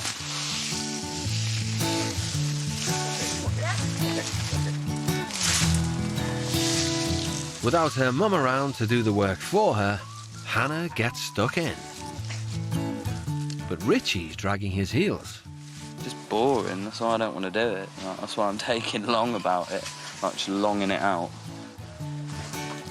Please, you must be hard. Not this one. You must. Okay? Yeah, that's what I was doing.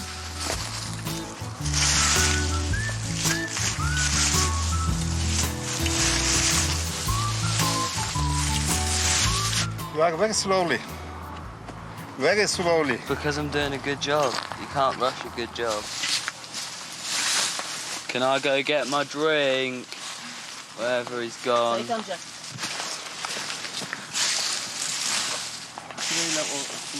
I did some work, to be fair. Did quite a lot, actually. More than what I thought I was going to do. Hannah is better than Richie. I am angry because he's lazy. At the end of their 3-hour shift, Ali comes to pick them up. Farmer Saeed pays Hannah and Erdem 20 Turkish lira, which is around £7. But there's a problem with Richie's pay. He says you didn't work hard. Are you fucking serious? Am I still getting paid at all? Or am I getting, like, nothing?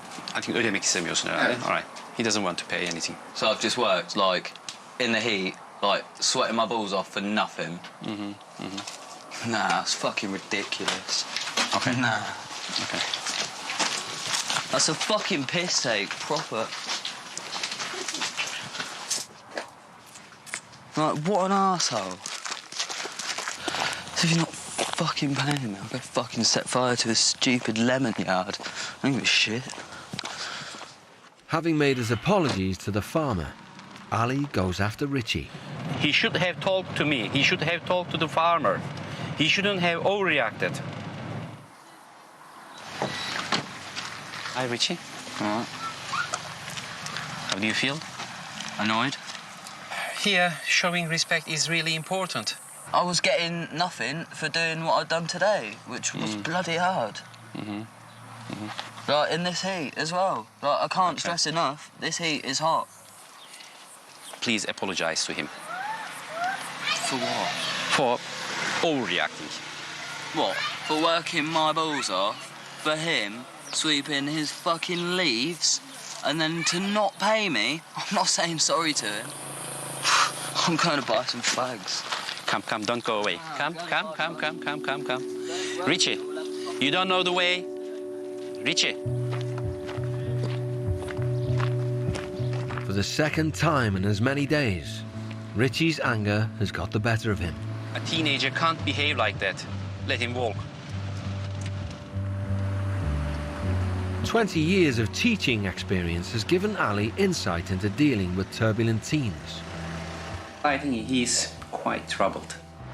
I think I need to help him, to make him cool down, to make him less explosive. The walk home in the midday sun is giving Richie time to think. Just half-day stuff. Walk out of school, house, arguments, relationships, everything. I just walk out of them if I can't be bothered with them.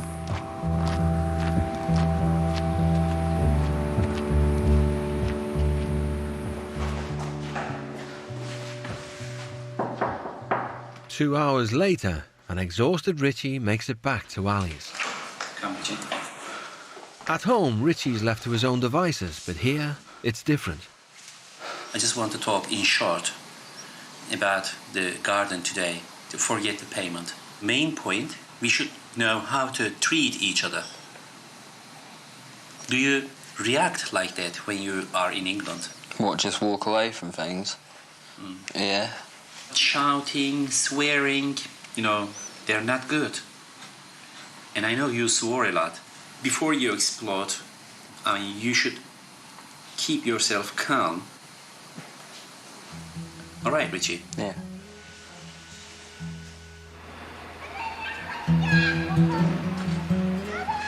Janan wants Hannah's help in the kitchen.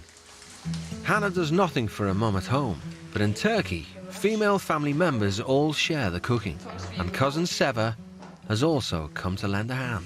Turn it now and continue to cutting in this way. Do you spend any time with your mother for cooking? Never. Never. Kötü, çok kötü. She says bad. So bad. Oh, God. So dramatic. She kicked me out of the house because I lost my job, and so she got angry. Why? You lost your job? Because I got drunk. İçki içtiğinden sebep anne. Ya da işte sarhoş olmuş. How much do you drink? When I go out with my friends, I go through like 2 bottles of vodka. Glass of vodka. you said. 2 bottles, not glasses. 2 bottles? 2 şişe vodka. İçiyormuş arkadaşlarıyla dışarı gittiğinde. İyi ölme. Sen yaşıyor musun hala? Are you living still? Are you still living? Yeah, I'm still living. Oh my God. Big problem. You see Jana's face? Really very worried about you. One time we had a fight. I punched my mum in the face and she got a black eye. How can I say to Canan? Bu annesine vurmuş. Annesi bir hafta siyah gözle gezmiş. What happened? What happened? So I just hit her and then went out because I wanted to go. No. We cannot get shot to our mothers, to our family, to our elder people. You should apologize to your mother. Our mothers are very valuable for us. I think what they said is true. I just like to drink. But then when I come home, it has a bad effect with my mum. The hitting of my mum, that was when I was drunk. Yeah, it's quite bad. Ali and Janan want to show the teens how important family bonds can be. So they're travelling to their house in the remote Taurus mountains to meet Ali's elderly mother and aunt.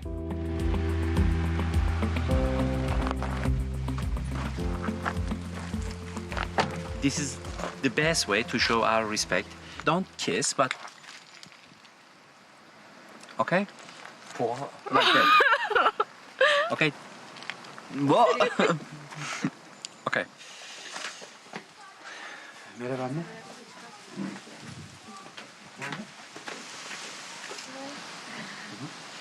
This is Richie. Hannah. Okay, good. It's weird, isn't it? Like chinning someone's hand and then headbutting it, and that's what they do. Turkish families are close, so even though they live an hour away, Ali visits his mum and aunt a few times a week. We often come here because there are 2 old people who needs our care. Would you do the same thing? Maybe once a month. Yeah, I wouldn't come up here like 3-4 times a week. The teens settle in for their overnight stay in the mountains. After the turbulence of the last 2 days, Hannah's surprised at the trust Ali's shown her and Richie. We're 2 complete strangers. We're in his family because we're known to be naughty. And then he introduces me to his mum. I mean, it doesn't really make sense. He's a brave man.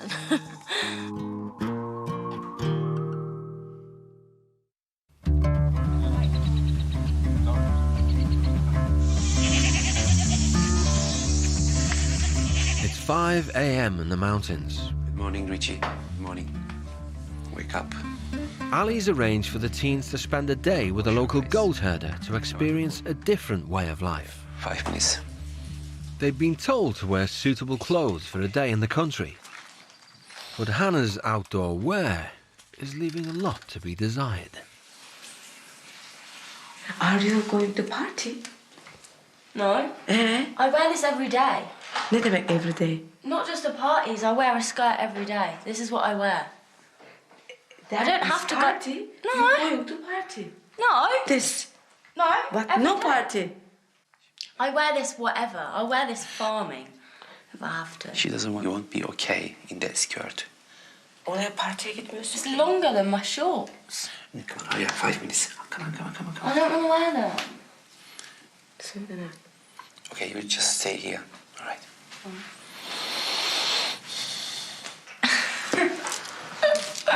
I hate nature anyway.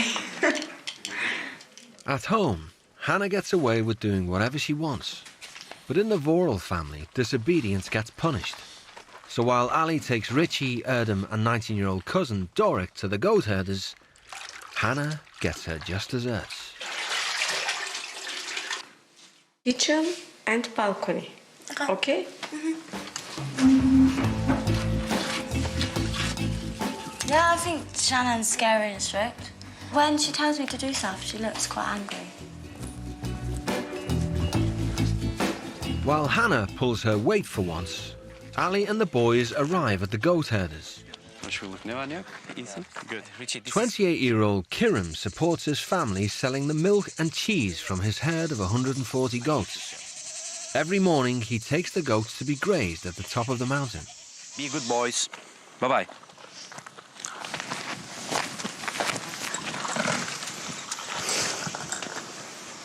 I'm not hungry. I feel ill. These flies are disgusting. I hate goats as well. Let's go, because we are a little bit late already. Alright, let's go then.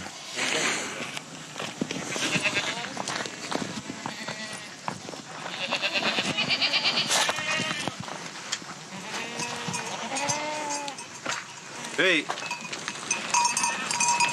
Oh my god, I hate goats so much. Hey! Say that again? I'm terrified of goats. Really? I hate goats so much.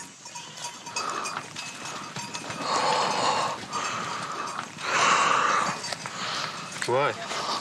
Are you afraid of them? Yeah, I hate goats so much. I'm not doing this today, no way. Nah, not happening. Hey, Richie, where are you going?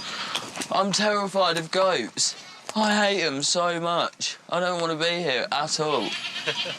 It's not funny. I think you should at least try it. No, look, you've just seen, they've just walked out and I'm crying. I hate them so much. I'm not going with them goats. I'm not coming. It's not happening. They're not monsters. They scare the shit out of me. And that's just that. With Richie refusing to go with the goats, Ali's been called back. Can you just stand up, Richie? Are you crying? What? Yeah, as soon as I saw him. I don't even want to talk about goats. I hate them so much. What's the problem with the goats? I just don't like them. Why not? I just don't. Don't? Or just because you don't want to go up? Well, no, I wouldn't cry over fucking goats for nothing. I hate goats. Do not swear. So much. Wait. Do not swear first, okay? I organized this for you, right? And for Hannah. And I can't let them down. And they are disappointed at the moment. I know them.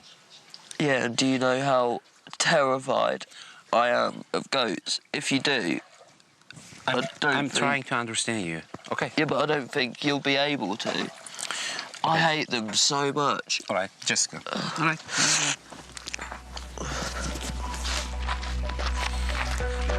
It was just a wasted opportunity for them. They wasted it. If you compare with Turkish teens, they seem to be younger, not 17. Back at the house, Richie's still upset. Did something happen bad in the past with the goats? Yeah. What happened? I was on holiday and a goat kept butting me, like, repeatedly when I was really little. Like, and I just don't like them. Okay, I understand you. I understand you. All right? I would go up there, like, for you and for Killam, but I won't because I don't like goats at all. I understand you, but I just wanted to show you what the hard life can be. Yeah, I know what you mean, and I'm sorry I couldn't do it. The first day you all reacted, I mean, you raised your voice, which I don't like very much. But today, okay, you were unhappy, but at least you didn't raise your voice. All right? Yeah. Keep going like that.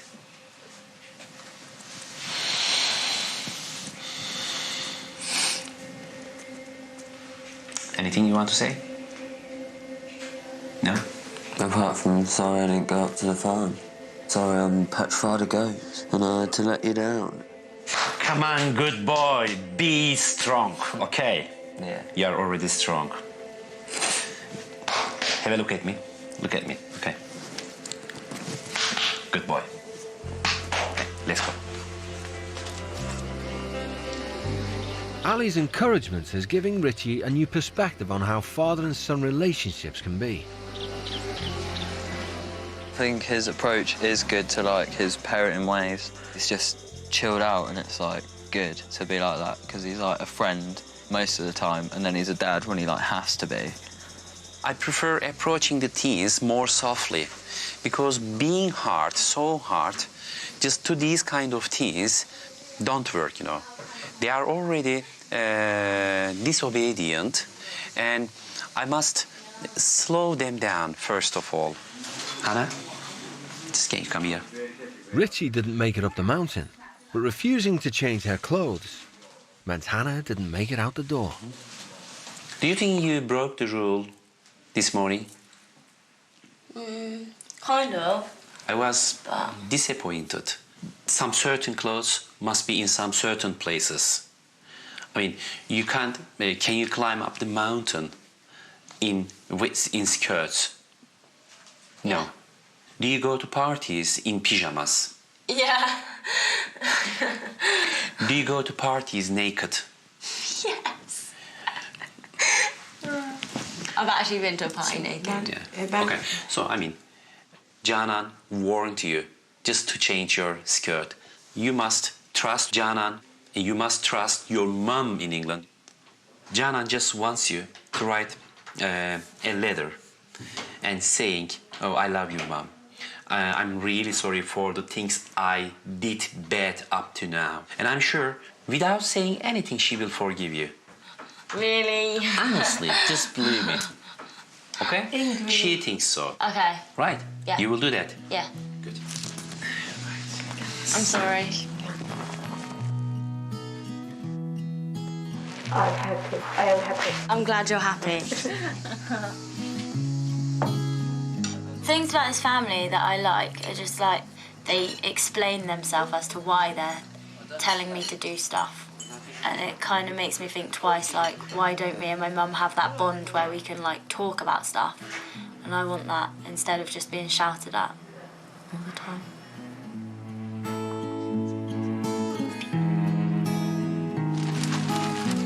Large family barbecues are a Turkish tradition. At home, Hannah and Richie never help their parents. But as part of Ali's family, they're getting stuck in. Shake your bum.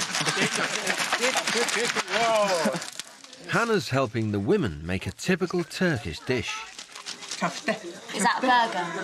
Burger, yes. Yes. It's very similar to burger. Yeah. I made them. You made them. We say eline sağlık. You made it very well. Thank you. Oh, you're welcome. Scoop it up. Okay, wait. Honestly, yeah. No. Have it. Okay, For good. me. Thank you. Yes, normal. Wait a minute. Sometime my mom does the same thing to me. It's been one of the best nights so far, I think. I haven't heard any of them arguing again. Like, this is another night where they're all just like chilling, and I think one of them's even knitting. My family aren't like these family at all. If I was to have a family, I would kind of want them like this. Like, all together and helping each other, and like the youngers helping the olders, and just like, I don't know, just really nice. Chai 10 dakika. 10 dakika. Vallahi helal olsun be. Süper. Very good. His pronunciation is very clear. Very clear. The tight-knit family atmosphere seems to be rubbing off on Hannah too. They are getting better. In this family occasion, in this family gathering, I realized that they look happy. Shut up!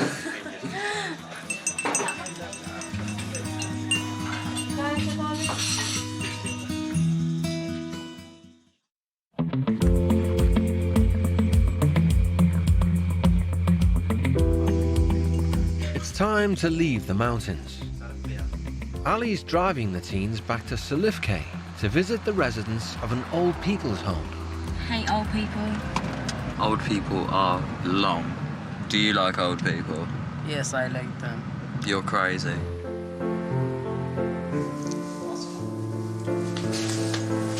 Ali wants Hannah and Richie to spend time with people who have no family of their own. We are just here to show our respect. They will see you, that's enough. It makes them happy. It's very enough. I'm not cleaning them. Or Wait a minute. Wait. You don't have to clean. Okay. You I'm don't not helping them go to the toilet. No, if you want. Either. Wait. No, you're not going to toilet. Wait. Dog. Wait a minute. Be a good girl, just for me. Okay. Yeah. Okay. It's tea time at the home, and Hannah and Richie get serving.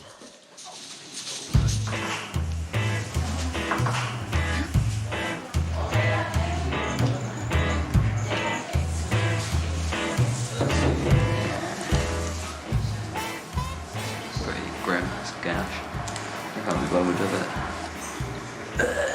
And I'm leaving these gloves on so I don't get any old lurgies or anything.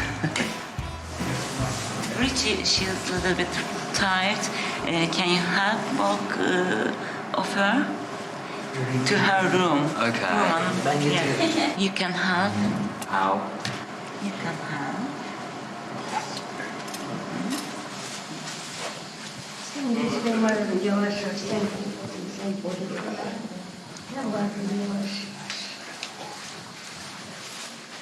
Zainab is 83 and has no children. She's lived in the home for the last 3 years.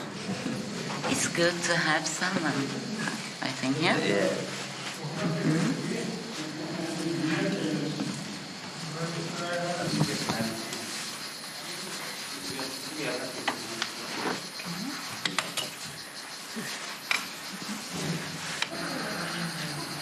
She's crying.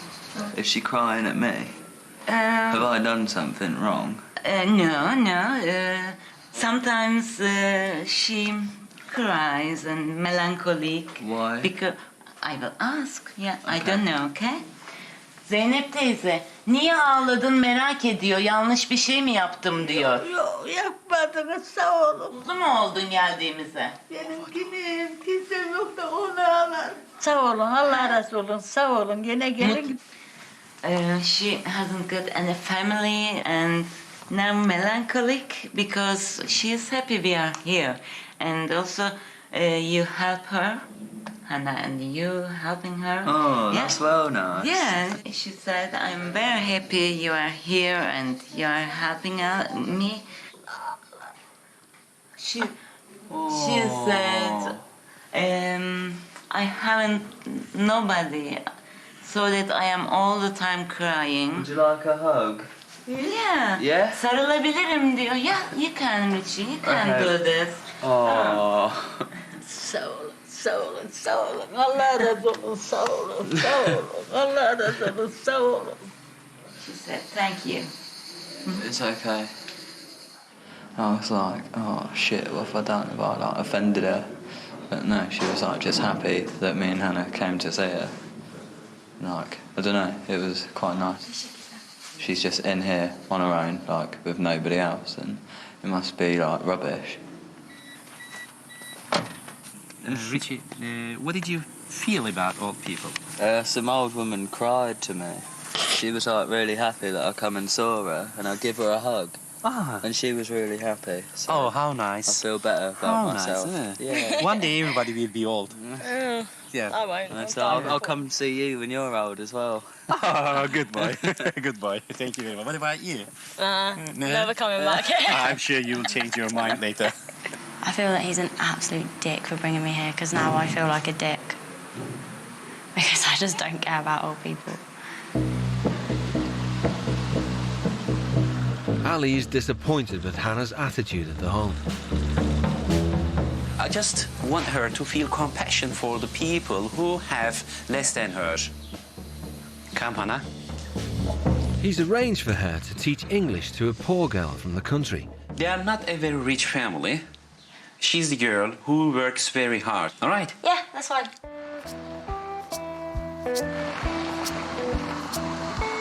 Erdem's cousin, Doric, has brought Hannah to teach her lesson in a small village 20 miles outside Silifke. In Turkey, over a third of all rural families live below the poverty line, and adult literacy rates are low. Ida is 20 years old and lives with her family on their tomato farm. Hey! Is Ida? Ida. Evet. My mother. Your mum. Grandmother. I'm Hannah. Hannah. Before the lesson begins, Ida shows Hannah around. She says this is the kitchen. Where does everyone sleep? Gösterebilirim size yer yataklarımızı. She says Yer yatakları bunlar. Bunlar yere yapıyoruz. Üzerinde uyuyoruz. She says they're living and sleeping in that room, all 5 people. These are their beds. So do they not have a bedroom? No, just the Yes. living room. 1 room and 1 kitchen and 1 bathroom, I think. Is that it? Yes. Oh. That's all. Oh my God. At home I have my own bedroom and my own bathroom. Hello. Hello. Hello means like hi. Yeah. Hi. Happy is good. Good. Sad, bad. Bad. Happy, sad. Yeah.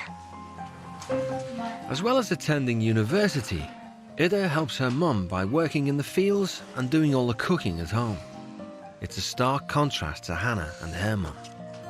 I didn't fully appreciate everything that she did for me just because back in England I thought that that's what every child got. And being over here makes me realise how fortunate I actually am. My life is just so much more simple than hers. Bye. Oh, thank you. There's been no contact between Hannah and her mum since she was kicked out a week ago. So Hannah's decided to follow Janan's advice and write her a letter. The thing I want to apologise most for is just my general attitude towards her. I know the punching in the face was really not acceptable and the major things that I've done, but they wouldn't have happened if I didn't have a bad attitude. Safe. I feel like I've taken the first step and that I feel a lot better for it.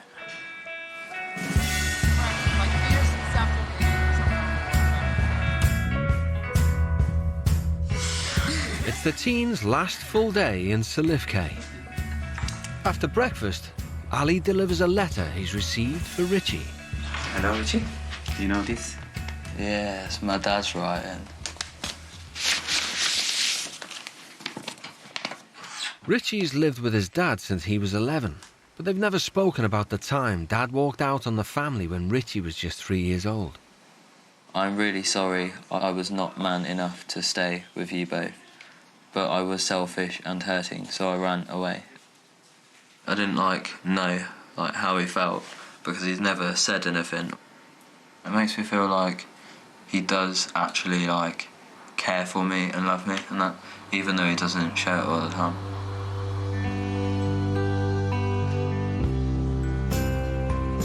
It's Hannah and Richie's final evening. They rarely cook at home, but the teens want to show the family their thanks by cooking dinner, all by themselves. It's on fire! Wow. Look at this. Look at this. The table looks wonderful, but everything is more beautiful when it is shared with you. Oh, thanks, Ali.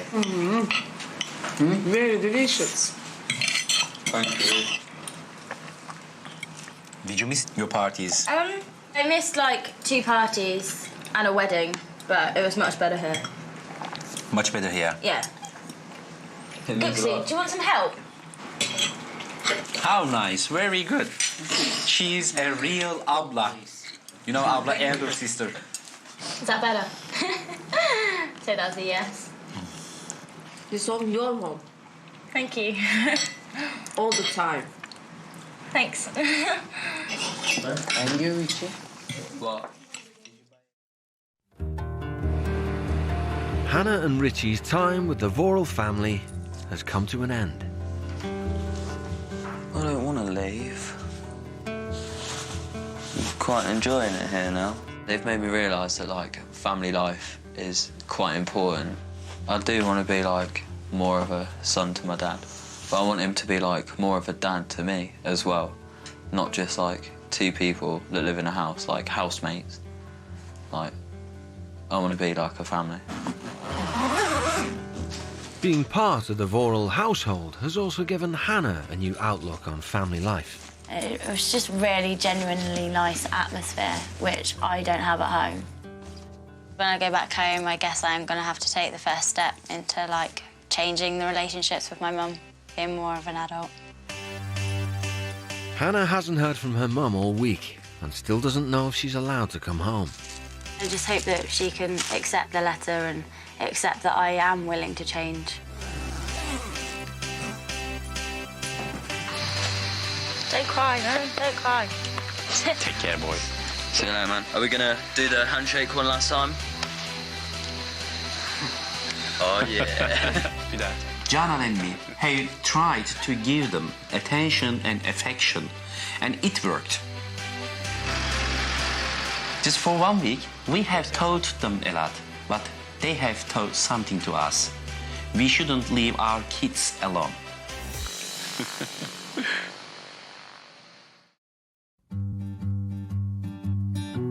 As the teens start their long journey home, Hannah's mum receives her letter. To hear her actually say, "I love you so much," which she hasn't said for years. So, yeah. I'm hoping that she has spoken from the heart and it is true. The next day, there's a surprise at the airport for Hannah.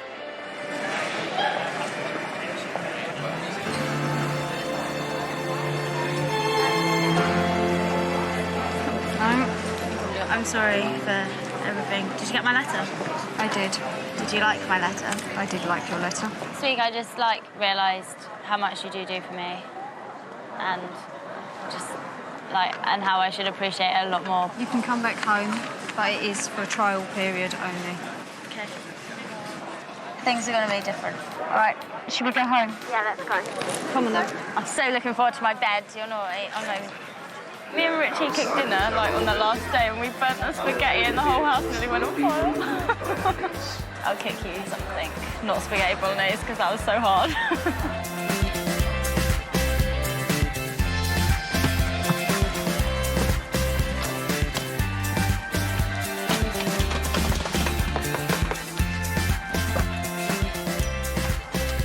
Oh, hello, son. Did you get a chance to read over the letter that I sent you? Yes, I read it a couple of times. I thought about it, and I agree with a lot of things you say. Like, I need to, like, I don't know, kind of learn from your mistakes and stuff like that, and, like, do better. I don't want you to go through what I've went through, son. You can stop now, and you can learn from us, and you can not make the mistakes I've made. I agree. Would you like a hug? You look like you want a hug. I'd like a hug. Brother, son, hug. Oh. Cheers, son. Well done. Well done.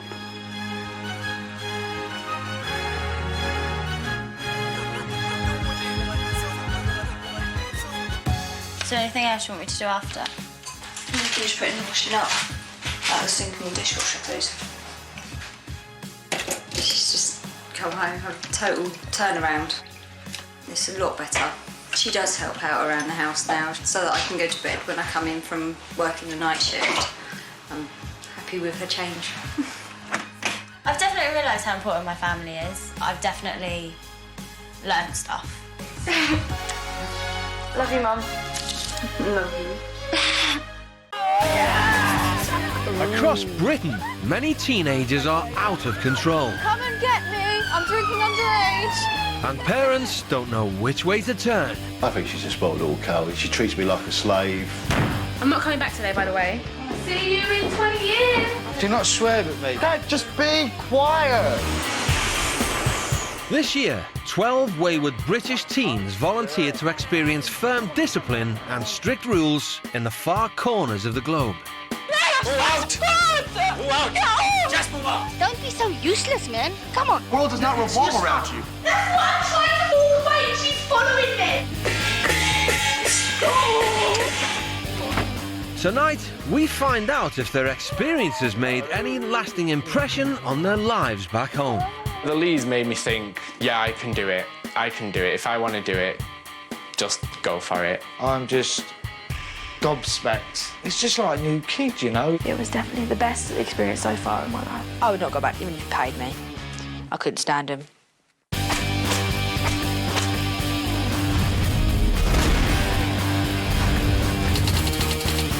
He's another great fan of me. 5 months ago, Hamza Wali always liked to act the big man. Spending time hitting the town with his mates was more important than studying mechanics at college.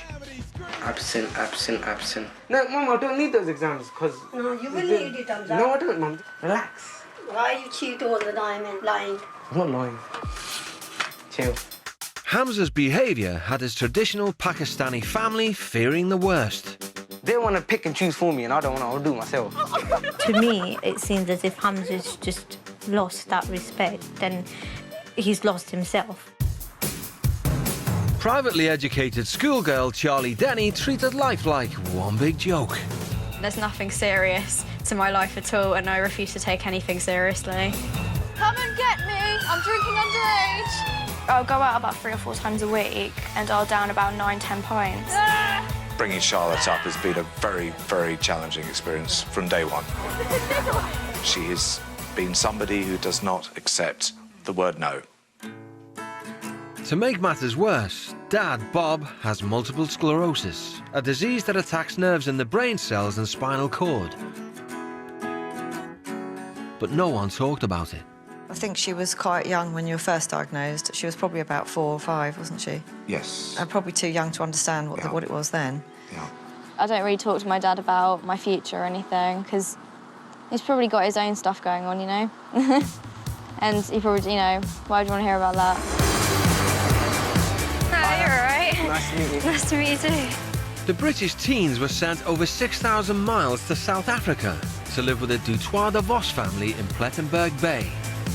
Mums Anna Marie and Suzanne fought to change the laws preventing gay couples from adopting children, and won.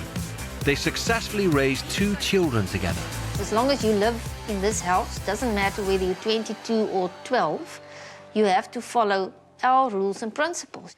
Honesty, responsibility. Compassion.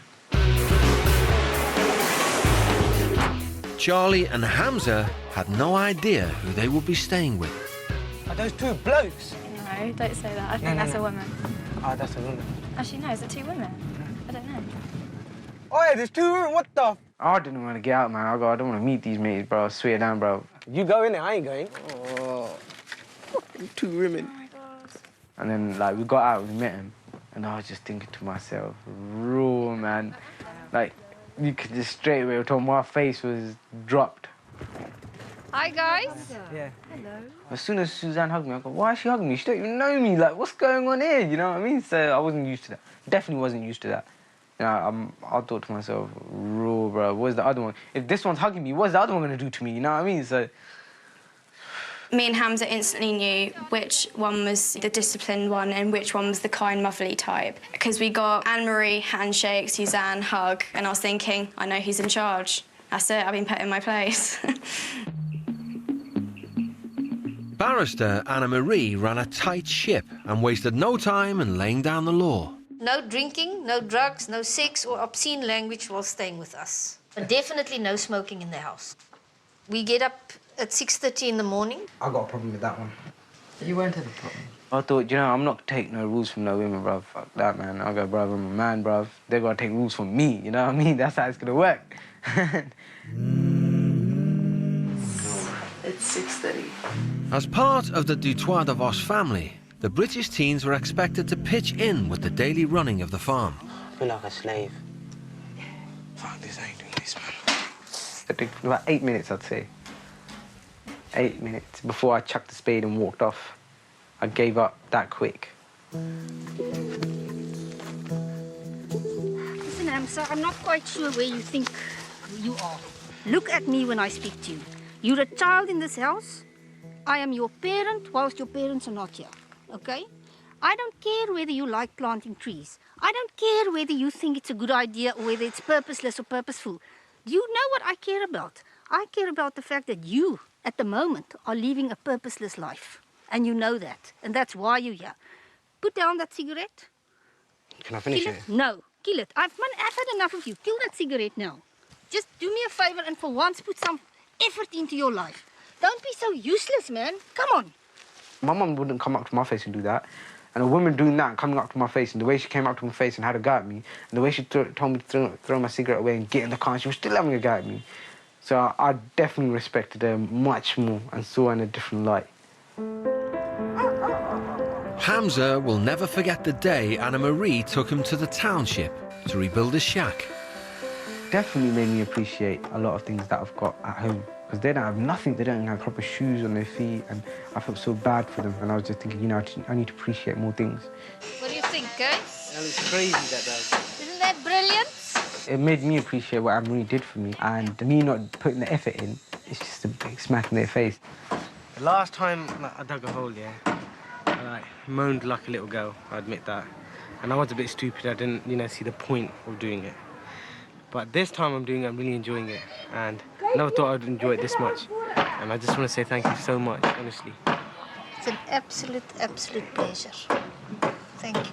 It's all right. When I went there and I helped out and I realised, I thought, man, you know, I could do this effort at home, you know. If I can do it here, why can't I do it at home? Charlie finally opened up about her feelings when Suzanne took her to an animal rescue mission. It's all right. It's all right. There we go.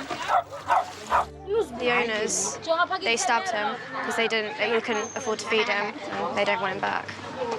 I just think that's, you know, awful.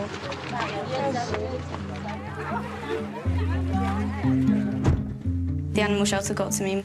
It's just like all these sweet animals and they're putting them down. It was just like awful. What you did today made a big difference. Yeah. A really big difference. I hope so. Absolutely. And it was a braver thing than most people do in their lives sometimes. It was so nice to hear that Suzanne, like, telling me that how I made her proud, and I thought, I just want to do that with my own parents, because I didn't really do anything to make them proud, and that was kind of a bit nasty, you know, made me feel like I wasn't achieving anything, wasn't getting on with anything. Mama, sweetheart, you look after yourself. And I want to say thank you so much for giving us the opportunity and your lovely parents, and I have a lot of love for you.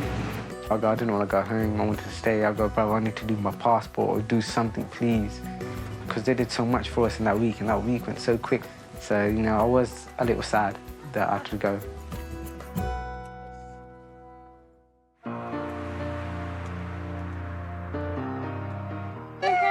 I know someone will be pleased to see you. I'm sorry, God, it's been 10 days. Yeah, no. Hello, sweetie, how are you? All right. Before her trip to South Africa, Charlie had never talked to her dad about her feelings towards his illness. It just worries me sometimes, Dad. It's not like I can pretend that it's not happening. It might be helpful for you to read some of the notes from the neurologist, because you're grown up now, and that will give you some insight. You know, what might happen or what might not happen, we don't know. I mean, I said to him, I said, Dad, we need to talk about this sort of thing. And he starts mentioning, you know, letters from the neurologist, and I'm thinking, no, Dad, it's not about letters from someone else. It's about, you know, the words coming from your mouth. It's about what you're saying. It's not about what some other guy's written a report about you, you know? It's not about that. It's about our relationship and it's about us talking. And so I think that's definitely helped us open up and we're definitely getting on much better now.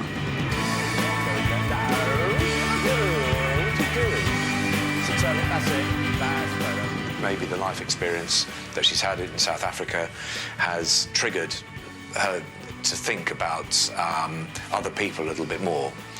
And that includes us.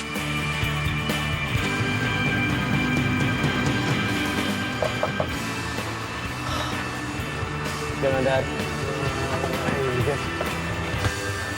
Yeah. No, I'll just fold all this then.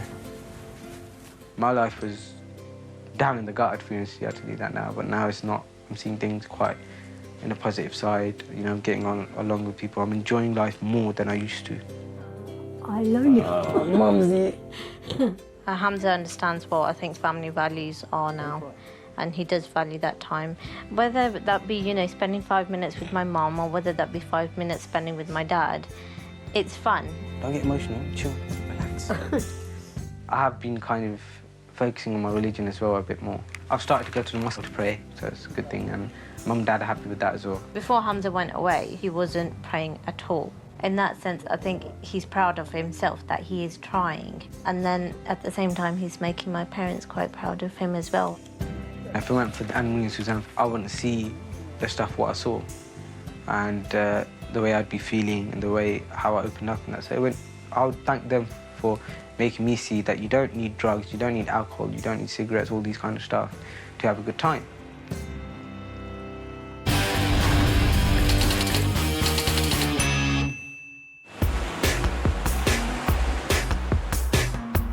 Schola, will you stop swearing? What's wrong with you? Do you want me to leave the kettle in the cooker? She will not be told about anything. I think she knows everything. 3 months ago, 17-year-old Schola Bruce Coker only cared about how she looked. She wants to shock people all the time, with her appearance, her language. She loves to stand out in a crowd. She loves to be the centre of attention. Having done okay at GCSEs, Schola preferred to study the boys instead of the books. She's just done exams. I've never seen her do any revision. She seems to think she's failed already before she's even got the results. Her mother, Andrea, was at her wit's end. If this is how she's spending her free time, I'm glad I've seen it here in my own home to know that she's even more out of control than I thought she was. I love this girl. The party don't start till I get there. Joining Schola was 18-year-old Joey Birch, who was binge drinking in order to fit in with the crowd. Your inhibitions go away, so it's easier to like talk to people, to make new friends, to make conversation. Joey was a shy youngster and always found it hard to make friends. Unfortunately for him, there was nobody around the area of his age or that he got on with. He was very much a loner, and suddenly now he's gone the opposite way. He's got a large circle of friends who we know very little about, to be truthful. Despite being talented at art, Joey had flunked out of college and spent the last year boozing and partying. I just feel a bit like I don't really have much direction, and I think that's partly why I go out and get wasted, because it's like you don't have to think about reality, you just sort of escape it. I'm Joey. Nice to meet you. Nice to meet you. Schola and Joey were sent to Gurgaon in northern India to stay in a luxury gated community with the Verk family. For an uncontrolled child, definitely whoever comes to live with us, we are definitely a big match for them. Education is key to the Verks. In 18 days, if you tell me there is no chemistry work, then I'm a fool. I am where I am today due to education, you know. If there's any page on which you are not circled red, then you can let me know.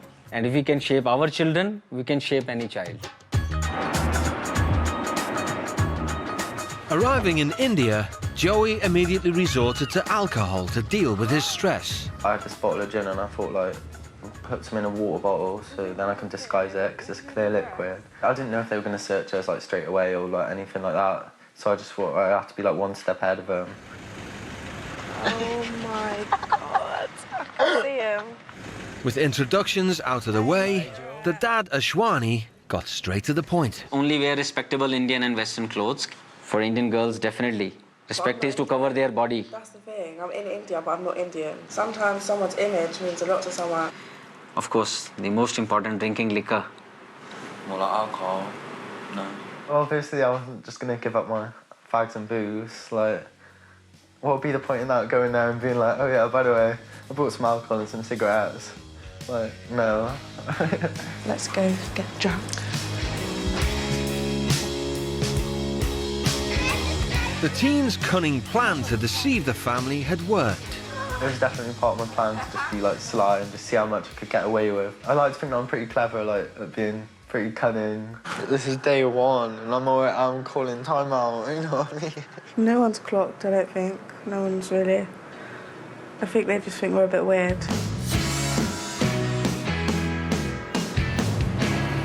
But Joey paid a heavy price when he was woken at 6 a.m. the next morning. Joey, good morning. Honestly, I've never had such a bad hangover. Oh my God, my head was pounding so bad. I've never felt so...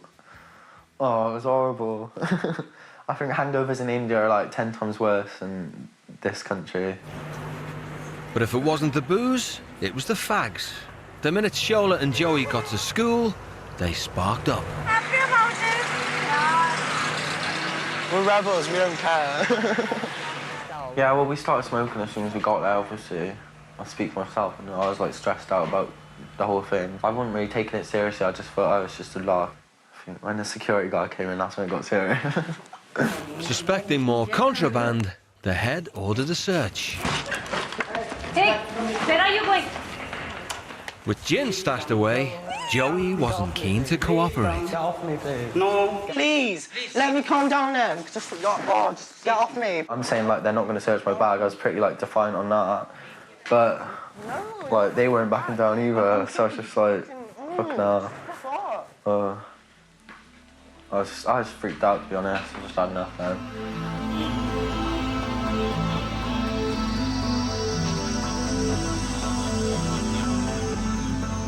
Change for Joey came after he was thrown out of school, and Dada Shwani tried to understand his bad behaviour. I think it's good, the fact that they do want to sit down and talk to you, and, like, if you have any problems, then you get them, like, aired, like, out in the open, like, everyone sort of says what they think, and, like, after it you feel a lot better because it's, like, resolved.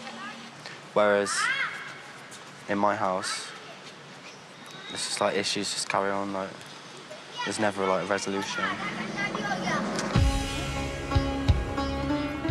Sparks flew when Schola refused to wear a headscarf in honour of Ashwani's dead father. You can't just walk out of here. You have to finish this argument right now.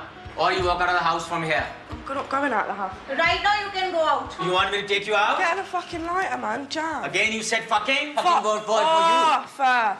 I think she's being disrespectful. Why are you using this word? Because what's your problem? Just leave What's me your alone. problem? Don't say fucking in my Get house. off me. You just move Get out. off me. Just move out of my house. Get up! Just move Get out. off me! Don't try Get to... off me! Move out. Move out. Get off! Just move out. You're not allowed here. I don't even remember what he looked like at that time because it was such an adrenaline. I just remember him, like, chucking me out. Just move out. That's what I'm doing. Just get off me! I swear to God! Just get it out of here. Fuck you. Fuck off. Right. As soon as he shut the door in my face, like, it was like reality. Like, in London, if that happened, I'd have friends to stay at. I know my way around. But in India, I was completely, like, isolated from everything and everyone. So I didn't have a choice. I just had to literally just sit outside and, like, think about what I was going to do. I definitely do feel that it was, like, disrespectful, the fact that she perhaps kicked off the way she did. But I think, I don't know, I think she probably, like, figured out in the end that she was in the wrong kind of thing.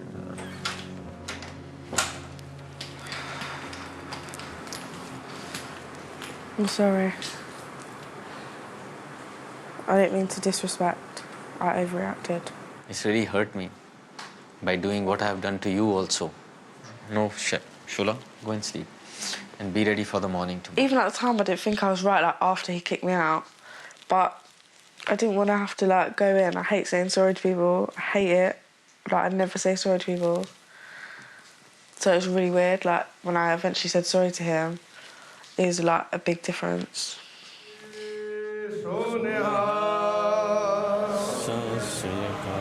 The next day, Schola was on her best behaviour at the temple. Surprisingly, I'm less bothered about my appearance unless it's a big event. Like, I don't mind going down to Sainsbury's in my pyjamas. I'm not fussed. Like, I don't mind just having no makeup on.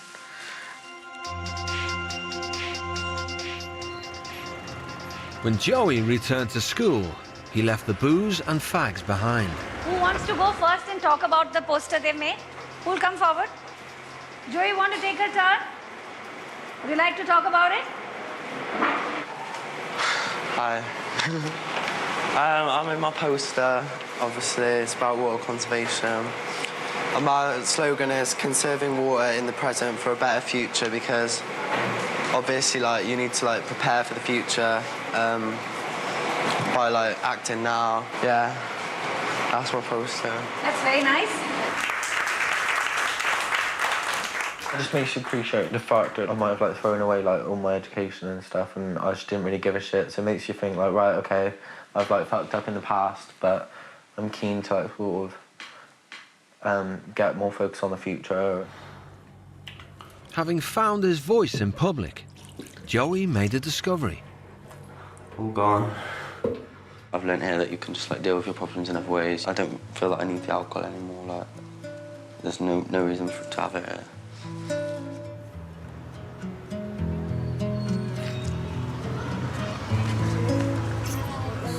It's definitely made me realise how important family is, like in the grand scheme of things. Like seeing them, like bonding with them as a family, like in such a short amount of time, made me want a better relationship with both my mum and my dad. So yeah, definitely. Hi, Mum. You too, and take care of you and your mom as well. Both of you. When I spent time with the mum over there, it made me want to spend more time back in London with my mum, because maybe that's why our relationship like isn't that great. Love you, Mom. Love you, Dad. Love you.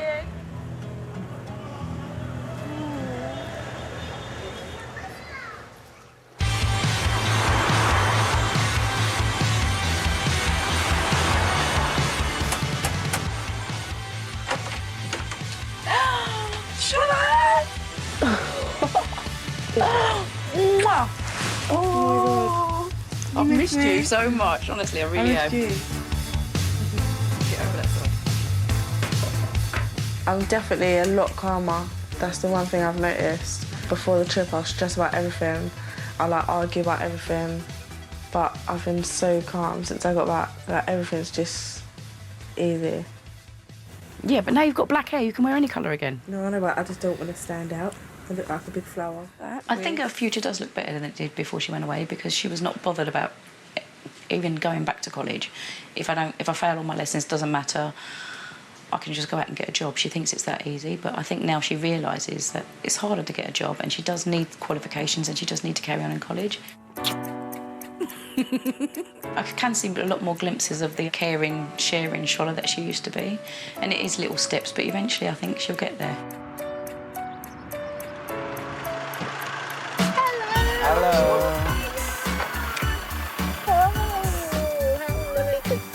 Hiya. You all right? I'm fine. Hiya. Have a good time, kiddo. Interesting.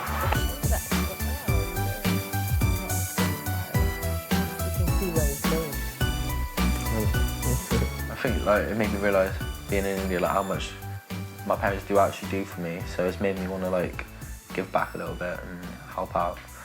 It's not such a bad thing, really. It's easier to help out when you're sober as well. If you're hungover, it's horrible. But I definitely would say he's happier now, and happier to be at home and be around us and not trying to get out with his friends all the time. Since I've been home, I think I've definitely like had more of a focus. Like doing my artwork is something that I don't think I should have given up on, and being in India did sort of like reignite that spark to like have some motivation and actually do something that I'm actually pretty good at.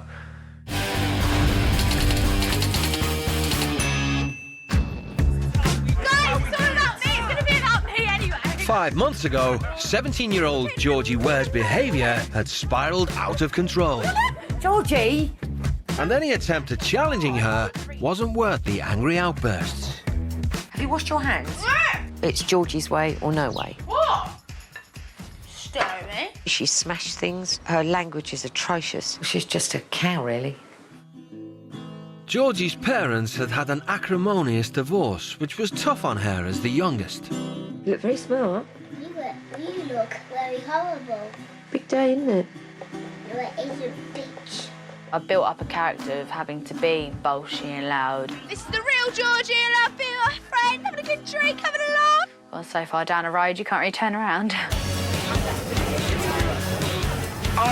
Joining Georgie was 17-year-old Manchester party boy Callum Watson. On a good night out, we go in a bar. Just have a ball, really. It's what you're going out for.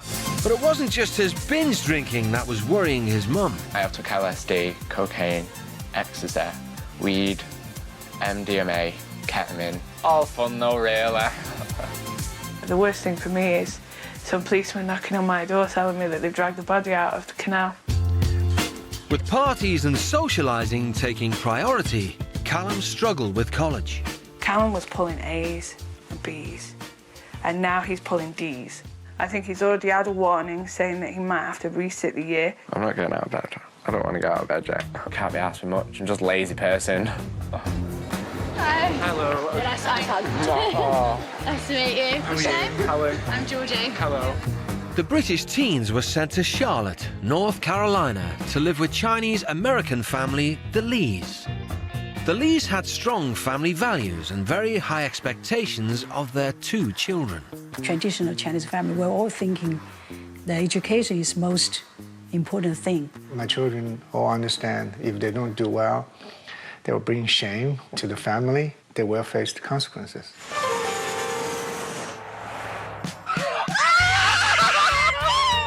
No way! Oh no! I'm Callum. Sasha. Jaja. Yeah. Hello. Oh my God. Benjamin Lee. Over in England, you don't really see Chinese people as have big houses. You just see them like in the Chinese place down there or something like that, or in the chippies. You don't expect to see them with massive houses. It was just a culture shock, basically. As you walk in, they were like stood there, like on the steps, like big cheesy smiles on their face, and we were just like, oh my God, they're robots.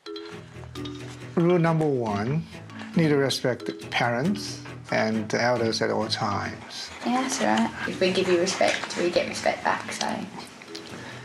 Smoking and drinking are off limits. Absolutely no drugs. Do you have any contrabands we should be aware of? Like what? Just like smoke or anything? Drugs? No, Sure, never? No? No. If I was a shit, Yeah, I know. I will have cigarettes. When somebody says you're not allowed to smoke, it makes you want to smoke a lot more. So if they were to say, right, you're allowed a few, this doesn't bother me, but if they say no completely, that's just awful. It's completely stupid. It was a stupid rule. Go.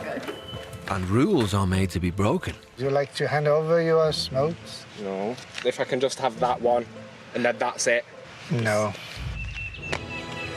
There. Have it. Thank you. Looking back on that, about the way I reacted about cigarette, I could have done it a little bit differently. I could have sat down and talked to them and all that, but instead I stormed off. And that was how I reacted at the time.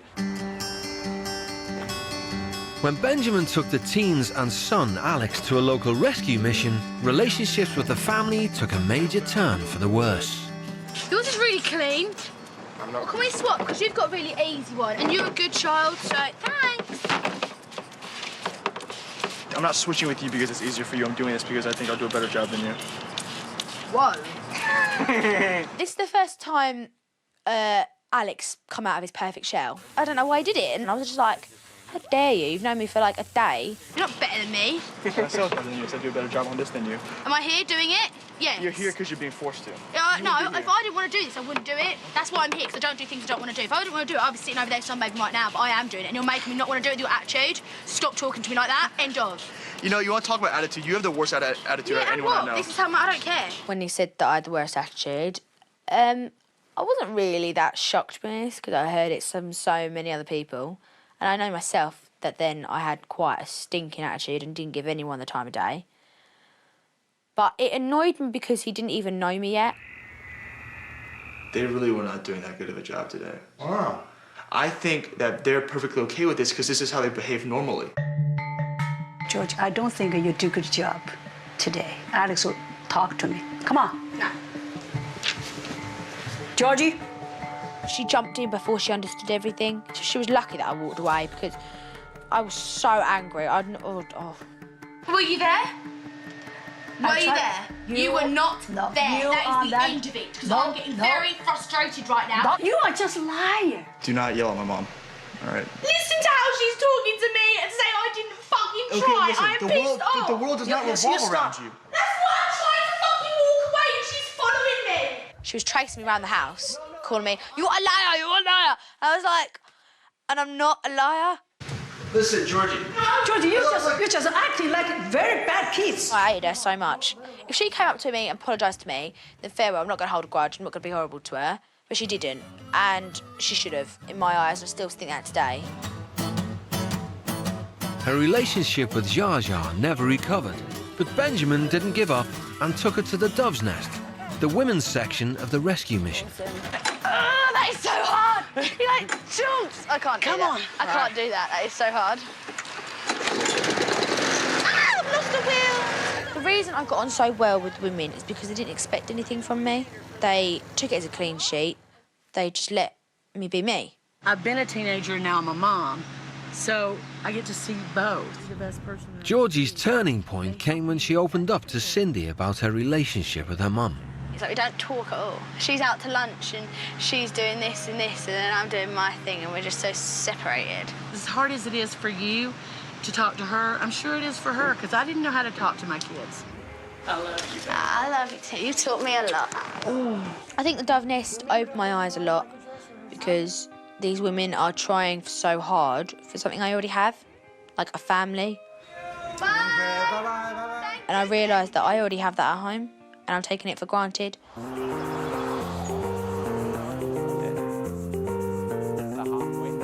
Callum's wake-up call happened when he got to know Rico, a former drug addict. One of the things that I wish that I could go back and change was the drugs and the alcohol. For so many years I got high. The drugs made me happy, made me have a, I liked getting high. I never knew that eventually it would almost kill me. It kind of reminded me of me a little bit. So it was kind of thinking, right, if I don't stop now, I could end up where they are. And I know I'm smart and I want to have this ambition to get, and go and teach. And if I carry on taking drugs, I'm not going to reach it. See ya. Miss you. Miss you too. See you later. Yeah. The Lees made me think, yeah, I can do it. I can do it. If I want to do it, just go for it.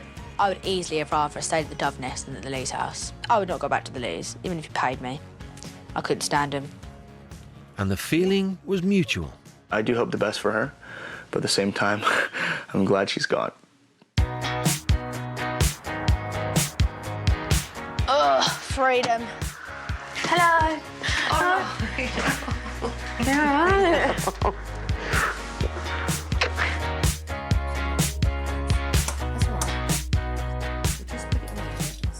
I would say I definitely have a better relationship with my mum since I've come back. I find it easier to talk to her. I think I have a lot more patience now. Because the grandkids, it's hard labour. I still believe there's a lot more that I can do, like helping around the house, and I do agree with that. But I think I've gone a long way from what I was when I was so angry and I was just always so abusive and my communication was just terrible. I do think overall it's improved a lot. You're too aggressive. No, I'm not. You're too competitive. What, you're not? I feel we still have a long way to go, but I think we are heading in the right direction now. It's getting better, slowly but better. Oh, I don't care anymore.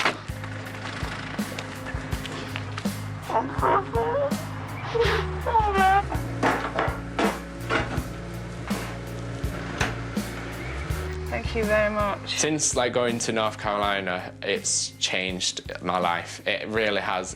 The harmony's been restored in the house in the fact that I just know when to respect my mum, and it's put my ambition back on the right track. I want to know where I'm going to go, how I'm going to do it, and if I ever need help, I can always ask the Lee family. Treats you like a baby, don't you, mate? Callum knows he has to have self-discipline, that if he wants to achieve, he's got to do it. I can't drag him there, he has to drag himself. So I've got a young man with aspirations and the drive to go through his aspirations now. Yeah, I got 2 B's in biology, 2 C's in chemistry, and a C and a B in drama. Well done! Yay! I'm very glad I went on it. It was an experience I will never forget, and I will never forget the Lee family for what they've done.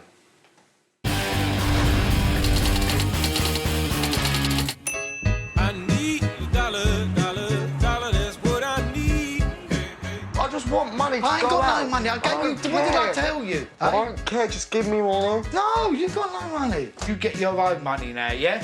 Not That's money, what's going to happen now. Fucking idiot. 2 months ago, spoiled college dropout Ramsey Tomlin took everything from his father. Can I just have money? How much you need? I don't know, just money. I'm just going to give you a tenner. It's all I got. One. Ramsey blew all his dad's money on clothes and parties. If I see something, I buy it even though I don't need it.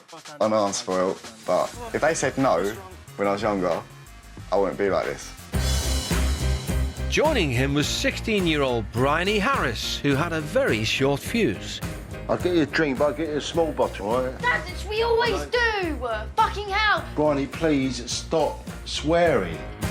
Bryony's anger meant she was kicked out of every school she had ever attended. She can get quite angry if she can't get her own way. I get so angry, I can feel it all can't. Oh, it's horrible. Even talking about being angry makes me angry. I hate it. With Bryony's future at a standstill, Dad Bill had run out of options. I think she's a spoiled little cow, yeah. That's my own fault. She treats me like a slave. She seems to have no respect for me. I just feel like from the time I get up in the morning to the time I go to bed, it's just a constant battle. Hi. Hi, I'm Bryony. I'm Ramsey. Hey. Nervous. Yeah, really nervous.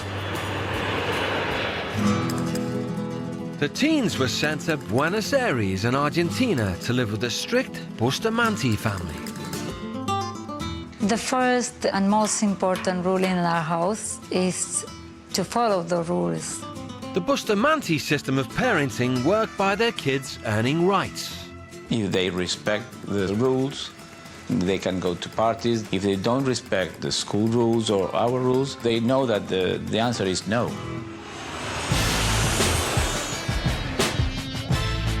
Oh my God, imagine if we lived there. Look at that. No, look at them houses. It better be rich, otherwise I can't sit in a mud hut. It was horrible. I thought we were going to stay in like a slum. All these like buildings falling down and stuff. Oh, I wasn't happy. You felt like you was in a different country as soon as you went through the gay community. Like, it was just like America. It was crazy just to see outside this wall was a slum where people are like starving and stuff like that, and then you got people that, I don't know, it's just crazy. Dad Gonzalo had a military upbringing and was quick to give the orders. The first rule is respect the rules of our family. As we tell our kids, school is your job. You're going to go to school. No, I'm not fucking going to school. When we first got told the rules, me and Ramsey was a bit like, some of these rules are a bit stupid. We really just didn't care. We were like, we're not going to stick to these rules, what the hell? On the teens' first day at school, Bryony's anger got the better of her. You want to read and you don't want to work, it's okay. I'm listening. Yeah, but it's not enough, you know. You're being disrespectful with that attitude. I can't deal with fucking English. I've already been to school. I've finished school now, and I didn't want to be sitting there listening to English and stuff. I do get a bit claustrophobic, and I was getting so angry. So I was like, fine, I'll just have a cigarette here. But then she like snapped it, and then I was trying to get out. It was a bit of a struggle. Fucking what? Fucking move! Don't touch fucking move! Don't fucking do that! Don't touch. Fucking move now! But in the end, I did push her a little bit. Do you want a punch? No. Do you want a punch? I don't need to be aggressive. I just felt bad about it. I wish I didn't do it, because just pushing someone is just harsh, and there's no need for that. Like, she was just trying to help. The turning point for the teens came when they helped out at a small nursery school in a slum. I've never been to a place like this before in my life. When we had to drive through the gated community to get to the slums, like, river full of shit, basically, and houses falling into it.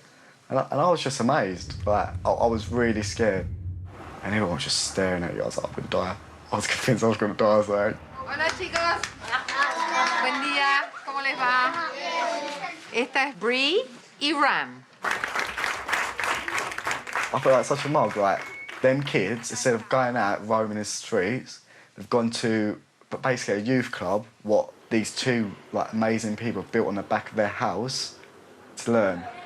Like, over here, you don't get that. But there, it's all about education, so you don't have to be in that slum all the time. It was just mind-blowing, I think. The teens were asked to redecorate one of the classrooms.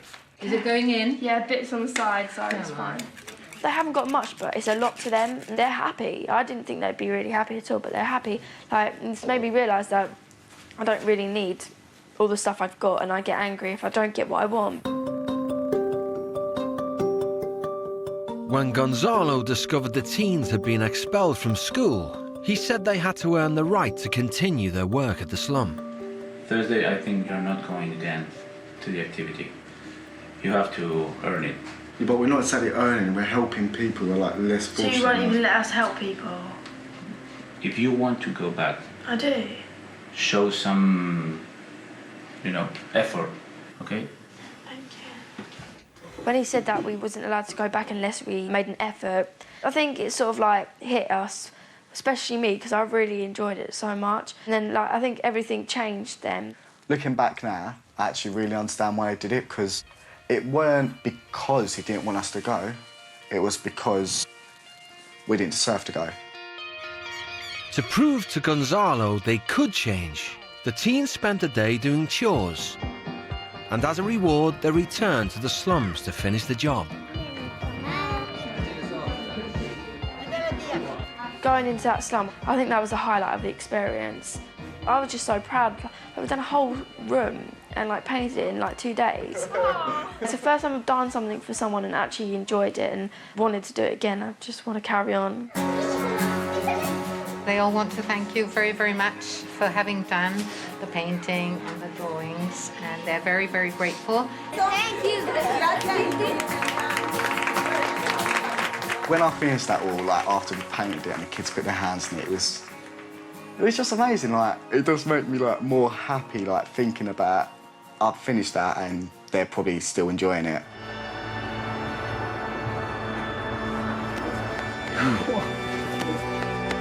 Thank you so much. We love you. It was horrible. It was horrible. I didn't want to say goodbye. I didn't want to let go. I just couldn't stop crying. Didn't want to get in the car and go. You for everything. You make a big effort. I try. Yeah, no, you make an excellent effort. One more time. That's right. I always thought family was nothing. I could stop talking to them when I'm older. They don't matter to me, but they're your family, they're there for you no matter what. Your friends could just go away and leave you, but family are there forever. Yeah, I did appreciate my family more after.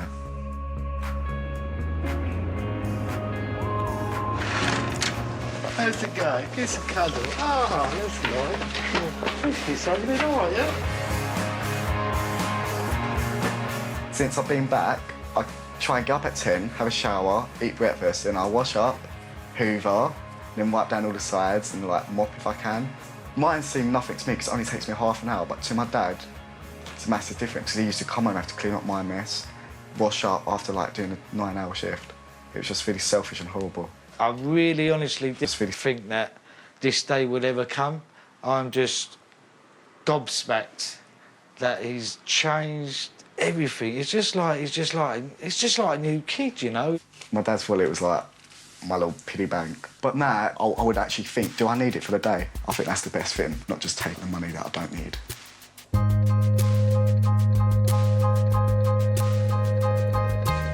Hello. Hello.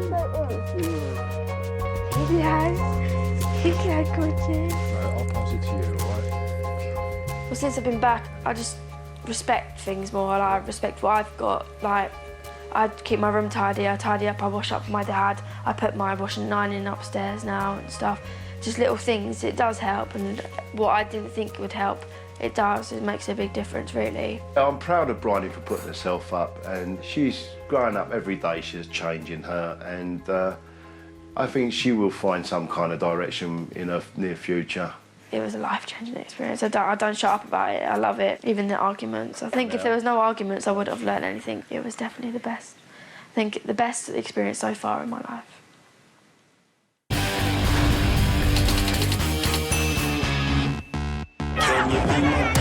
3 months ago, 18-year-old party girl Jade Bear was driving her mum to distraction. Her all-night boozing was out of control. Start out getting drunk at one of my friend's house on my house, drink a bit. On the way here, drink a bit. Go to a bar, drink a bit. Get here, drink a bit. By the time we leave, legless. It's getting out of hand and it's painful to see somebody just literally destroyed themselves. You can't walk in that fucking ass hills. What's your problem? Jade's dad died 2 years ago, and her drinking spiraled. I really, really, really, really loved my dad. He was like a proper main part in my life. Now he's gone and I don't really care about anyone else. If I weren't going out, I'd just be depressed. But since I go out, I just think it's fun. I don't think there's a point of life if you're not going to go out. Over in Swindon, Connor Jones's weed addiction was tearing his family apart. I smoked it once a week, twice a week, and then I got to 3 times a week. Now I smoke it every day. But now I get to a point where I have to smoke more than £10 worth. His family even believed he'd stolen money from them. Connor, your brother had £10 in his wallet. I never touched it. So who took it then? Fuck off. Oh, I sat down and cried on my own. You know, I've sat down and think, where have I gone wrong? I'm just hoping in a few years' time that he realises what he's doing. It wasn't just his mum who was affected by his behaviour. I'm a dad. He's 7 months now. A little kid called Lewis. Was with the girl for 8 months and she fell pregnant. So she had the kid and all, and I haven't really paid any attention to it, to be honest. The first 2 months, he was a really good dad. And then after that, he just started fading away. If I had a tenner, I would think, well, Lewis and weed, and I'd think, shit, I'd actually buy weed with it. You alright? Hey, alright. I'm Jade. I'm Connor. The teens were sent 5,000 miles away to Seattle on the west coast of America to stay with the Smith-Irwin family. Lord God bless this food to our body. God, you're such a... Rob and Denise are devout Christians with strong views on parenting. Quite often when I'm having conversations, I will use the term WWJD, what would Jesus do? After an accident left her paralysed, Denise and Rob's rock-solid faith helped them through. You know, every step of our lives and our decisions are strongly based on a Christian fundamental belief. To us, it's basically a daily part of life. Hi, how are you? Jade. Jade? Connor, Jade, could you guys come down here? We'll have a quick talk. I didn't actually care about the rules because I knew I'd break them anyway, so it was just like... First and primary things that we insist on is that we don't permit drinking, smoking, no alcohol, no cannabis, no cigarettes. Is there no way we could smoke anywhere like outside the house? We're expecting that you're going to give up your cigarettes and there is not going to be any smoking this week. I won't be giving up my cigarettes at all. Sitting on that table with them was just so stressful. It was just horrible. You just sat there, brains hurting, listened to his dull voice for ages. It was just like, oh, come on, come on. So I was just like, well, I'm going for a cigarette. I've had enough of this. An hour after hearing the house rules, the teens were lighting up. What a twat. At the end of the day, I want to smoke. It's my choice to smoke. If I enjoy smoking at the moment, I want to enjoy smoking, don't I? There's a zombie fight in that house, man. They need fucking entertainment and all that. They need loading up a little They need bit. some fucking alcohol in them, that's what they need. The second day of their stay in Seattle was Independence Day. So you guys know we're going over to a party this evening, and there's going to be some alcohol there. We don't want to take any of that. I didn't really think it was a party because it actually weren't a party. No one was like having fun. Well, people obviously having their own fun in their own ways, but I didn't think it was fun. I was the shittest party I've ever been to. Like, Independence party was awful. It was so bad. Everyone would just stand around like sardines and just have 1 or 2 beers. If that was me, I'd be on my ass by halfway through that party. With free booze up for grabs, it wasn't long before the teens were breaking the rules again. It wasn't technically stealing because they were giving it away, it's that we weren't allowed it, so technically it was just borrowing. I really should just put it back. It was like an alcohol pop. I don't feel guilty. Connor might. What is there to feel guilty about? When you're used to drinking like vodka and sambuca and stuff like that, that is just juice. Oh, pardon me. The following day was a turning point for Jade and Connor. Is there anything that you need to tell me that happened yesterday at the party? No? No, I was completely just lying out my ass. It was awful. I was just, every sentence I said was just like a big lie. It it was really bad because they called Connor out first and I didn't know whether Connor said, yeah, we did it. And I was just like, oh my God, so what if he said yeah and then I say no? Or what if he said no and I say yeah? And I got really scared. But then when Connor was walking past, he was like, say no. So I was just like, okay. My initial feeling is that I believe you, and I'd like to continue believing and trusting you. Oh, I feel so guilty. I feel so guilty. They're all big about trust and all that, and they said they believed us and they trusted us, so I feel like shit, to be honest about it. The Smith-Irwins were determined to show Jade and Connor their future if they didn't stop drinking and smoking. So they sent them to a local homeless refuge. I walked through the door and I just wanted to turn around and just keep walking and never get back. That place was awful. It was like a zoo in there. Oh, it was awful. I didn't like it at all. I actually really didn't want to be there. It sounds really rude, but I felt really dirty. What you'll find is it's fun for now and you'll have friends who will party with you, but let's say you don't have the money to buy the drinks and you don't have the money to get the pot. Those friends are going to fade away and you're going to be possibly doing stuff that you never considered yourself doing.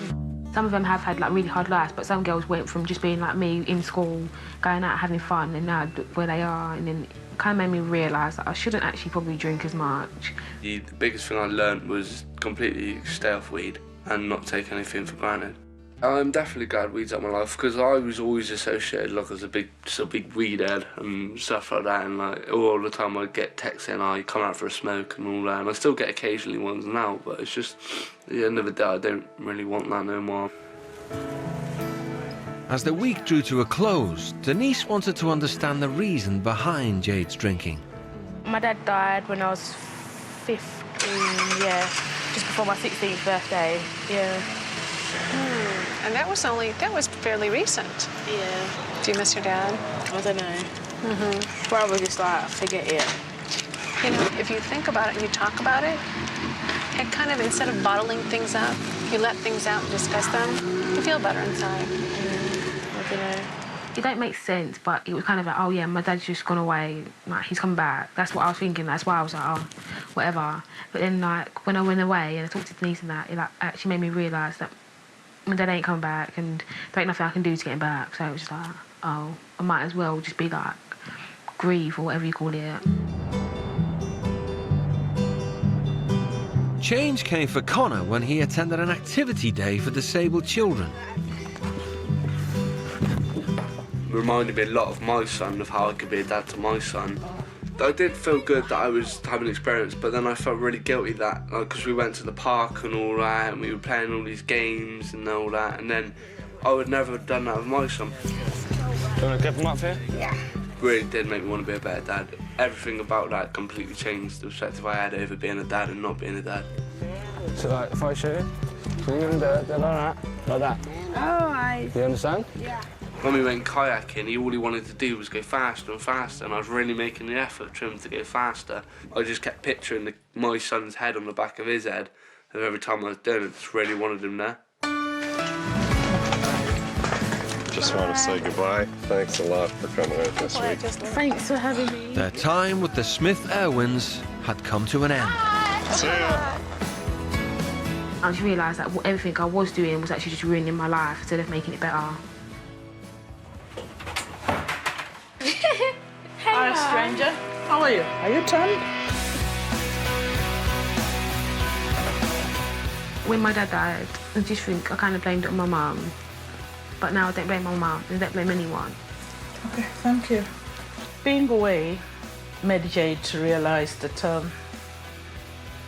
the way she treats me is not right. Made me realise that Mum ain't gonna be here forever. And like, you should cherish all the time that you have with your parents. She should try and remember the positive things she had with her dad. Time is the greatest healer. I missed you. Yeah? Yeah, how was your week? Missed you as well, mate. The biggest change in Connor, and the thing I'm most pleased about, is him stop smoking the weed. That has made such a difference to his old mannerism, his health, his attitude. Totally different personality. totally different, and that's the most thing I'm happy about. Okay, then yeah, no problem. Danny's picking her up, and she still. Before I went, my relationship with my mum was awful. But then when I got back, we were just like best friends, we were like bread and butter. We just completely, everything we did together now, we go out for walks, we go cinema, we just, not even, it's just like little things we do with each other. It's just like, it's really good, we get along. We still have our little arguments, but every family has arguments, but it's not like it was at all. I'm really proud of him. Before, he didn't really love himself, couldn't be bothered, but yeah, I'm really proud of him.